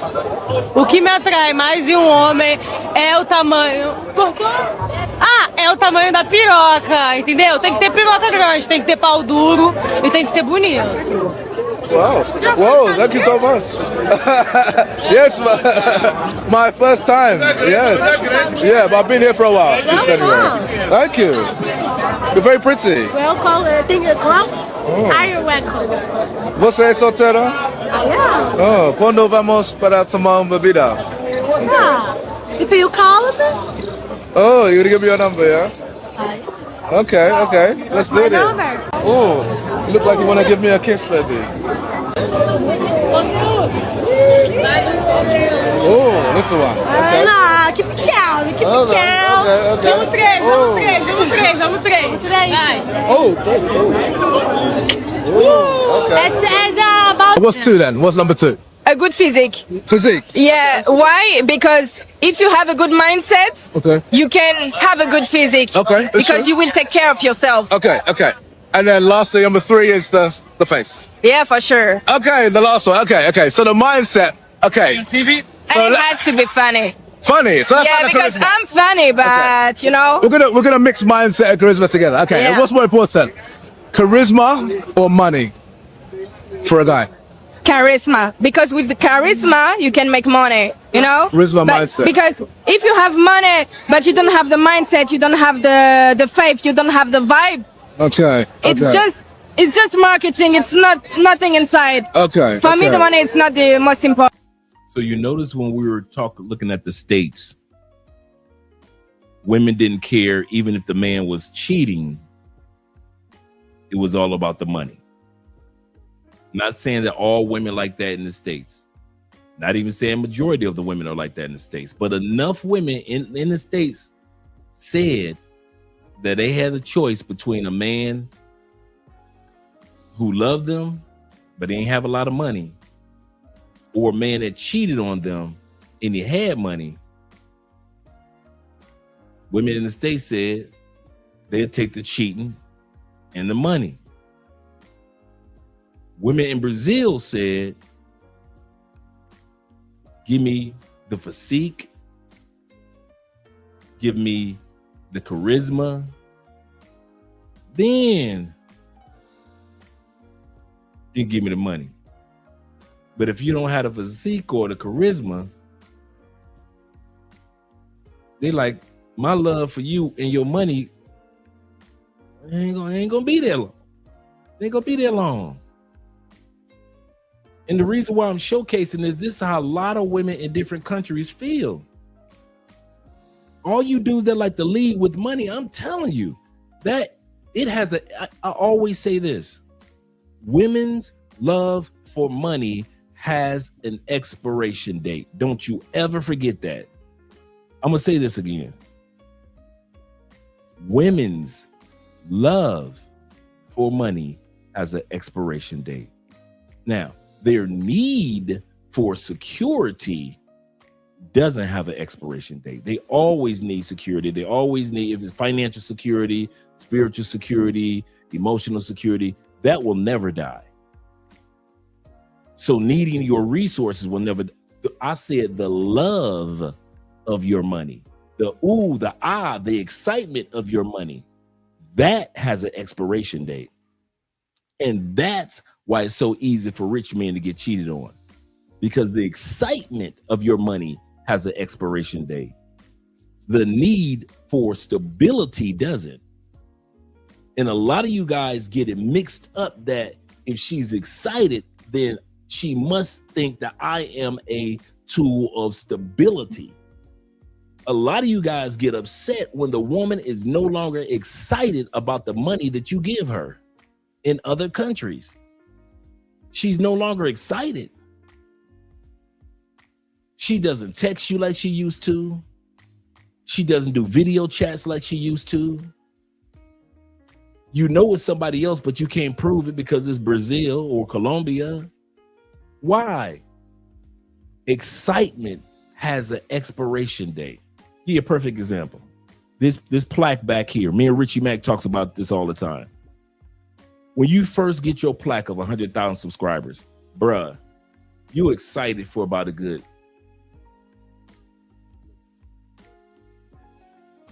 I say 2 or 3 hours.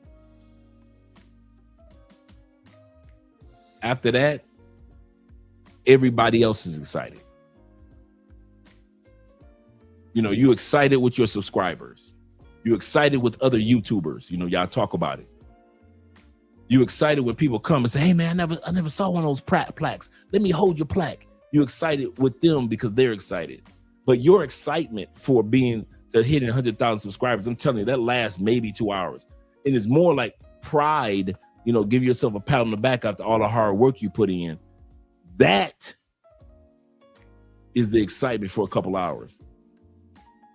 And so all you dudes that think when you go to other countries that chick and D are going to always for the next 5, 10, 15 years be excited and appreciative that you sending her $300 every 2 weeks.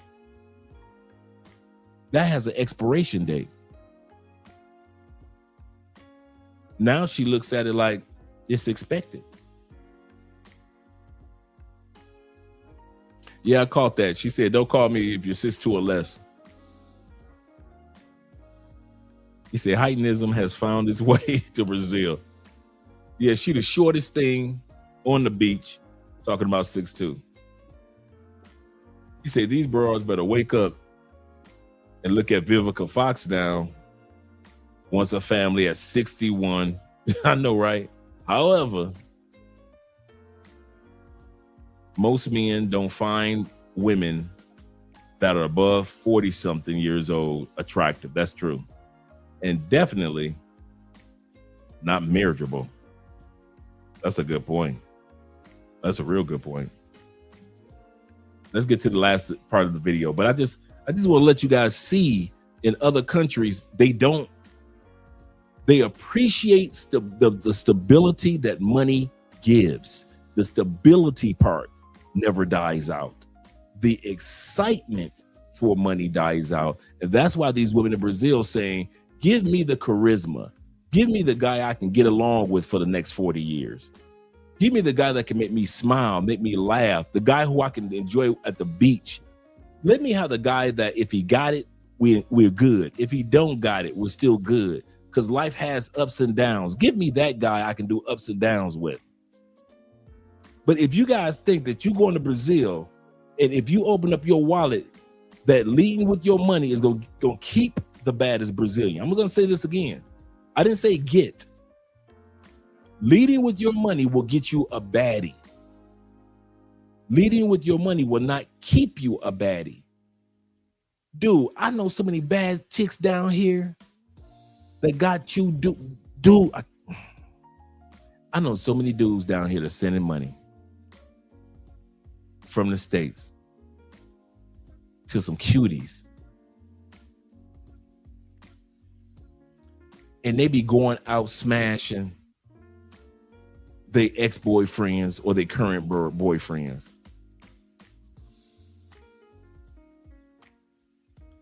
I got a partner. Lives in Medellin, used to live in Cali for years. He comes back to Cali, hangs out every once in a while. Beats up the coochie of his ex-girlfriend. Ex-girlfriend currently owns a business. And the sponsor for her business is some white dude from the States. So this dude is paying everything for the business, brick and mortar business, paying for everything. But my boy know every couple of months he can come down and beat that coochie up as much as he wants.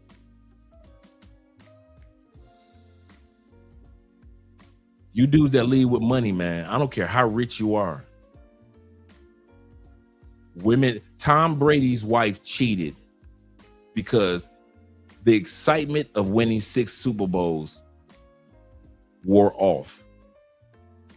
The excitement for being with Mr. Handsome wore off. The excitement of being a mother of 3 children for Mr. Tom Brady wore off. Traveling around the world as a supermodel and a wife wore off. Excitement for women has an expiration date. My wife, your girlfriend, all of them. Women in other countries want stability. They appreciate and enjoy excitement, those peak moments. But I'm telling you, man, if you guys thinking that you're going to come to Colombia and just throw money in the air, or go to DR and throw money in the air, and once again, hear me out. This channel is not talking about you pay for play dudes, so I'm not talking to you. All you dudes that like beautiful bottom feeders, I'm not talking to you. All you dudes that like scammer women in other countries, I'm not talking to you. You like scammers. I'm talking to all you quality dudes that are looking for quality women. Do not, like the women have been saying the whole time. I didn't have to say it. The women been telling you, do not lead with money. And since you know all women want money, make sure you get a good rate of return on your investment. Get a good ROI on your investment. Since you know all women around the world want stability.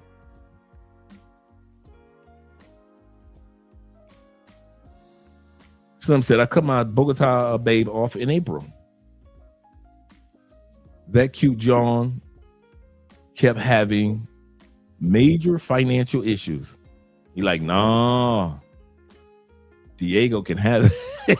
Diego can have that. I ain't about to deal with that no more. Seriously. Let's finish off the video. Okay. I'm a lawyer. I can make most money, so it's okay. Good night. How are you? I'm fine, and you? I'm doing amazing, thank you. Okay, quick question. What do you find most attractive in a man out of these 3 things? So 1, cute smile. 2, sexy body. 3, charisma. What's 1, 2, and 3? Charisma. 1. Yeah. Why? It's more fun. More fun, okay. 2, smile, and 3, your body. 3 body, okay. Second question. What's more attractive? A man with charisma and no money, or lots of money and no charisma? Charisma and no money. No money. Okay, gotcha. All right, I like that. Why?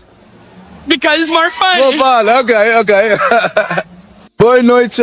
Boa noite. Como vai? Tô bem. Uma pergunta. A que atrai mais? 3 coisas. Bonito, sonrisa, sexy corpo ou carisma? Que é 1, 2, 3. Não pode ser tudo junto, não? Sim, pero qual é mais importante para você?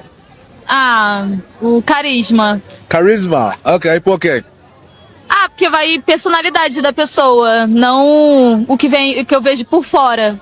Mais por fora, ok. E segunda? Beleza. Risa, ok. Rostro, ok. E 3, corpo. Yes. Ok, cool, obrigado. Nada. E você é muito bonita. Você também. Oh, obrigado. Ok. Muito. Você é solteira? Yes. Oh, ok. Quando vamos sair para uma bebida juntos? Agora. Agora? Oh, ok. Beijo? Sim, com certeza. Nice. Ok. Dá-me seu Instagram, sim? ¿Cómo describir tu hombre perfecto? Compañero, gracioso, bueno y leal. Leal. Sí. Personalidad. Sí. Es muy importante. Sí, es lo más importante para mí. ¿Y físicamente es importante o no? Sí, pero para mí a la larga es secundario. Secundario. No, aparte, si estás bien de adentro, se ve para afuera. ¿Sí? Sí, ok. So, panza y bien. No tengo gordo. mucho problema, sí, no. No sé, depende. ¿Entiendes? Obvio, lo físico es lo primero que uno ve, pero lo más importante para mí es lo de adentro. siempre. Ok. Oh, primero ver. Ok. Primero lo físico, Ok. pero después lo importante es la personalidad. Después. Ok. ¿Y qué es más importante, cara o cuerpo? Ay, creo que cara. Para mí. Ok. Sí. Y después personalidad. Ok. No, o sea, después la personalidad es lo más importante. Okay. Hey, I'm finna drop some game on y'all, man. You do not have to trick off your money in order to have access to highly attractive women or just the women that you desire. This is a myth, guys. This whole tricking culture is leading men astray because it's not accurate, man. Let me tell y'all how the game goes. Women are attracted to certain qualities, certain traits in men. They are attracted to certain traits in men before they are attracted to money. Charm, charisma, masculine frame, being assertive. If you are the dude that she's attracted to, if you can be the dude that she's attracted to, right? If you can have all these traits, she'll you for free, bro. That's how women move, bro. Women will have sex with the dude that they are attracted to for free. That's why a lot of women, man, they'll have sex with their celebrity crush for nothing. The only time a woman really gonna try to hit you for money or just constantly ask you to trick on it, it's because she ain't attracted to you, man. You don't have the traits that she's attracted to. And this trick culture is leading dudes astray because it's not accurate. They telling you that you got to spend a whole bunch of money on a woman. You got to do all this and do all that. Nah, that's false. That's a lie. Just be the man she attracted to. Step your game up. Because one of the biggest things y'all have to understand, man, if y'all go into this with this tricking mindset thinking that you have to pay to play, it's going to hit you across the head. Because best believe me, man, it's a dude that's doing the bare minimum for her that's smashing her for free.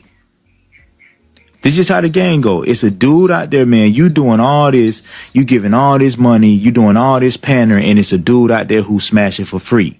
I'm not saying that you shouldn't have to take women on dates and have a good time, man, and court women properly. I'm not saying that. But going into this dating scene with a tricking mindset, that's a quick way to fail. Tricking has all. That's the end of the video. And our brother says, fellas. So I guess that's not okay. Yeah, that's the end. Say some dudes have to trick, man. Me with the tricking thing.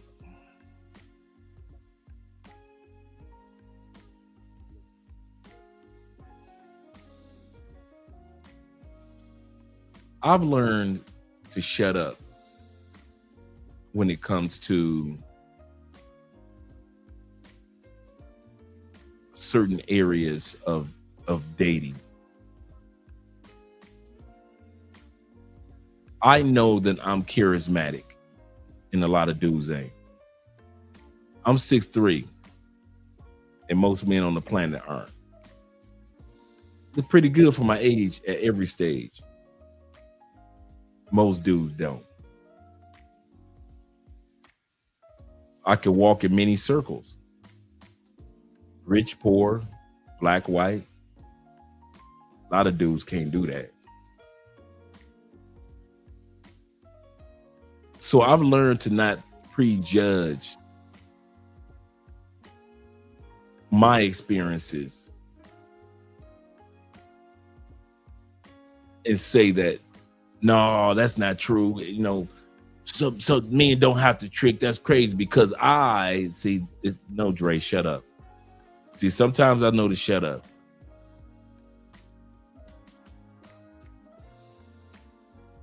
And it may be a situation where some dude might just feel comfortable tricking. Whether he be in New York corporate America, he's some nerdy dude that he can create aerospace dynamics, and he's worth $3 million.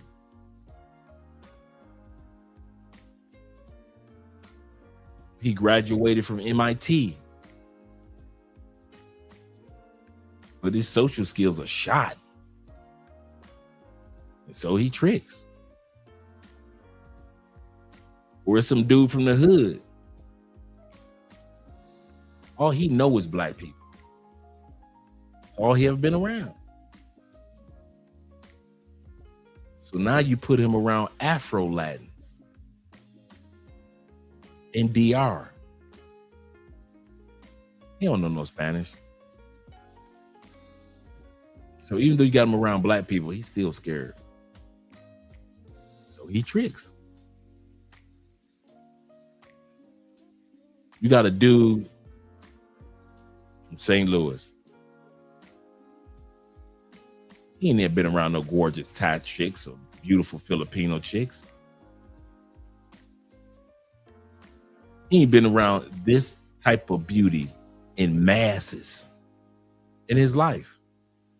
You know, he St. Louis, he been around a few cuties here and there, you know.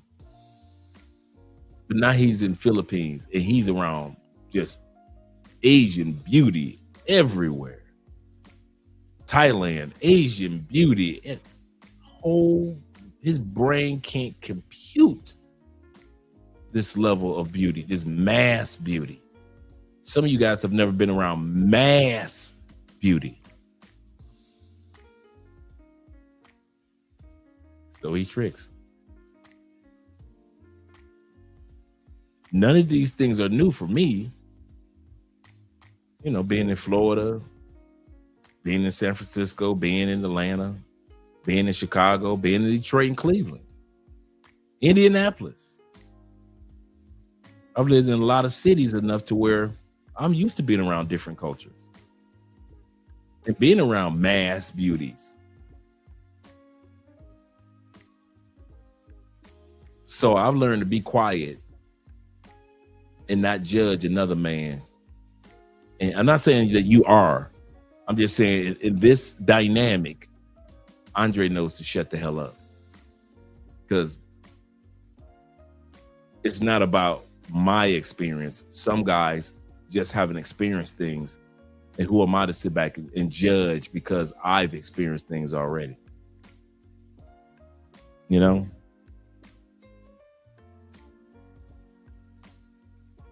My brother says this.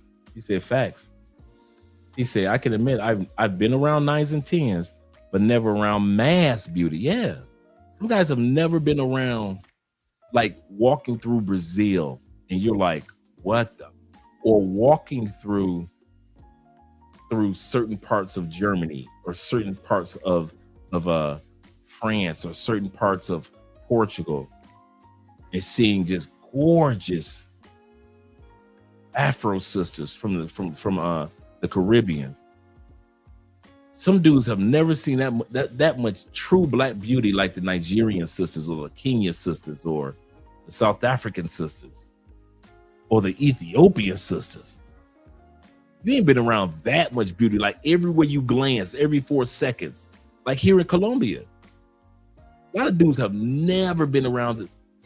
You've never been around beauty that's even still looking good in his 60s. You've never been in a country where you would smash 60-year-old women and you know they're in their 60s and they fine as hell. You ain't never lived in no country like that.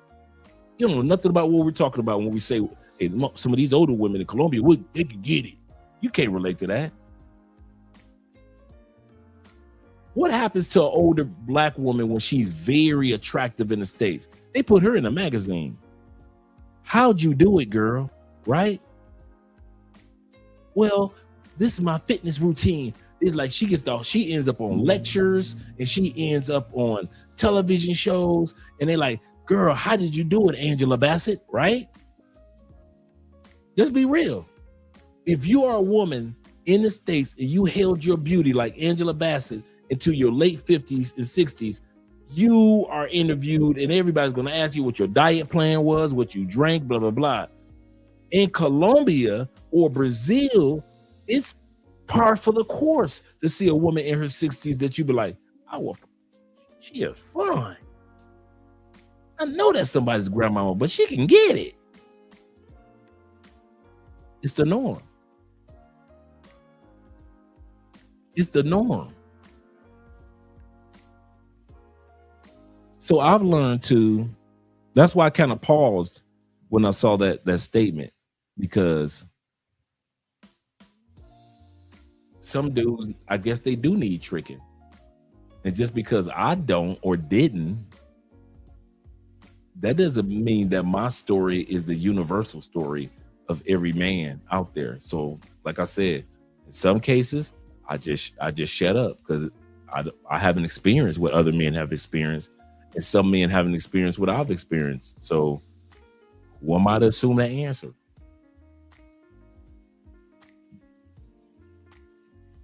He said, absolutely. We agree with one another, Dre. He said, I don't treat those socially awkward any less.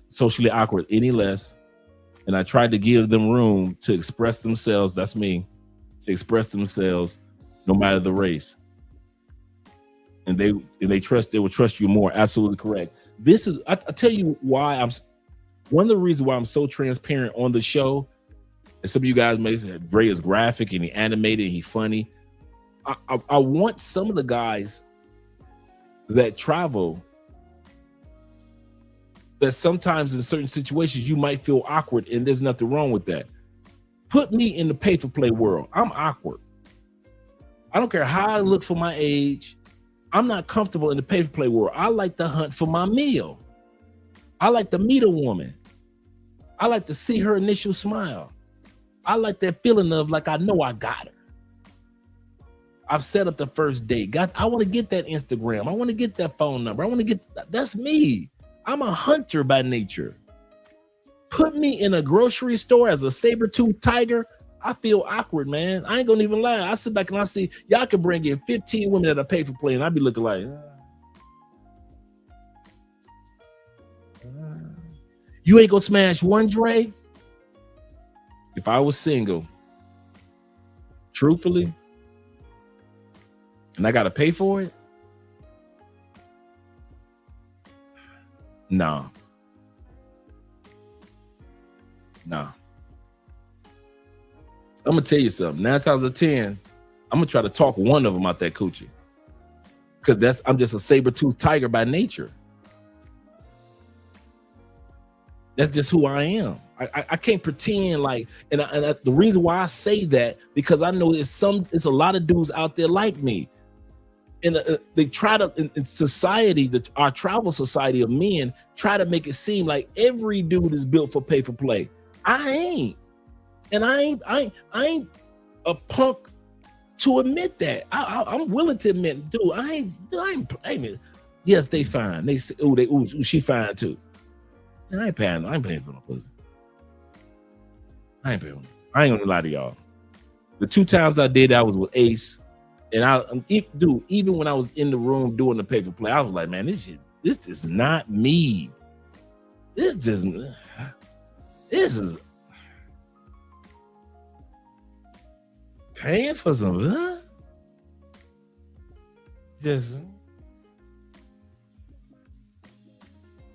I would rather meet the chick in the brothel, get her number, and smash her when she off work as a regular chick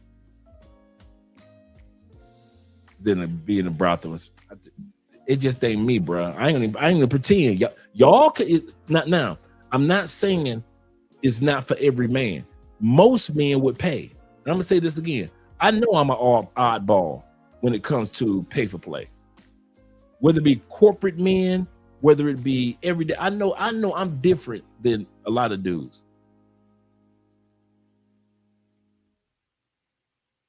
And I know all women want resources, and I might even provide a few dollars in resources. But the fact that I know that is a pay for play,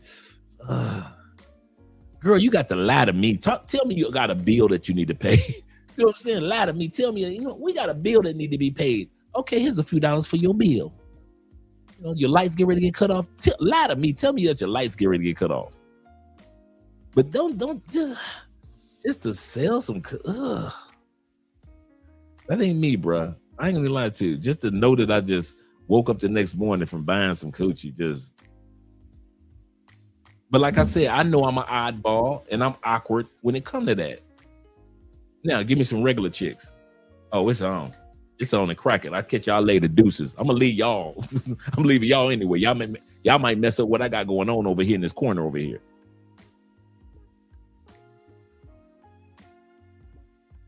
That's me.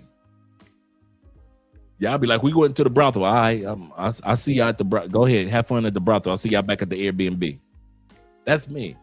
I'm a saber-toothed tiger, man. I've been hunting for women my whole life, and to take away my hunt, if I was single, to take away my hunt, to cut my fangs off, oh no, man, hell no. Hell no. Half the fun was when I was smashing chicks that, sin of the day is the Bond, Tribeca. My sin of the day, Johnny, is Creed Green Irish Tweed. I love this one. Oh yeah. Green Irish Tweed by Creed. Half of the fun was when every once in a while you meet a female that say, I don't know why I'm doing this. But then she starts sucking your dick. And you know, I know why you're doing this, because I'm the man. Right? Y'all know that feeling? The female that said that you ain't gonna never get this, Dre. 2 weeks later, she got her butt up in the air and got her chin on the pillow.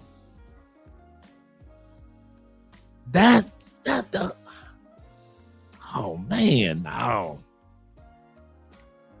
That just ain't me, dog. I ain't gonna lie to y'all, man. And that's why I'm so transparent, because I know that every man, I know that in the travel space, they try to sell it like all of us are comfortable. All men are comfortable with paying. I'm comfortable with paying in many ways. I'm just ain't comfortable with pay for play. That just ain't. Like I say, lie to me. Tell me you got a light bill due. Your mama need a new refrigerator. Lie to me. Tell me something different. No. Don't tell me, okay, this is how much it costs. Let's negotiate a price. I can't go out to no clock towers. I ain't gonna lie to y'all. No, hell no. Parquet Years, I'll be in there dancing and eating. Sorry, I ain't buying no coochie in Parquet Years. I'm gonna be there dancing, eating, and drinking. Bang? I can't do it. So, you know, and I look at it from this perspective for real. To each his own. To each his own. But I'm not going to let guys think that I'm up here like if I was single, I'd be out there with y'all. No, I wouldn't. It ain't me. Now, all you do, the saber-toothed tigers like me, and you like to hunt for your meal, oh yeah, we out there. yeah, we out there acting a damn fool. Yes, sir. Yes, sir. Yes, sir. But just like some of you dudes be like, I went to DR and smashed 25 chicks on pay for play. Bruh. Give me like, if on the same trip, give me like 4 that I done smashed in the same time. You can smash your 25 on pay for play.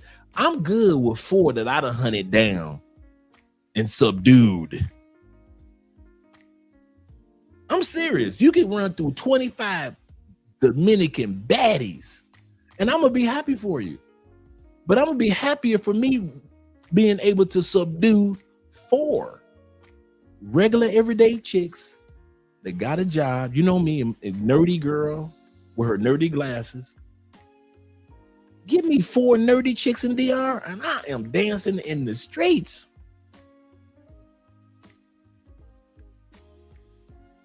And the nerdy chicks look just as good as the 25 that you was hitting.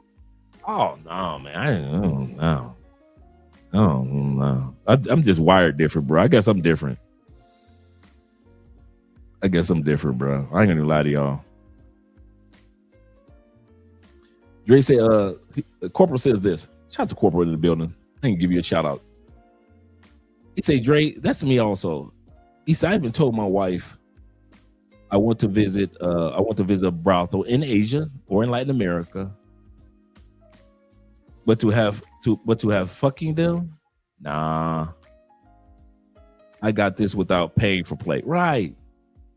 He said, I love the time and the hunt. That's me, man. I'm just. Yes, sir, Corporal. Yeah, that's just me. That ain't never been my thing, man. Like I've gone into brothels and I kind of waited around. Like down here. I've gone to brothels with guys and I've literally just waited around having a beer. While you guys went and did what you need to do, I just sat around, had a beer, listened to some music. You know, the women came to my way. I'm like, no, thank you. Gracias. And they're beautiful, gorgeous. And I just leave. You know, you guys will be done, get in the truck, leave, and we just hang out at a bar or whatever. You know, you guys showered and do what you need to do. You had a good time, and that's it. I don't be looking at y'all like, what happened? How was it? Oh man, I don't be thinking, dude. No, hey, it ain't me, bro. I just ain't gonna lie to y'all. So that's one thing that ain't your boy. Yeah, you got to know yourself. Like I said, and that's why I don't judge dudes that do, just because it's not my energy. That's not, who am I to judge some other man because something's not my energy?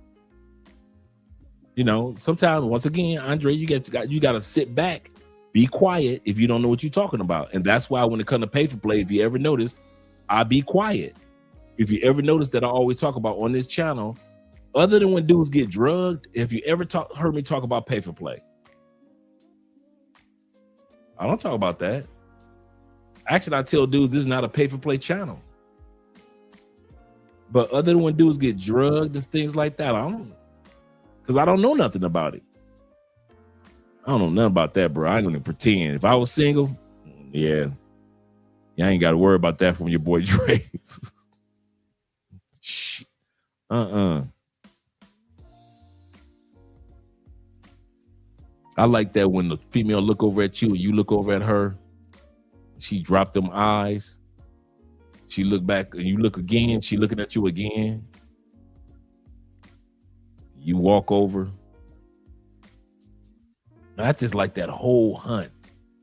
I like the I like the rejection as much as the acceptance. I love when a woman say, not love it, but I understand when a woman says, I got a man, or I'm just chilling by myself right now. I'm not looking for anything special. I'm not looking for anything at all. I'm just doing my thing tonight. I accept that. I accept the rejection, accept as much as the women that do accept me. Like, yeah, let's hook up. I accept both of them. I know that not all women that I walk up to when I was single were going to accept me. I knew that majority would say, no, I got somebody. Cool. I was cool with that part. That's part of the hunt. Any true deer hunter or elk hunter will tell you, every time you fire your gun, you're not going to hit the elk, even though you see it. Lions only catch or capture 20% of the hunt. That's it. Most people don't realize. You watch the animal shows, you think they catch every hunt. No, lions only catch 20% of their hunt. That means 80% get away. I'm cool with that as a saber-toothed tiger. I was cool with the fact that stat existed.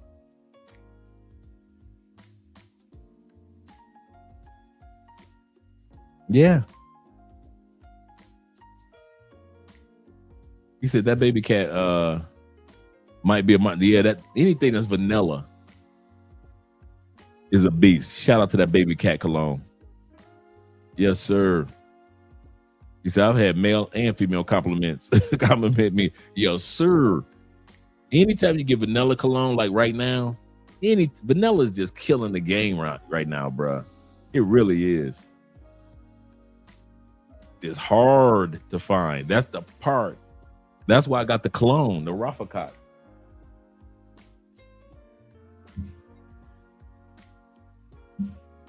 That's why I got the cologne right here. You see that bottle almost gone. The Raffacat. By, I think this is a, let me see, this is small letters. Oh, by Paris Corner. This is a Paris Corner cologne, Raffacat. So go to Paris Corner's website and look up RIF. RIFAAQAT.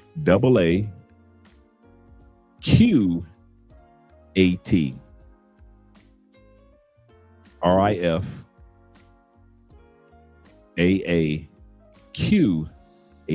Raffacat. By Paris Corners. It's only like $30. I'm telling you, I've had this one for about a year. It's been true. They say this is a true clone of Baby Cat. Every content creator that I've seen do the review on Baby Cat and Raffacat, they all say that, listen, this is a 90% plus clone of Baby Cat.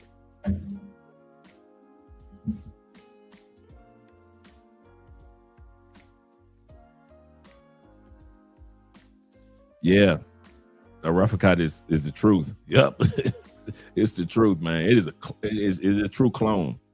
And you're right, that Baby Cat is hard to find, bro.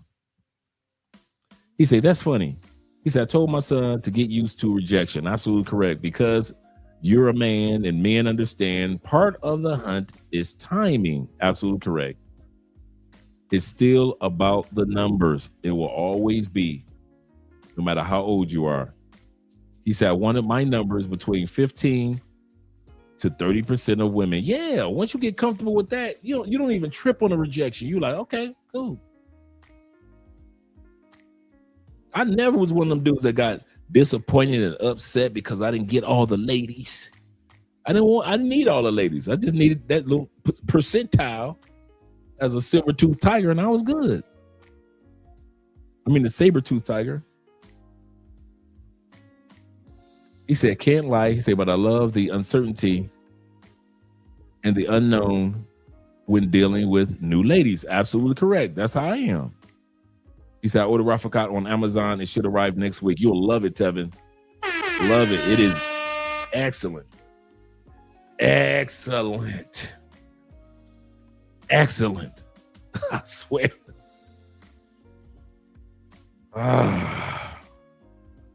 It is a vanilla bomb. And I'm kind of babysitting it now. I'm babysitting it now because I'm coming down to the end. And so I'm going to have to order another one. But yeah.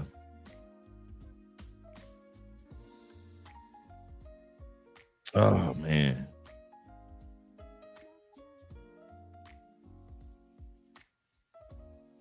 Yes, sir. He said, if you want a mature woman by Ombre Oud, Intense. And I've heard of that one too. In a brown and gold bottle. Let me write that down, because I've heard of that one.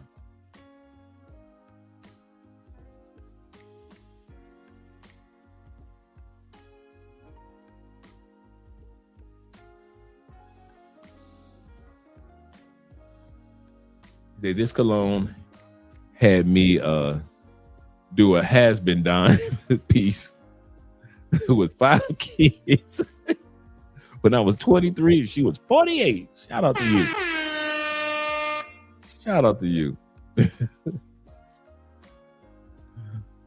He said she knew my money wasn't where it needed to be compared to the older men that she used to be dealing with. But I was running through that 6 times a week. He said three peats on Sunday. I ain't mad at you, bro. Yes, sir.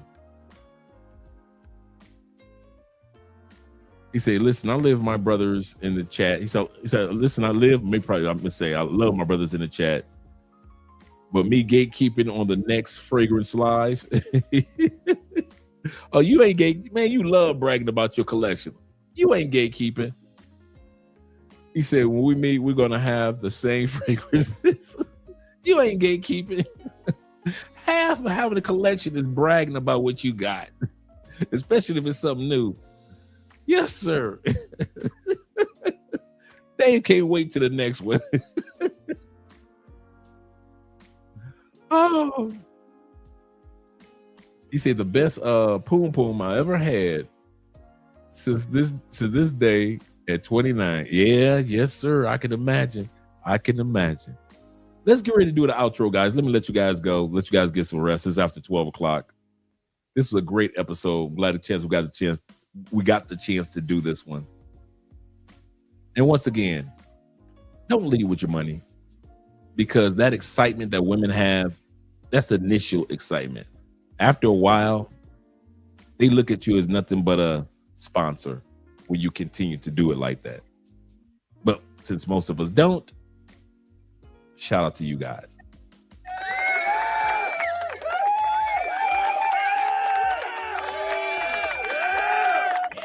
Oh yeah.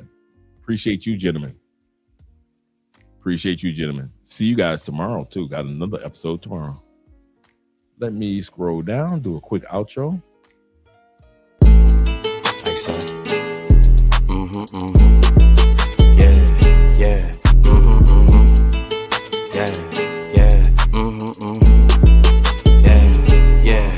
Like it or love it, it's double or nothing. You ain't getting money, then you bugging. Damn fat, you know I'ma hug it. Lows by the truck. Up the budget, cashing it in, damn I'm a bucket. OD, you know I overdoes it. If it ain't moolah, we cannot discuss it. Her name ain't Erica, she finna bust it. Her name ain't Mega, but yeah, she a stallion. The way that we dressin' ran out of Italian. New chain bustin', peep the medallion. Pull your own troubles out by the gallon. Her name ain't Lotta, but she from the south. Her name ain't Ruby, she got a big mouth. Putting it in, she sticking it out. Putting it in, she sticking it out. She like salsa, one in a hole, just like a golfer. If you ain't leeching, what can you offer? Ain't got it, they just be talkers. Ain't got it, they just be talkers. They gon' tell you what you wanna hear. Yeah, put you in a nice pair. Best if you don't listen. All this shit from me, I'm making her wet. It's double line, they know we the set. They know we up next, that's why they upset. Diamonds on me, and you know it's baguettes. Ballin' so hot, man, I need me a rap. If you ain't on time, then you getting left. Can't live in the past, ain't got no regrets. Ain't looking for love, just when we like it or love it, still gotta respect it. How you in first, but you coming in second. They watching your next, so you gotta protect it. Running it up and we breaking the records. You gave us your last, you should've just kept it. Eyes on me as soon as I step in. The eye on me, you know what I'm reppin'. It's eyes, so yeah, you know what we dressin'. Our blessings is coming, they know that we destined. Like it or love it, they know how we coming. Just send us the budget. She went a second, my hands are on weed. She tell me don't touch it. We bringing them vibes, you know we don't force it. Tell them don't rush us. Don't rush us at all. Hate us or love us, it really don't matter. Ain't holding no grudges. Like it or love it, it's double or nothing. You ain't getting money, then you bugging. Damn fat, you know I'ma hug it. Lows by the truck, up the budget, cashing it in. Damn I'm a bucket. OD, you know I overdoes it. If it ain't moolah, we cannot discuss it. Her name ain't Erica, she finna bust it. She want me to touch it, I'm making her cream. Like she a Russian, she for the team. She bring her cousins, I'm bringing my brothers. Now it's the scene, and we all for being. Like it or love it, I had just dub it. Ain't no in between, no in between. She for the streets, feeling so geek. She for the streets, feeling so geek. Like it or love it, they know how we coming. Just send